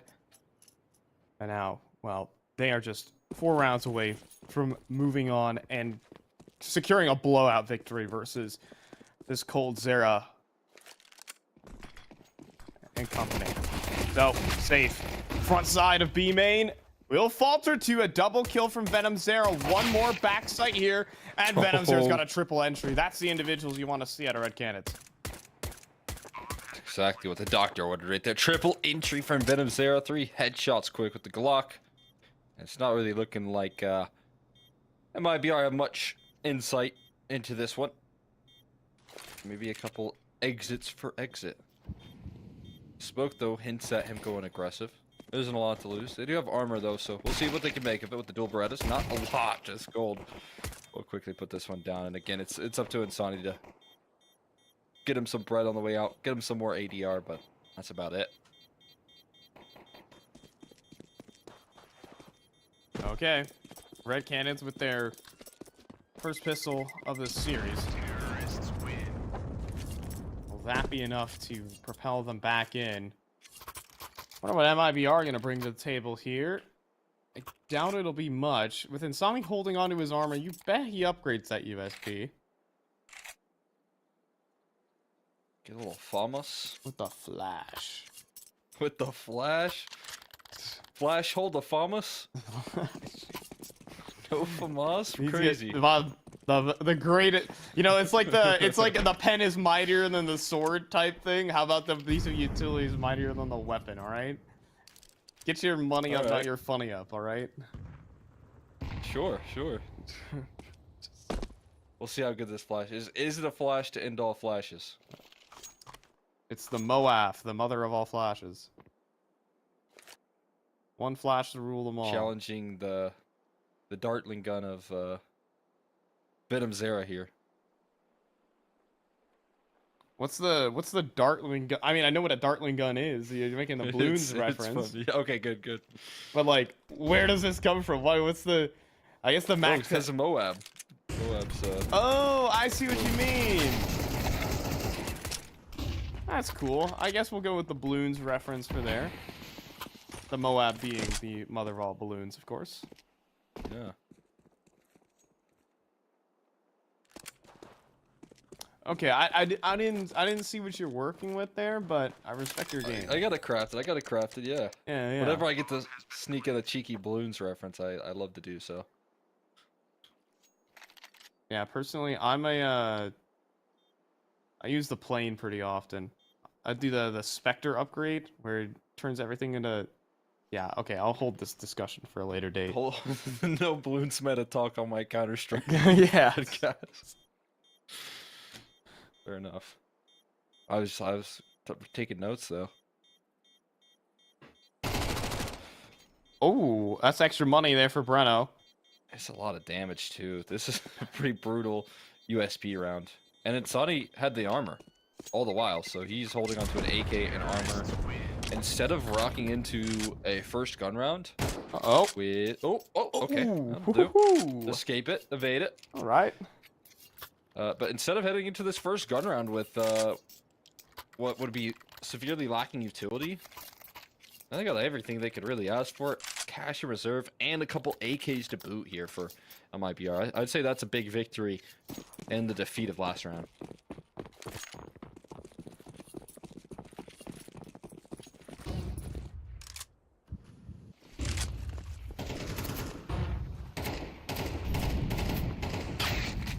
Oh my goodness, David! Oh my God, and Sonny, what is he doing? He's just dancing. He's looking to matrix those shots, man.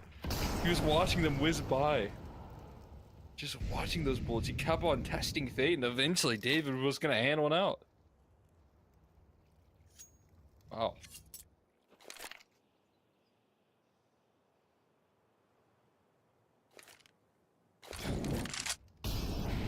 I mean, sometimes you just hope it just won't hit, and then it does, and you're like, dang.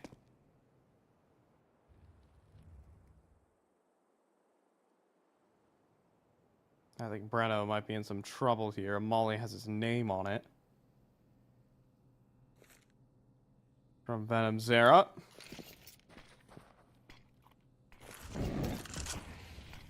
This. Yep. And yeah, that's it. I'm done and dusted here. Hold on. Most Nade part. combo. Oh, Okay. we'll find Cold Zera. Will that convince... interest. Oh, hold on. And there's also David. Now, if David gets caught here, they're going back in. And... Still... Yeah, no kits. That's actually the real problem here. I think they're going to be happy to save these guns either way. Yeah, 3 guns hold on to, and then again, those 2 players that actually saved...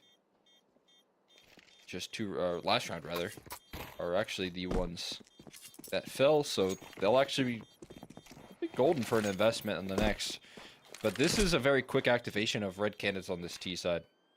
They finally get a pistol in this series, and while it is still very early on in this half, they're setting the tone.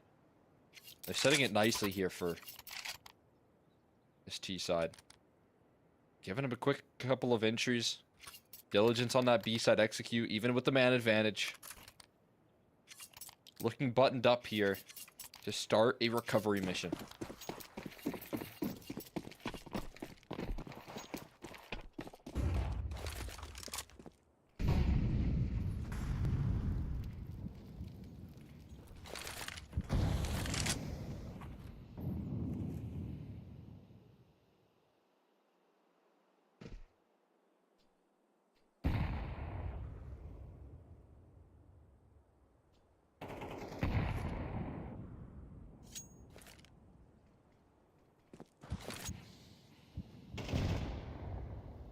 Not alone this time towards middle, though. Yeah. A little bit of support here for Insani. Yeah, no fun and games here from David. I feel like he just magnetized towards the smoke and...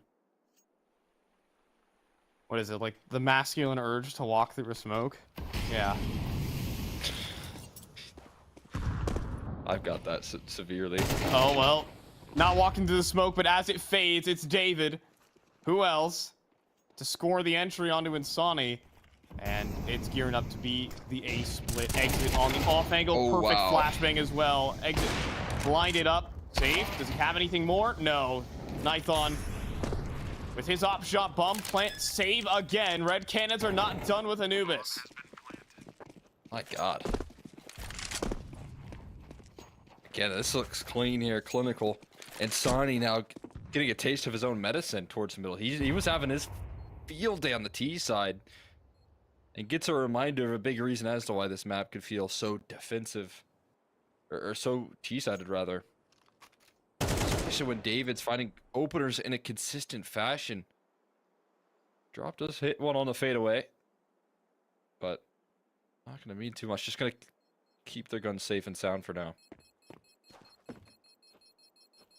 But if we can see that level up from David on this T side, even though he's had a bit of a tough 3 halves in a row here in this series so far, if he can rise to the occasion right here, right now, keep them afloat, buy time for the rest of the squad to arrive here on this series.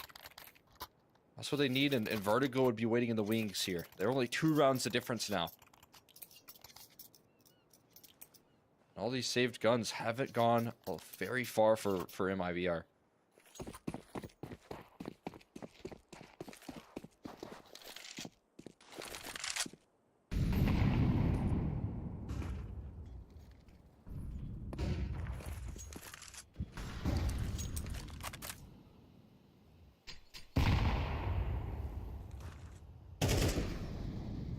Double mid setup again. Oh, we're gonna be playing with fire now, huh?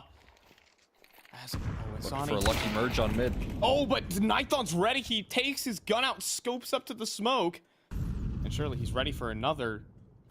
Slinking away. And dodging death. In the meantime, B main push is coming through. But no kills. Swinging at air right now. MIBR down players. And they're out of fuel for aggression. Yeah, they're punching hard right there, but nothing is connecting. And one quick strike right back from Canids. Another man advantage, another opening death here for Insani. The start of this second half, man. Has been obliterated towards mid. Has had a really tough time. And is in that same boat that David is, just looking for a duel, looking for an opening advantage, looking to take a fight that is in his favor, and he's been given none of that so far. And we've seen this before. It's just a solo B defense. And Drop in trouble. 1 kill good, though. He's able to survive. Peel back a little bit.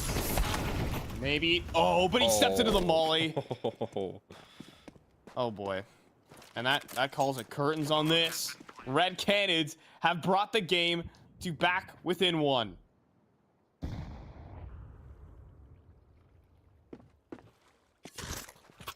It just looks so comfortable, so clean.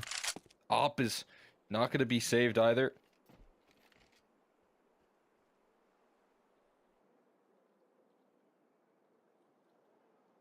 Statements being made here.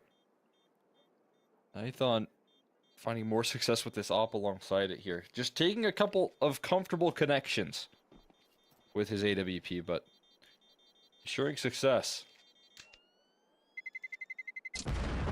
Promising stuff. There's another round good to go. In favor of Red Canids. It's a one-round ball game now. How quick they are to respond on this T side, and it feels like MIBR don't really have any answers. I think I'm pretty sure it's been 4 opening deaths in a row here for Insani. He's been shut down towards middle. Has lost a little bit of that luster that he had in that first half. And MIBR certainly feeling it.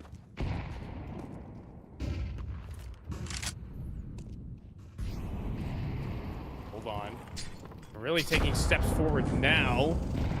Made on drop. This is heard, but oh my gosh, Insani again cannot convert. Is Drop gonna try and slink through the smoke? No, he'll try to steal the kill and not be allowed to escape by coldzera. A little too ambitious. Handed the cookie jar.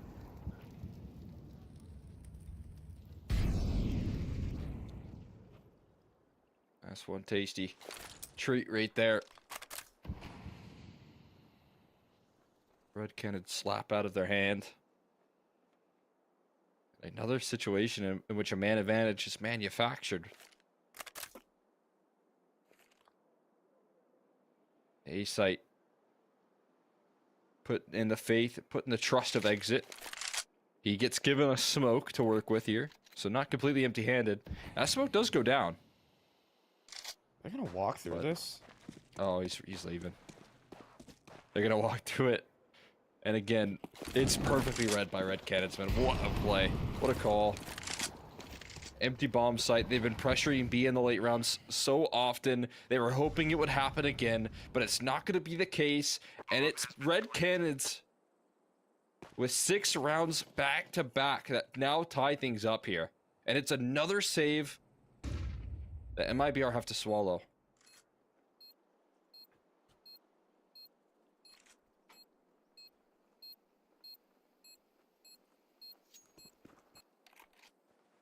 MIBR just have gotten no space. It felt so cramped every single time. Well, I do think that the push-up from Drop was very well timed. A lack of discipline on the fallback, and coldzera collects an easy one. Good ideas. The missed execution, as well as they cannot get control of middle at the start of these rounds. David or Nithon has got an opening pick, it feels like, every single time.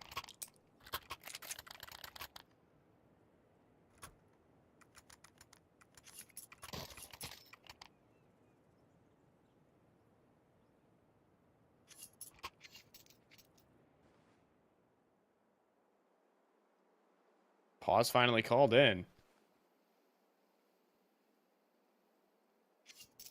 Or MIBR. They've been really wanting to get aggressive. They've been restless on their attacks.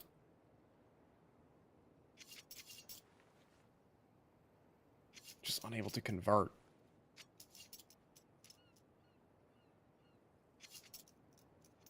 Change of approach, changing the sails here for MIBR. What's the next move? Safe has not been able to get activated. He's been playing passive towards these sites every single time, just hoping the play comes to him. Wonder if that's an element that could change. Yeah, something certainly needs to, though. See if they can land the adjustments on this CT side. An early utility set that hints at a pretty aggressive B-side take there, that lurk smoke alongside the E-box smoke. Hinting at some map control, but a transition, what feels like with a lot more resources from Red Canids on this A side, ready to take some control towards main, and a setup prepared to meet them on the inbound. And Sonny finally has said enough is enough. I'm going to give a little bit of space towards middle. This is the most passive we've seen him really try and play. He's on fast rotate to both sites at the moment. Safe. How's he feeling on this one? He has a molly.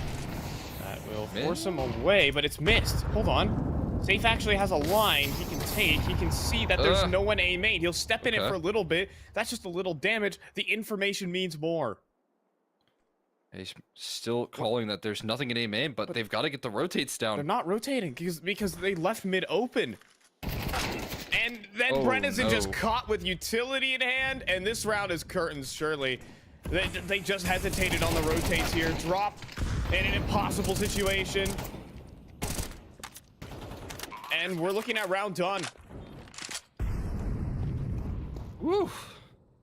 That is clinical right there. Like you said, it just feels like MIBR hitting a wall. It's such a suffocating feeling here as those B players, knowing that Safe is actively calling nobody is A main, nobody is A main, and yet still no one can even budge on this MIBR side. That is brutal stuff. Red Canids now finally becoming the masters of manipulation on the map here, and really giving MIBR a taste of their own medicine here with just flawless calls. They're not even needing mini kills here in the second half. They've gotten so little frags to their name in the second half on this T side, but the kills that they do are always on weakened bomb sites. And it doesn't matter if they're up against the full rifles, pistols, whatever it is. MIBR just getting worked.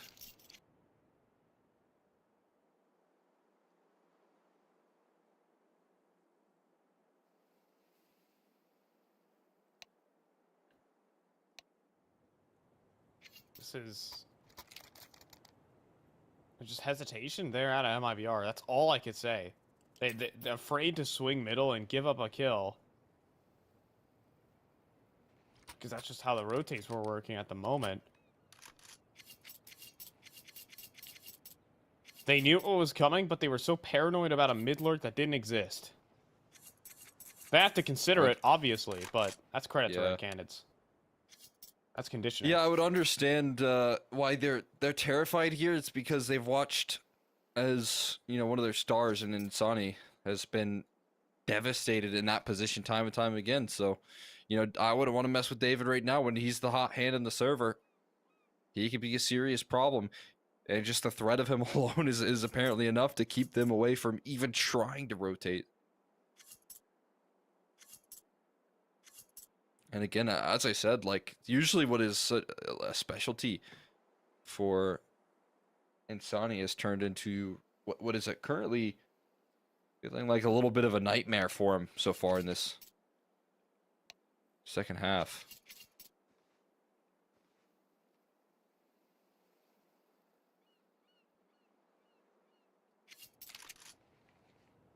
Really just unable to get activated across the map. Yeah, I feel like the one part of the map, the game plan here for MIBR going into the CT side was to take that aggressive mid control. It hasn't worked, and now they're paranoid everywhere else. Yeah, what do we do without it? How do we win rounds without that crucial bit of map control that Insani's usually good for? Well, hey, you know what they say, if all else fails, get the double up.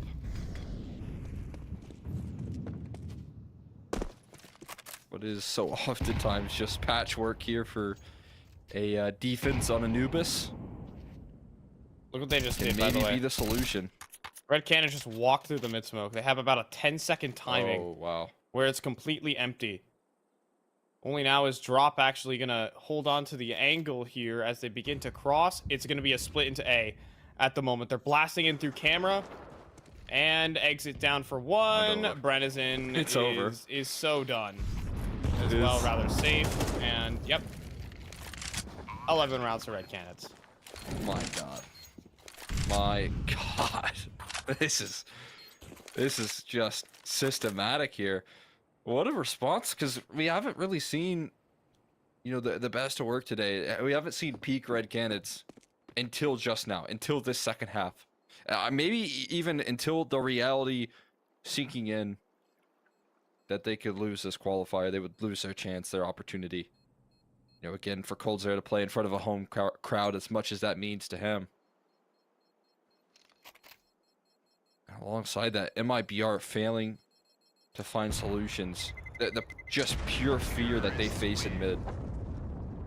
it feels like they don't want to touch that side of the map now. No longer does Insani want to play middle all of a sudden, and that's a rare occurrence. David did just a masterful job of starting off and setting the tone of this half by putting that fear into his heart.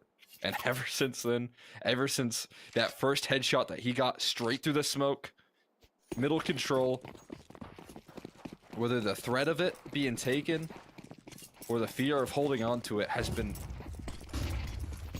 just haunting this defense. Finally, Safe is actually going to go for an aggressive move. I feel like this is the first time I've seen it all half. Takes a peek down and puts actual paranoia into Red Canids for their early round. What if they are in the canals at the moment? What kind of control do the CTs have? And now they're fighting out from B main. Red Canids finally have been crushed out of map control. Better late than never here. For MIBR, still not conceding map point just yet to Red Canids, but look at this. Haven't really been able to hold on to this mid control as a solo here, but Insani knows when he needs to call for some help, and he's going to get that help. 3 players in charge of retaking this ground. We'll see how much David can do in holding against it. Will he be cleared? Oh, he's looking both ways. And will be quickly traded. Now that's going to be the A execute coming in. Can they deliver here on the site? Insani is yes. With exit, finally, there's a bomb site hold for MIBR, and they're in the right positions. For goodness sakes. Nithon dancing around with an op towards the pillar. And not being given a target. He has to go A. And, well, op shot, but can only hit 1 target. Quick swing there from Brendazin on the trade, and the first good round out of MIBR. Yeah, where was that throughout this half? That feels finally like they figured out and they remembered how to play the map. Taking map control here. Having your opera maintain some space as a unit, being able to reclaim control towards middle, not necessarily a solo effort from Insani. And also, I believe, if I'm not mistaken, that's Insani's first kills in like the last 8 or so rounds. Was stuck on 14 for the longest time. Oh my goodness. And Safe is stepping forward right now. Space being taken here by the CT side. Confidence being asserted all over the map as well. Insani back up to more aggressive stance towards middle. No longer shaken.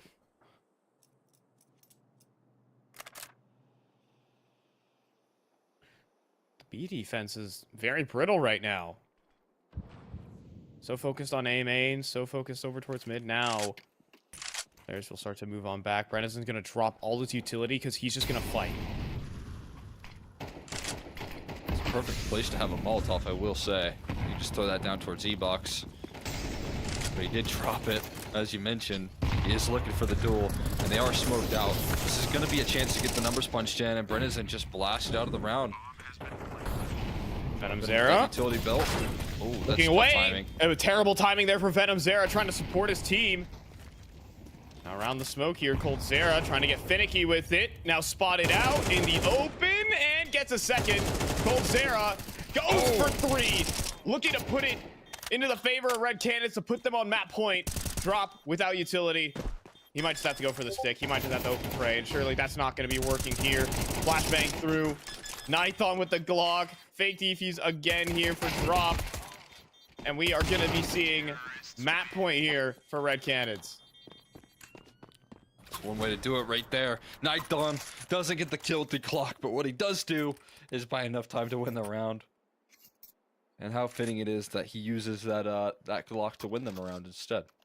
What has lost them so much in terms of that last series versus Bane and the antics that he got away with, but instead it's just going to be a opportunity to deny that defuse, and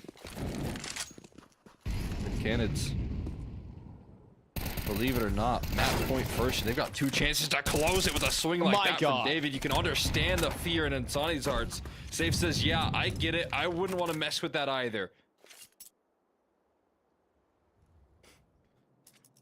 Again, David is a Mobs level talent. He just wide swung the Opper and just first bulleted him.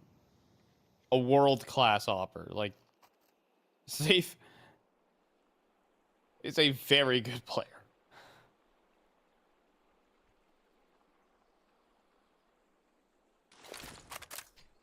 I just gotta watch from the sidelines.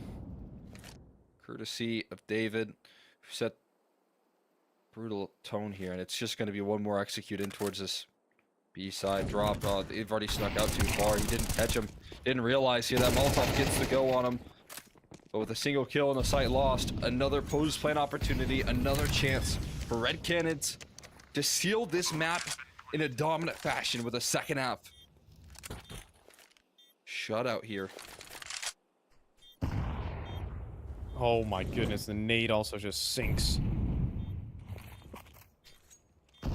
The thing is everyone's playing off-site here for Red Canids, allowed to make their way and get access to the bomb, but Cold Zera. There's another headshot for him. Molly in towards... Wait, hold on. In towards E-Box. Time.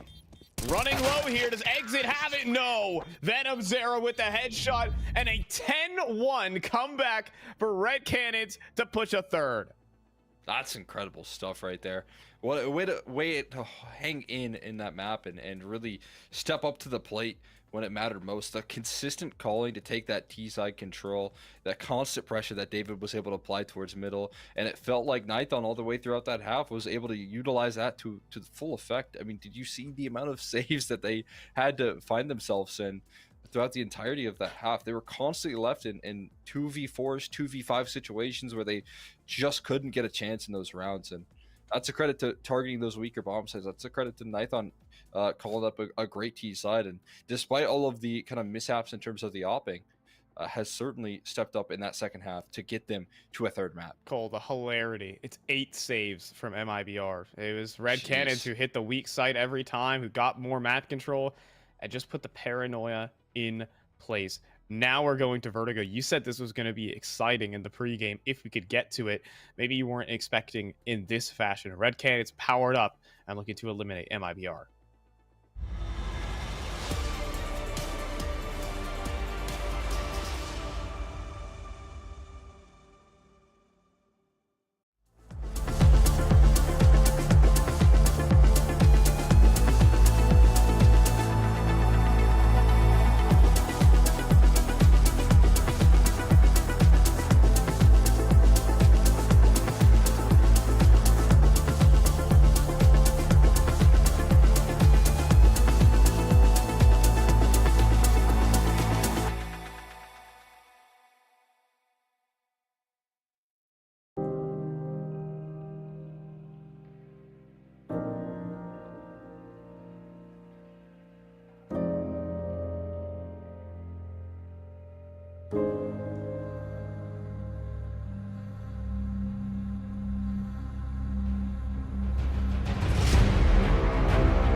to build a home.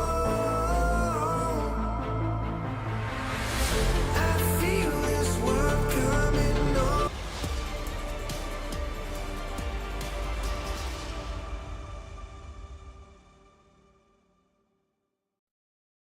A red Canids T side instills the fear of God into MIBR. David and Nithon taking full control of Anubis and a 10-1 comeback to make it a 13-10, stealing the map pick and moving to Vertigo to stay alive for a chance at IEM Rio for these Brazilian teams. Yeah, I mean, just an excellent bit of resiliency shown on that T side. Red Canids hanging in there when really for 3 halves in a row of Counter-Strike, not a lot was going their way, at least in a consistent fashion. It felt like it was going to cost them there, and then, you know, they had something cooked up, they had something prepared to fully exploit MIBR on that defense, and they leaned on that so heavily throughout the entirety of that half. I don't think really, besides the one round that they got, did anything go wrong? Was there many close rounds? It was, as you said, 8 saves on a CT side, and outside of that, just 1 hiccup, and they just coasted. It feels like that's a big asset to have heading into a third map here, where again you're hoping to replicate that success.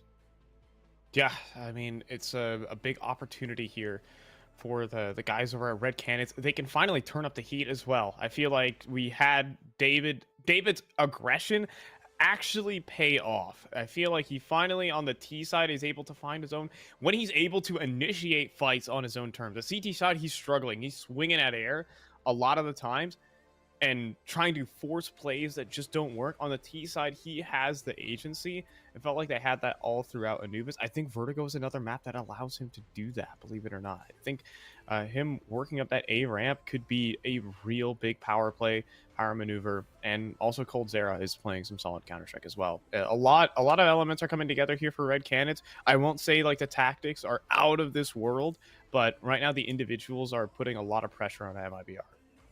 Yeah, I mean, that definitely was the case. I think largely a part of the excellent calling was, I guess, Nithon kind of abusing the fact that David was playing so well towards middle, that he was instilling that fear into the side of MIBR, the fear of taking control, the fear of taking map presence. And if David's able to replicate that, if they get off to a rolling start on this T side, then that's going to be another asset. And Nithon clearly asserted that he could use that to their benefit.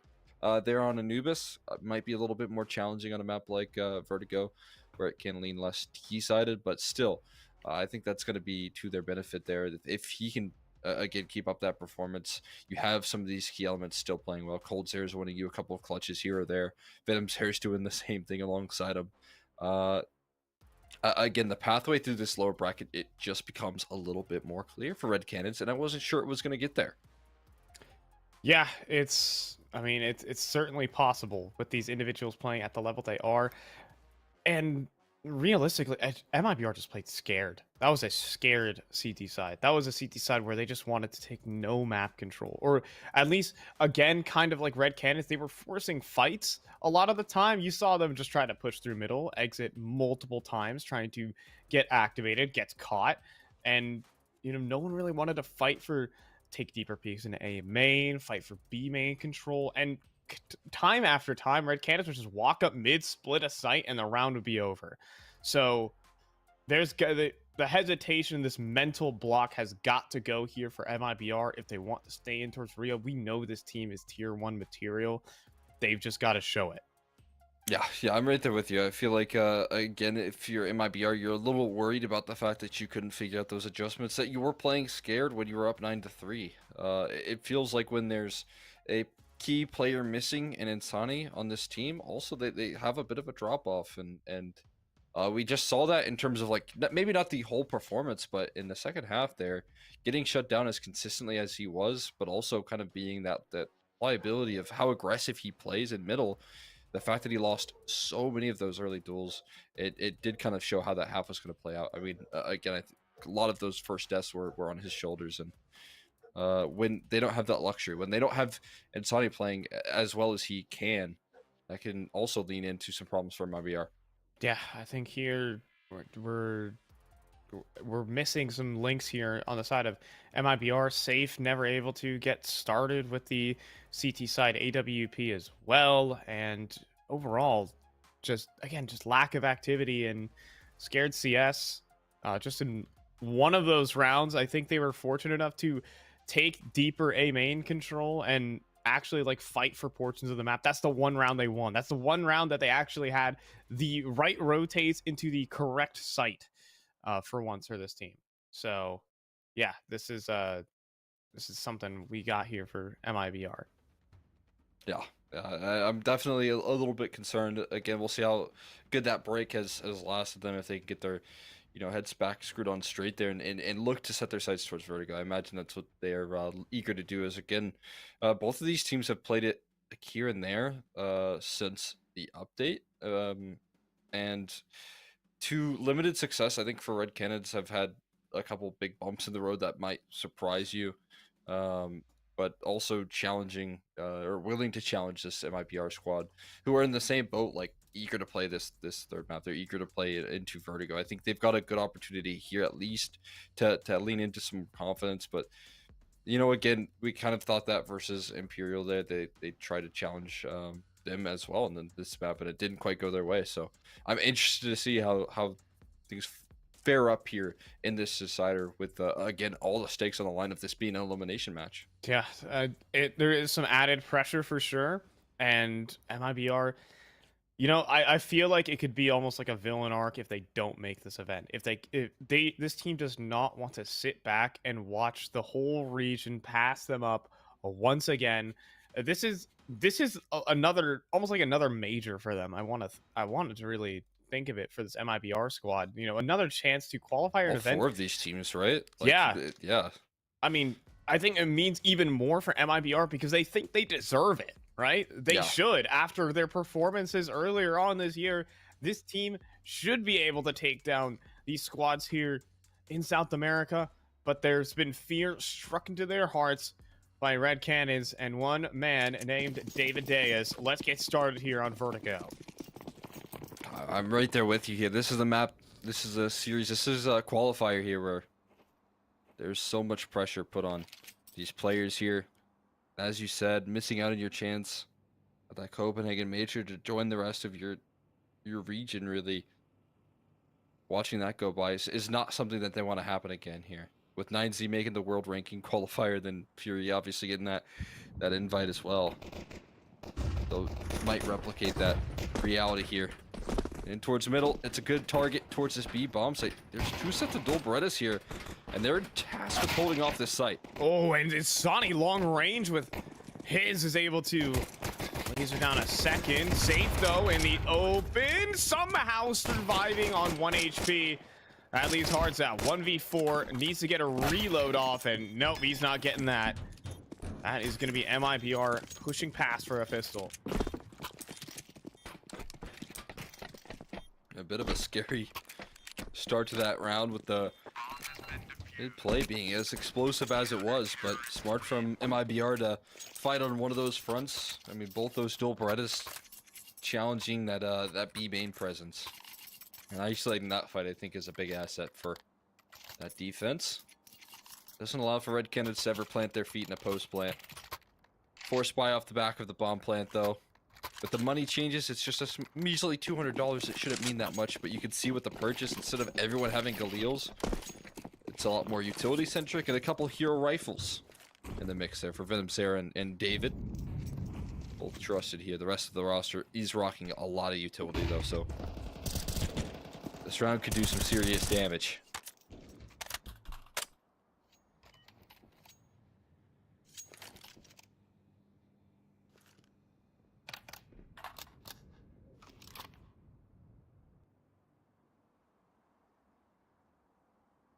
And re-aggression.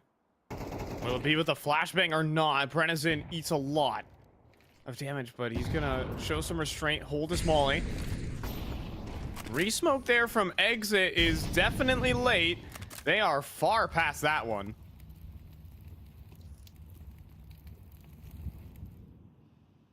Oh, Red Canids are getting so close.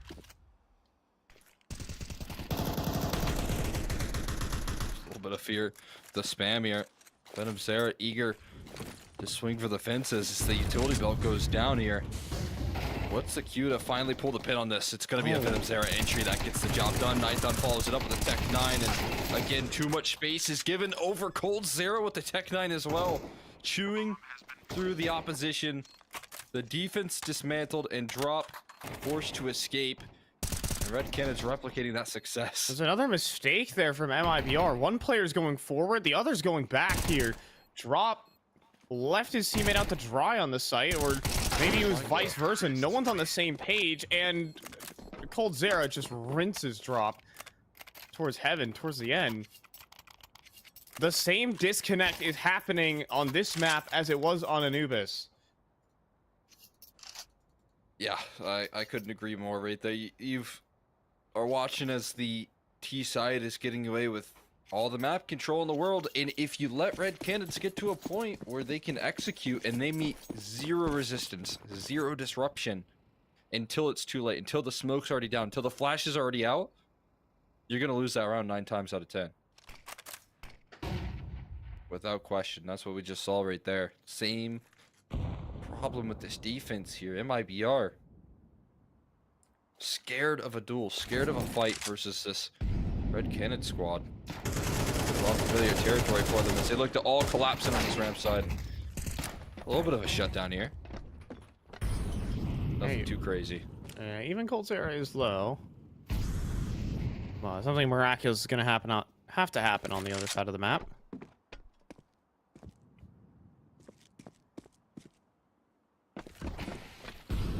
And all things said, Drop is not in the worst position ever, but needed to hit an instant headshot there, and Exit knocked off his rocker. So we'll see Insani. He doesn't look interested to save.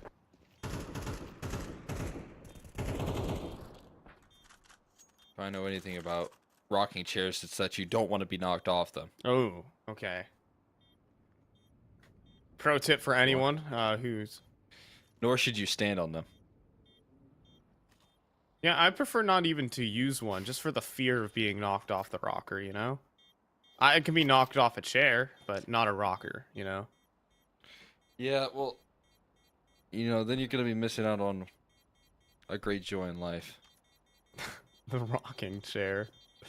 Rocking chair. At Cracker Barrel in particular. They got those? You ever sat on a Cracker Barrel rocking chair? No, I've not. This is extremely North American. You might have to come take a visit to Kentucky sometime. I mean, I've been in like a Cracker Barrel maybe once. Next time you're there, if ever again. Take a seat in that If ever rocking chair again. while you wait. If ever again. If you do want to go back. All right. My issue with Cracker Barrels is not super versatile, so. See what you mean? Funny. Aw. Thought he would have one, but no good on the AK, and a walk into the B site for free. Oh, what? Cold Zera and a USPS dink. If I had a nickel or whatever, I'll hold that thought for later. Pushing past the smoke, David. Oh, he's got the tracking for that. Sense and res pretty pleased there, David. As safe, smoke fading, and he's dead. Oh. No luck. We're about to drop the Doofenshmirtz on us. If I had a nickel for every time that happened to Cold Zero, I'd have 2 nickels. But it's odd that it happened twice.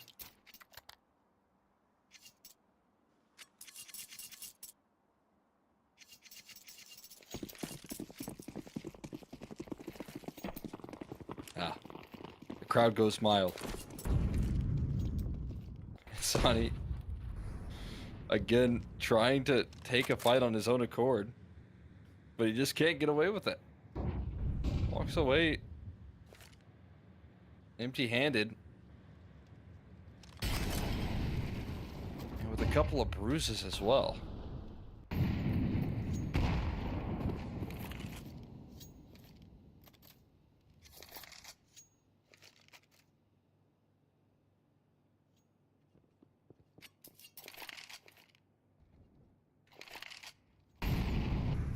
We are not having fun in these early rounds, I will say. They're almost out of gas as well. Running low on utility fuel. At the minute mark, 2 smokes remain, and David pressuring. 1 smoke remains at the minute mark. And also a critical smoke has just faded over towards A ramp. Red Canids are all walking up and silent about it. Brent is in looking for a fight on that side of the map. Will be quickly traded while David's poking and prodding towards B, trying to sell a fake. Red Canids are encroaching here on A. About things quickly. We'll see how some of these newer angles work out here for exit. Trying to work off the catwalk right now and playing that off angles to perfection. You can see catching some big surprises on the early inbound. Hard's out, desperate to plant the bomb, but to no avail. Gets dropped quickly. coldzera could save this one, but he doesn't have a lot of time to do it. That's going to help out, though, big time. 10 seconds left to lock in the digits. Drop. Activating on the flank. He's going to deny the plant, though. He makes the active move and doesn't let coldzera settle. My goodness, coldzera had the right idea. It's just the off angle there from exit that gets him across the line. Just a little new parts about this map and how you clear the angles on this site now. Exit can be thankful that he has spent some time in the empty server for that. It'll get him 1 round, but Insani again, ridiculous aggression towards B. Did you just make the full on dropped in? Yeah, that he did. The important part about dropping is that you commit fully, so at least a kill there. Which, for some of these early exchanges, has been better than what he's been able to get in the past. Walking away either buried or with low HP. This time a 1-for-1. To a B execution where drop is very alone right now. Oh, nice on. It's gonna go down to the molly. Good counter utility here from MIBR, but this round's not done. coldzera comes through with 1, but not another headshot there. Exit's got him. And that leaves Hardzao lurking bottom B versus 3.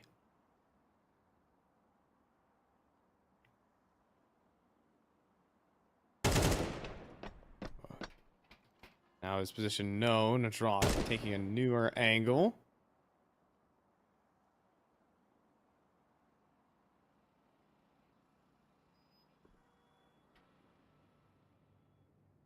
And he is going to go ahead and call this one quits. MIBR going to bounce back.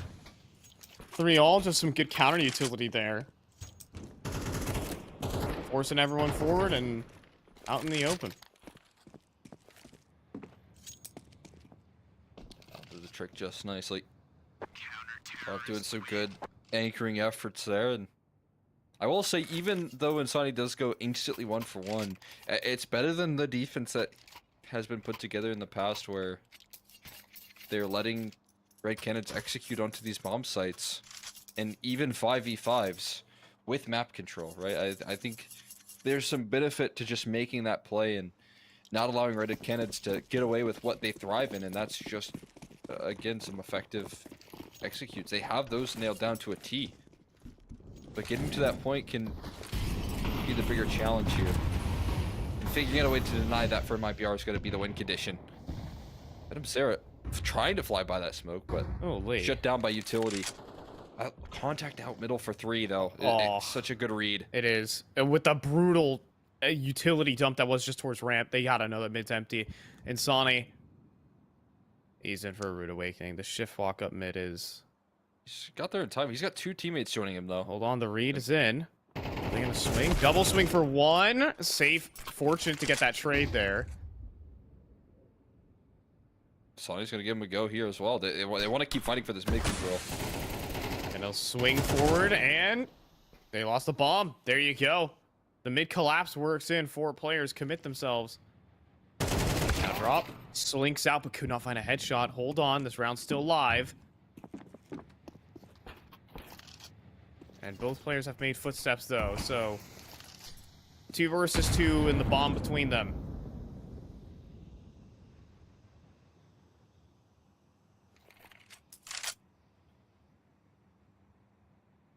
And kind of just sitting on top of that bomb like a little goose egg, keeping it nice and safe. There's a Molotov as well for Brennison. Gonna have a tough time getting past this duo here, holding these off angles. Yeah, it's gonna be just a hard fight and a quick trade from Brennison. 1 survives for MIBR, but 4 in a row here on the defense.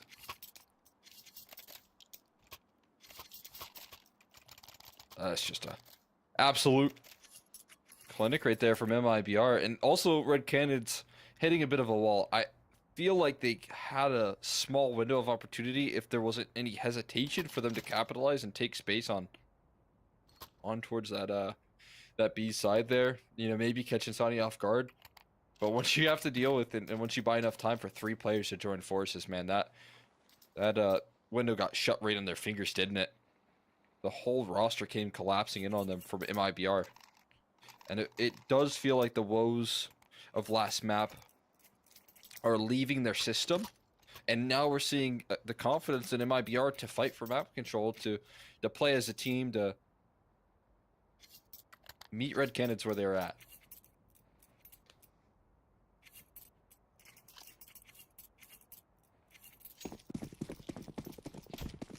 Yeah, there's a lot more confidence. Understanding that, okay, there's 3 mid. Well, we can swing them with 4. So let's do that.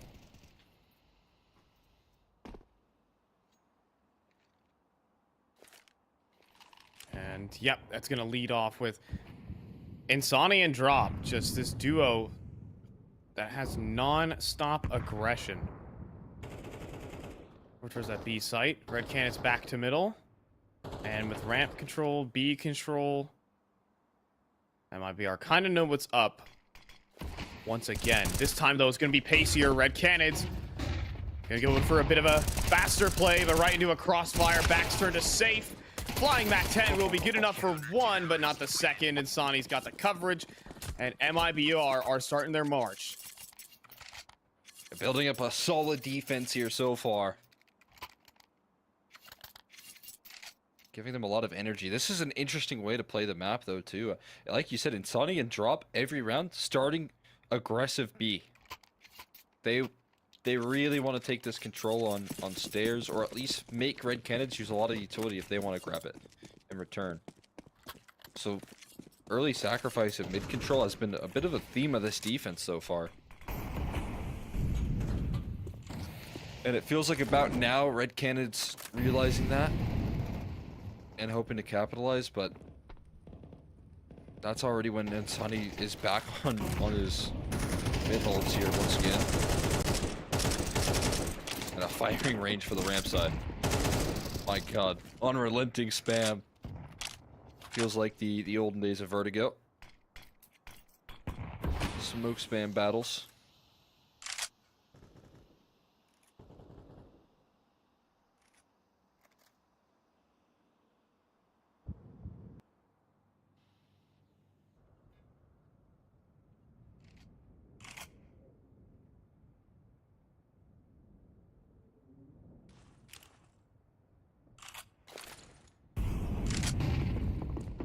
Returning back in on a later play, but counter utility, a second wave here for MIBR. Brennan's gonna step forward though, and Nython in with the read.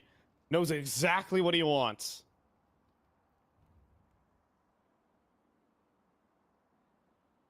They're gonna pump the brakes with 30 seconds remaining though and turn it back to B, which is the perfect call, I should add. Flashbang in from the team, exit clears. And the B site is free for the taking. Straight up execute. No one's home. It's got to be another save here from MIBR. They've bitten down on Nython, and Nython gets 2 kills. Oh. Again, just securing the round and still sticking around. Overrun finally, but he's done way more than enough. has drew the attention of 4 players and taken down the 5th.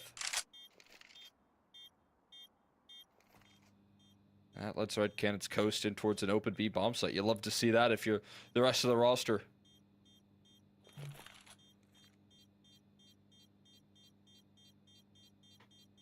Python making his job easy, making the rest of his The teammates' giant jobs easy. foot shadow there.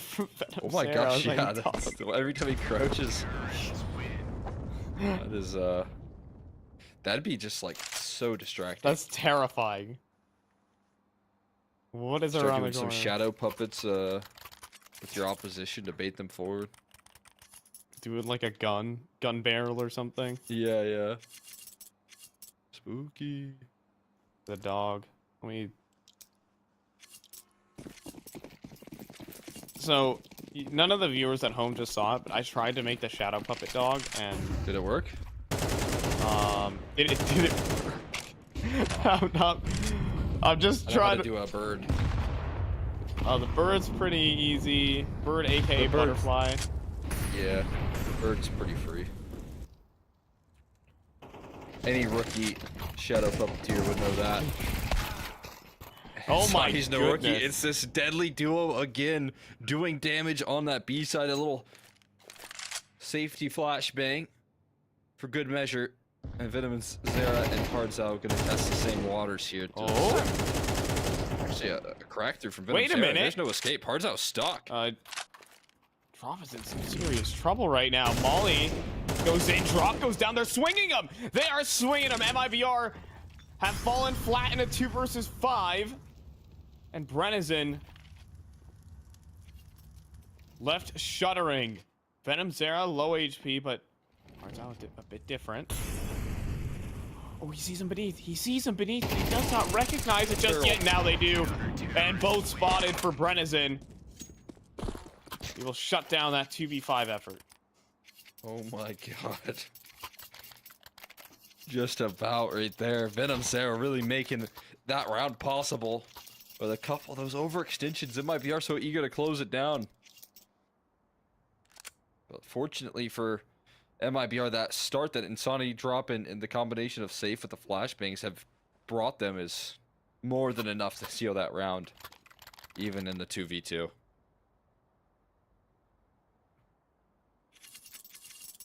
Insanity's back up to an excellent defensive effort. He's looking to redeem himself here. And he's not giving up on the idea that he's gonna win these fights on the B side. Where he lost he lost like a little bit of steam on his mid side defenses because David had him a couple of rounds in a row.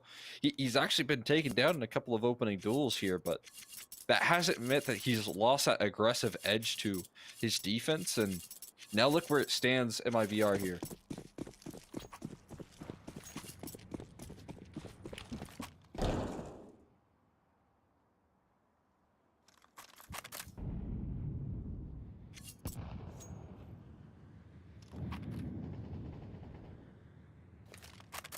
To the last dollar, Red Canids with a chance to equalize.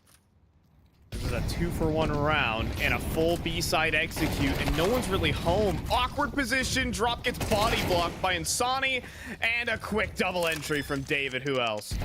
Red Canids are in. This is the save. And that's back to the more familiar there. We're hoping and finally playing that more passive defense on the B side. And caught with a big surprise. I cannot believe that Red Canids are continuing to punch in this direction as well. As they've been met with the constant resistance, they've been met with like stacked bomb sites with stacked players, you know, 2 or 3 defenders on a rather consistent basis. And I think that MIBR were kind of demanding that respect, saying there's no way that you guys keep challenging this side of the map. And Red Canids are super willing. They definitely will continue that. Like you said, who else would David to punch through?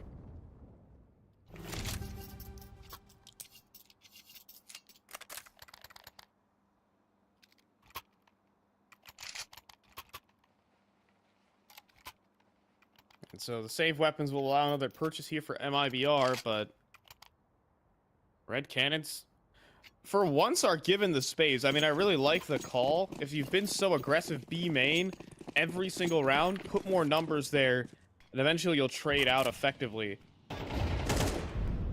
And no one was there. All right, just execute. Simple flow chart there for Red Canids. And David. How is he going to find a kill out of this? Oh, like that. Headshot on a save. See you later. Oh, is David prepared for this? Switch up here from drop. Don't you dare make a footstep or David will lock in. And, well, drop does not and converts the kill back. And in fact, drop's going to continue going forward. He's going to play behind the smoke. He's going to get sneaky with it. Gold Zera and Venom Zera line up, and it's 4 for drop. Ace on the cards. Hearts out leagues away, though.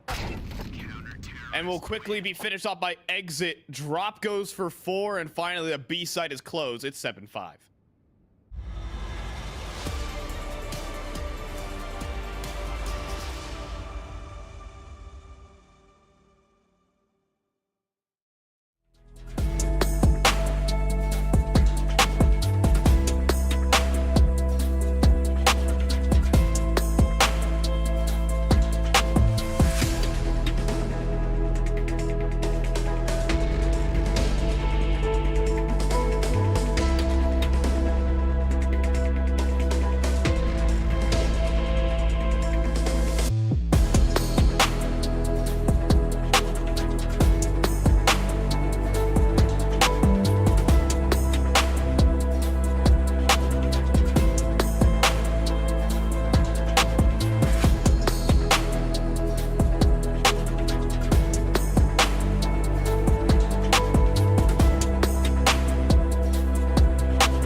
And we are back. 7-5 right now for MIBR as they just put together a clinic of a CT size, just manhandled a ton of different executes. And Red Canids, well, they put together a couple of solid ones of their own, stamping down on map control and just good protocols. MIBR is up 7-5. I'm super interested to see how this thing closes out as well.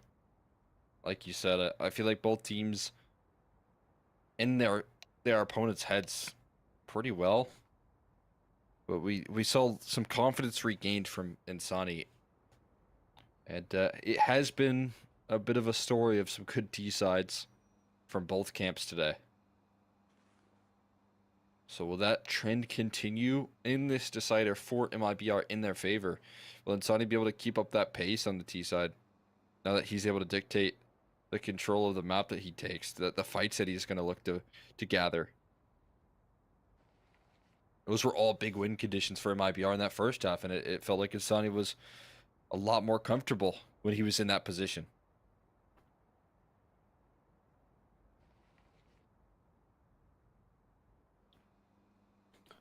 On the flip side, David's, didn't really come into his own except for just that one round towards the tail end where he finds the double entry.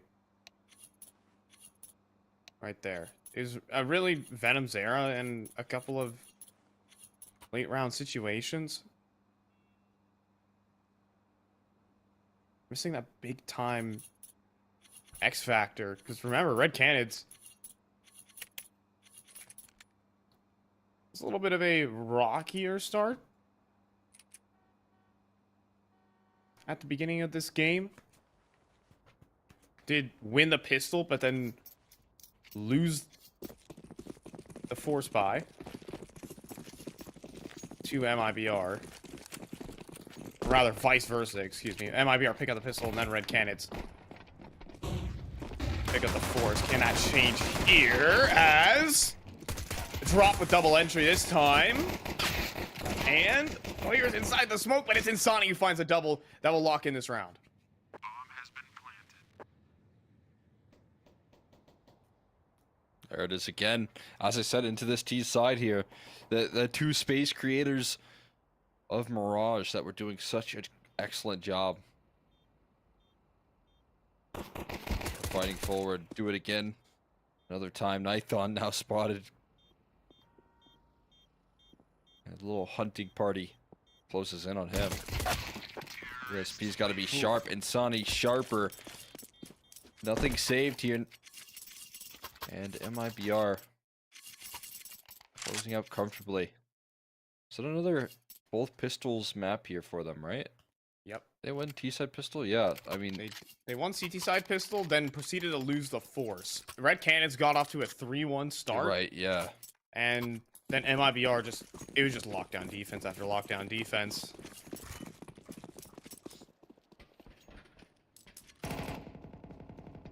This time, not as effective of a purchase in the second round, so no chance to get past this one. Won't be able to get up to the antics like they did in that last half.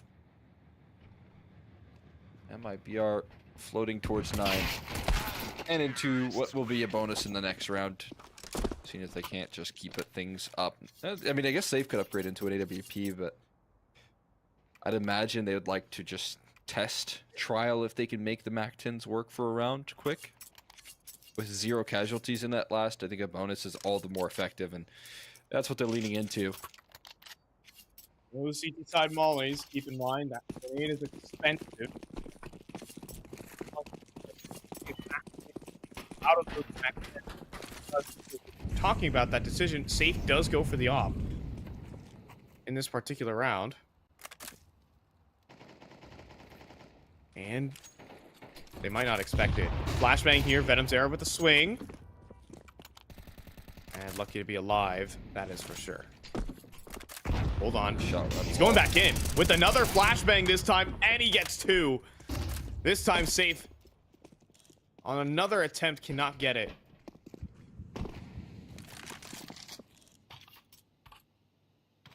What a setup right there. With what little utility that they have left, the efficiency. 2 kills on that A-side play with Venom Zera on the aggro.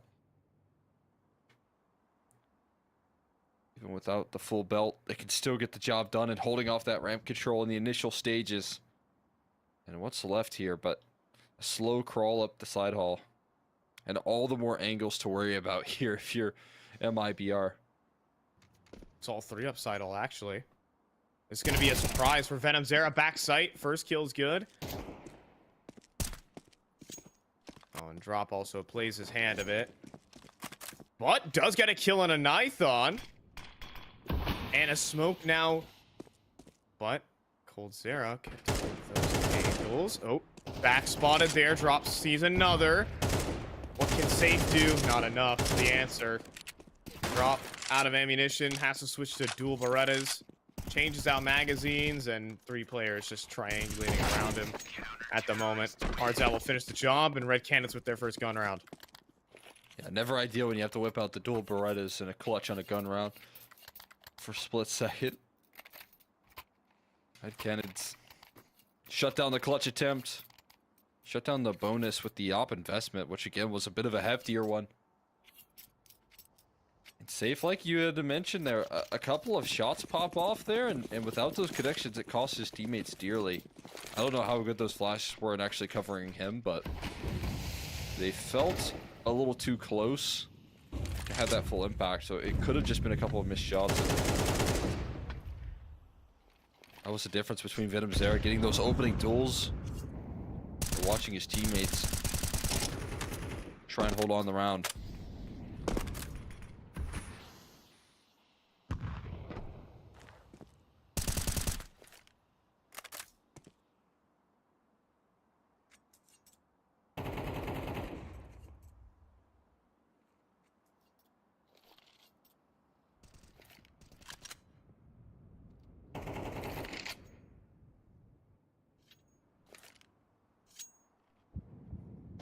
MIBR just hoping for a re-aggression, hoping for some tell that is going to get them into this round. It seems like the group up bottom of forklift here will be the move. Python was jump spotting, and I assume saw a whole host of players as 2 more join the A site. And a boost up even at the 30-second mark could be very devastating. Oh, but a molly for them will kick them out. Now a second wave of util. 2 smokes to lock out elevator. And any extra repositions here. Ninth on up towards headshot. Picks off 1. Dropped with the trade and nearly the double. Maybe the triple through the smoke. Oh. And he himself dodging the spam as well. He gets into heaven while Brenizen sends Venom Zera there. David. Oh, headshot is instant for him though. Into the 2 versus 2. They've got to know where drop is, generally speaking, but he could also be on that catwalk. You never know. Fake on the defuse. And Cold Zera goes down. David with the headshot. And he's going to go in for the full-on stick. Oh, but he got off. He got off. And then Drop finishes him off. Drop baits him forward with the footsteps.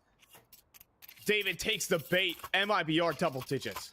Oh, what a perfect play from Drop right there, man. Ends up being the best move you could have asked for. Baiting out those footsteps, like you said, getting him off that bomb. David had no idea if he would have just kept on defusing. That would have been the seal. At least for the round. At least for continued security here for Red Canids. Now, their future uncertain and questions around what they do in this round. This is the last time out. At least for regulation. Last chance to take a breather at their own accord. And David going in for a big investment. The rest of the roster getting a half buy.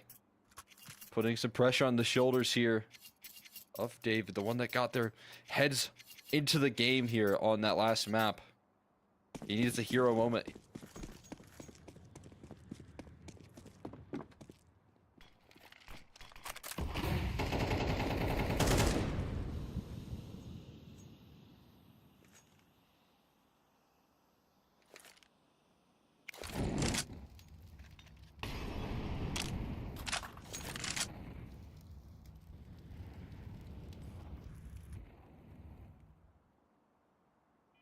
David is on the right side.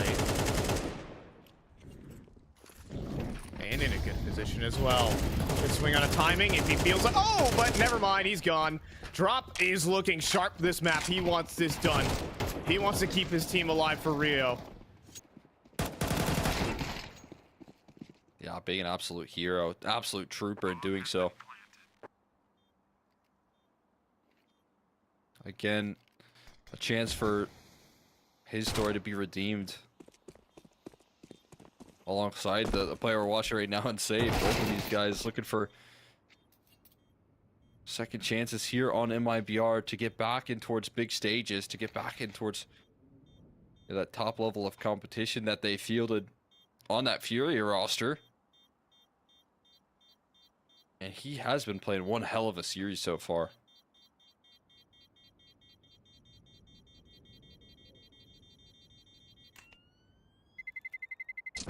Terrorists win.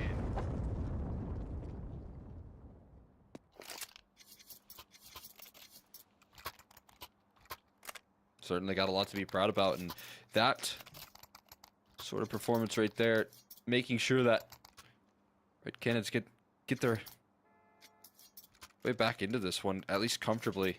Denying David with the hero rifle. Key factors. With Nightdawn saving onto that Galil, though, it's going to give them all the weaponry here. I think he tossed over a A1S to David, so still a good purchase coming through.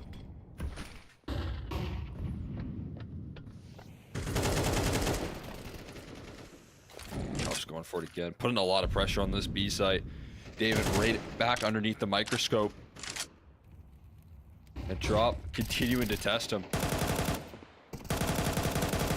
Some experimenting on B right now being taking place.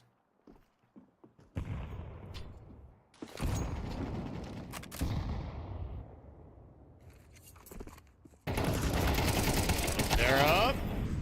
It's in a bad position. It's just a bad position. Did not pull the pin early enough. Let MIBR get too close this time around. We saw him get a double in that first gun round with the same play. This time around, far different. Cold Zera. Nasty off angle. Exit. Is he familiar with this game? Oh, absolutely. The molly is perfect. Cold Zera forced into the fight. He keeps pushing. And Cold Zera will be cleaned up. Good mollies for that very spot. Drop's pushed into B right now. He's calling it clear. Oh, he's going to run it back. All of MIBR. About to be moving on through at the 20-second mark. Now they begin to sprint. And the thing is, Red Canids have not heard anything. Just more late initiative here from Drop that could just seal this round in. Post plants are going to be tough to break through when you don't have the HP to do so. David on 40. Hard sell. They can't do this. He's still healthy, but there's no kits. There is no real chance into this round, and Red Canids have a bitter pill to swallow of conceding series point with elimination looming if they just lose another round. Yeah, Cold Zera might be missing IEM Rio.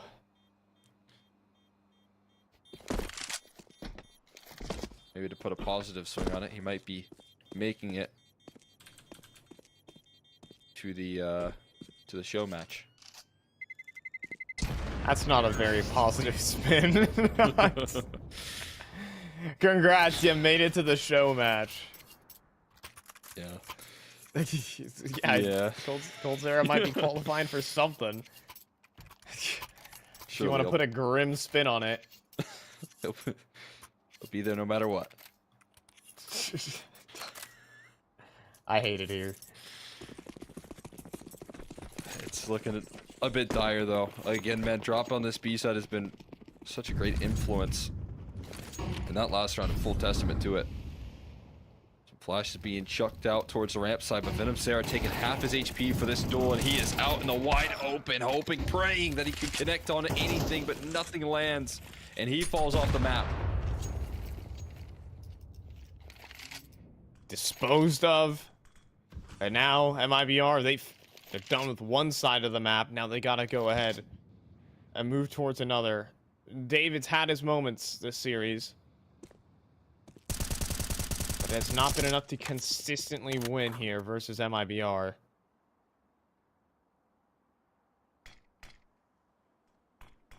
He's gonna need something special here as well. execution flying by, and he's found the first. Oh, but he can't get any more, and Hardzao couldn't convert anything himself.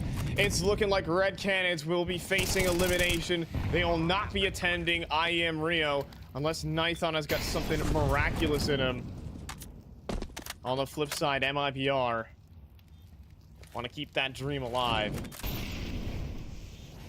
You can't make a magnificent run without qualifying to an event. MIBR potentially a team that wants to do it here on home soil if they're going to move forward through this lower bracket. Get the job done right there. Seal the deal. Shutting down the comeback effort there. Never letting it really arise in that second half. And it's just another great T-side from MIBR. That's the one thing they did have consistently. What looked a bit rough was sure that the defense of Anubis. We've seen that happen to many teams in the past, though, where they just can't get their grasp on the situation.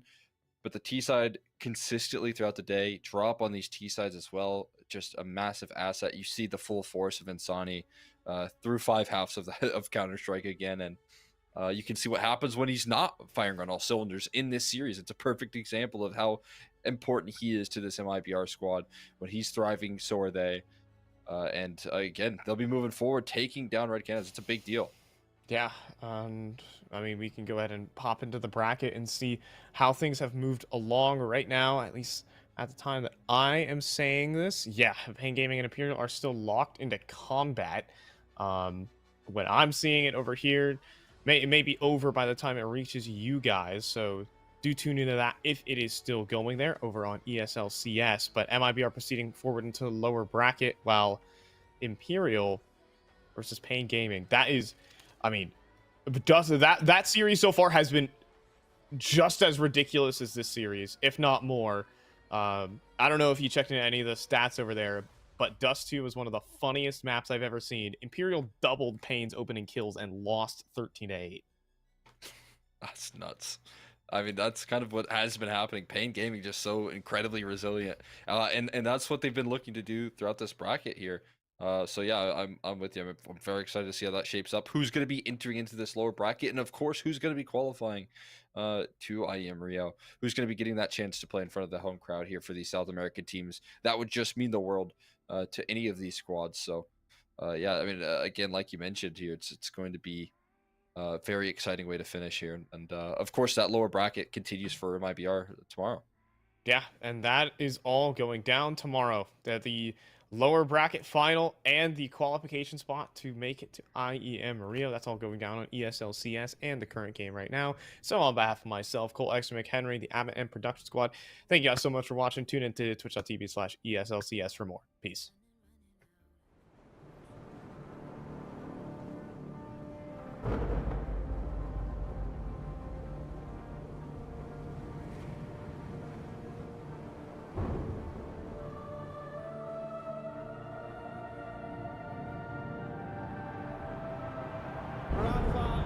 Making history.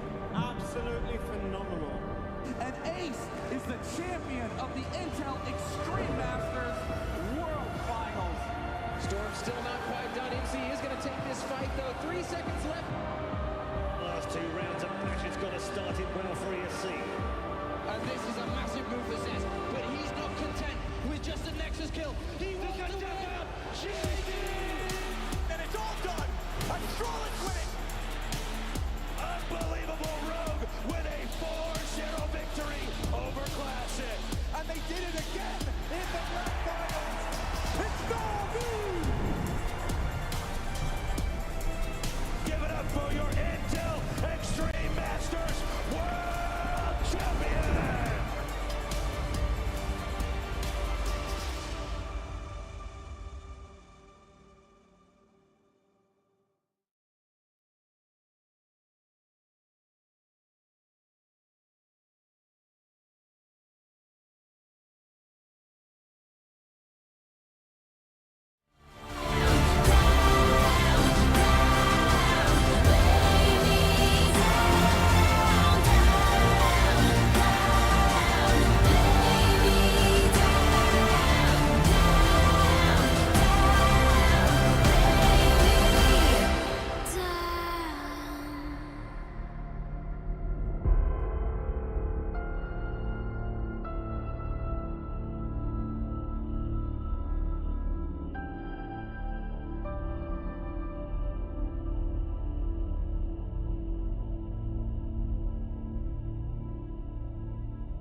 Thank you.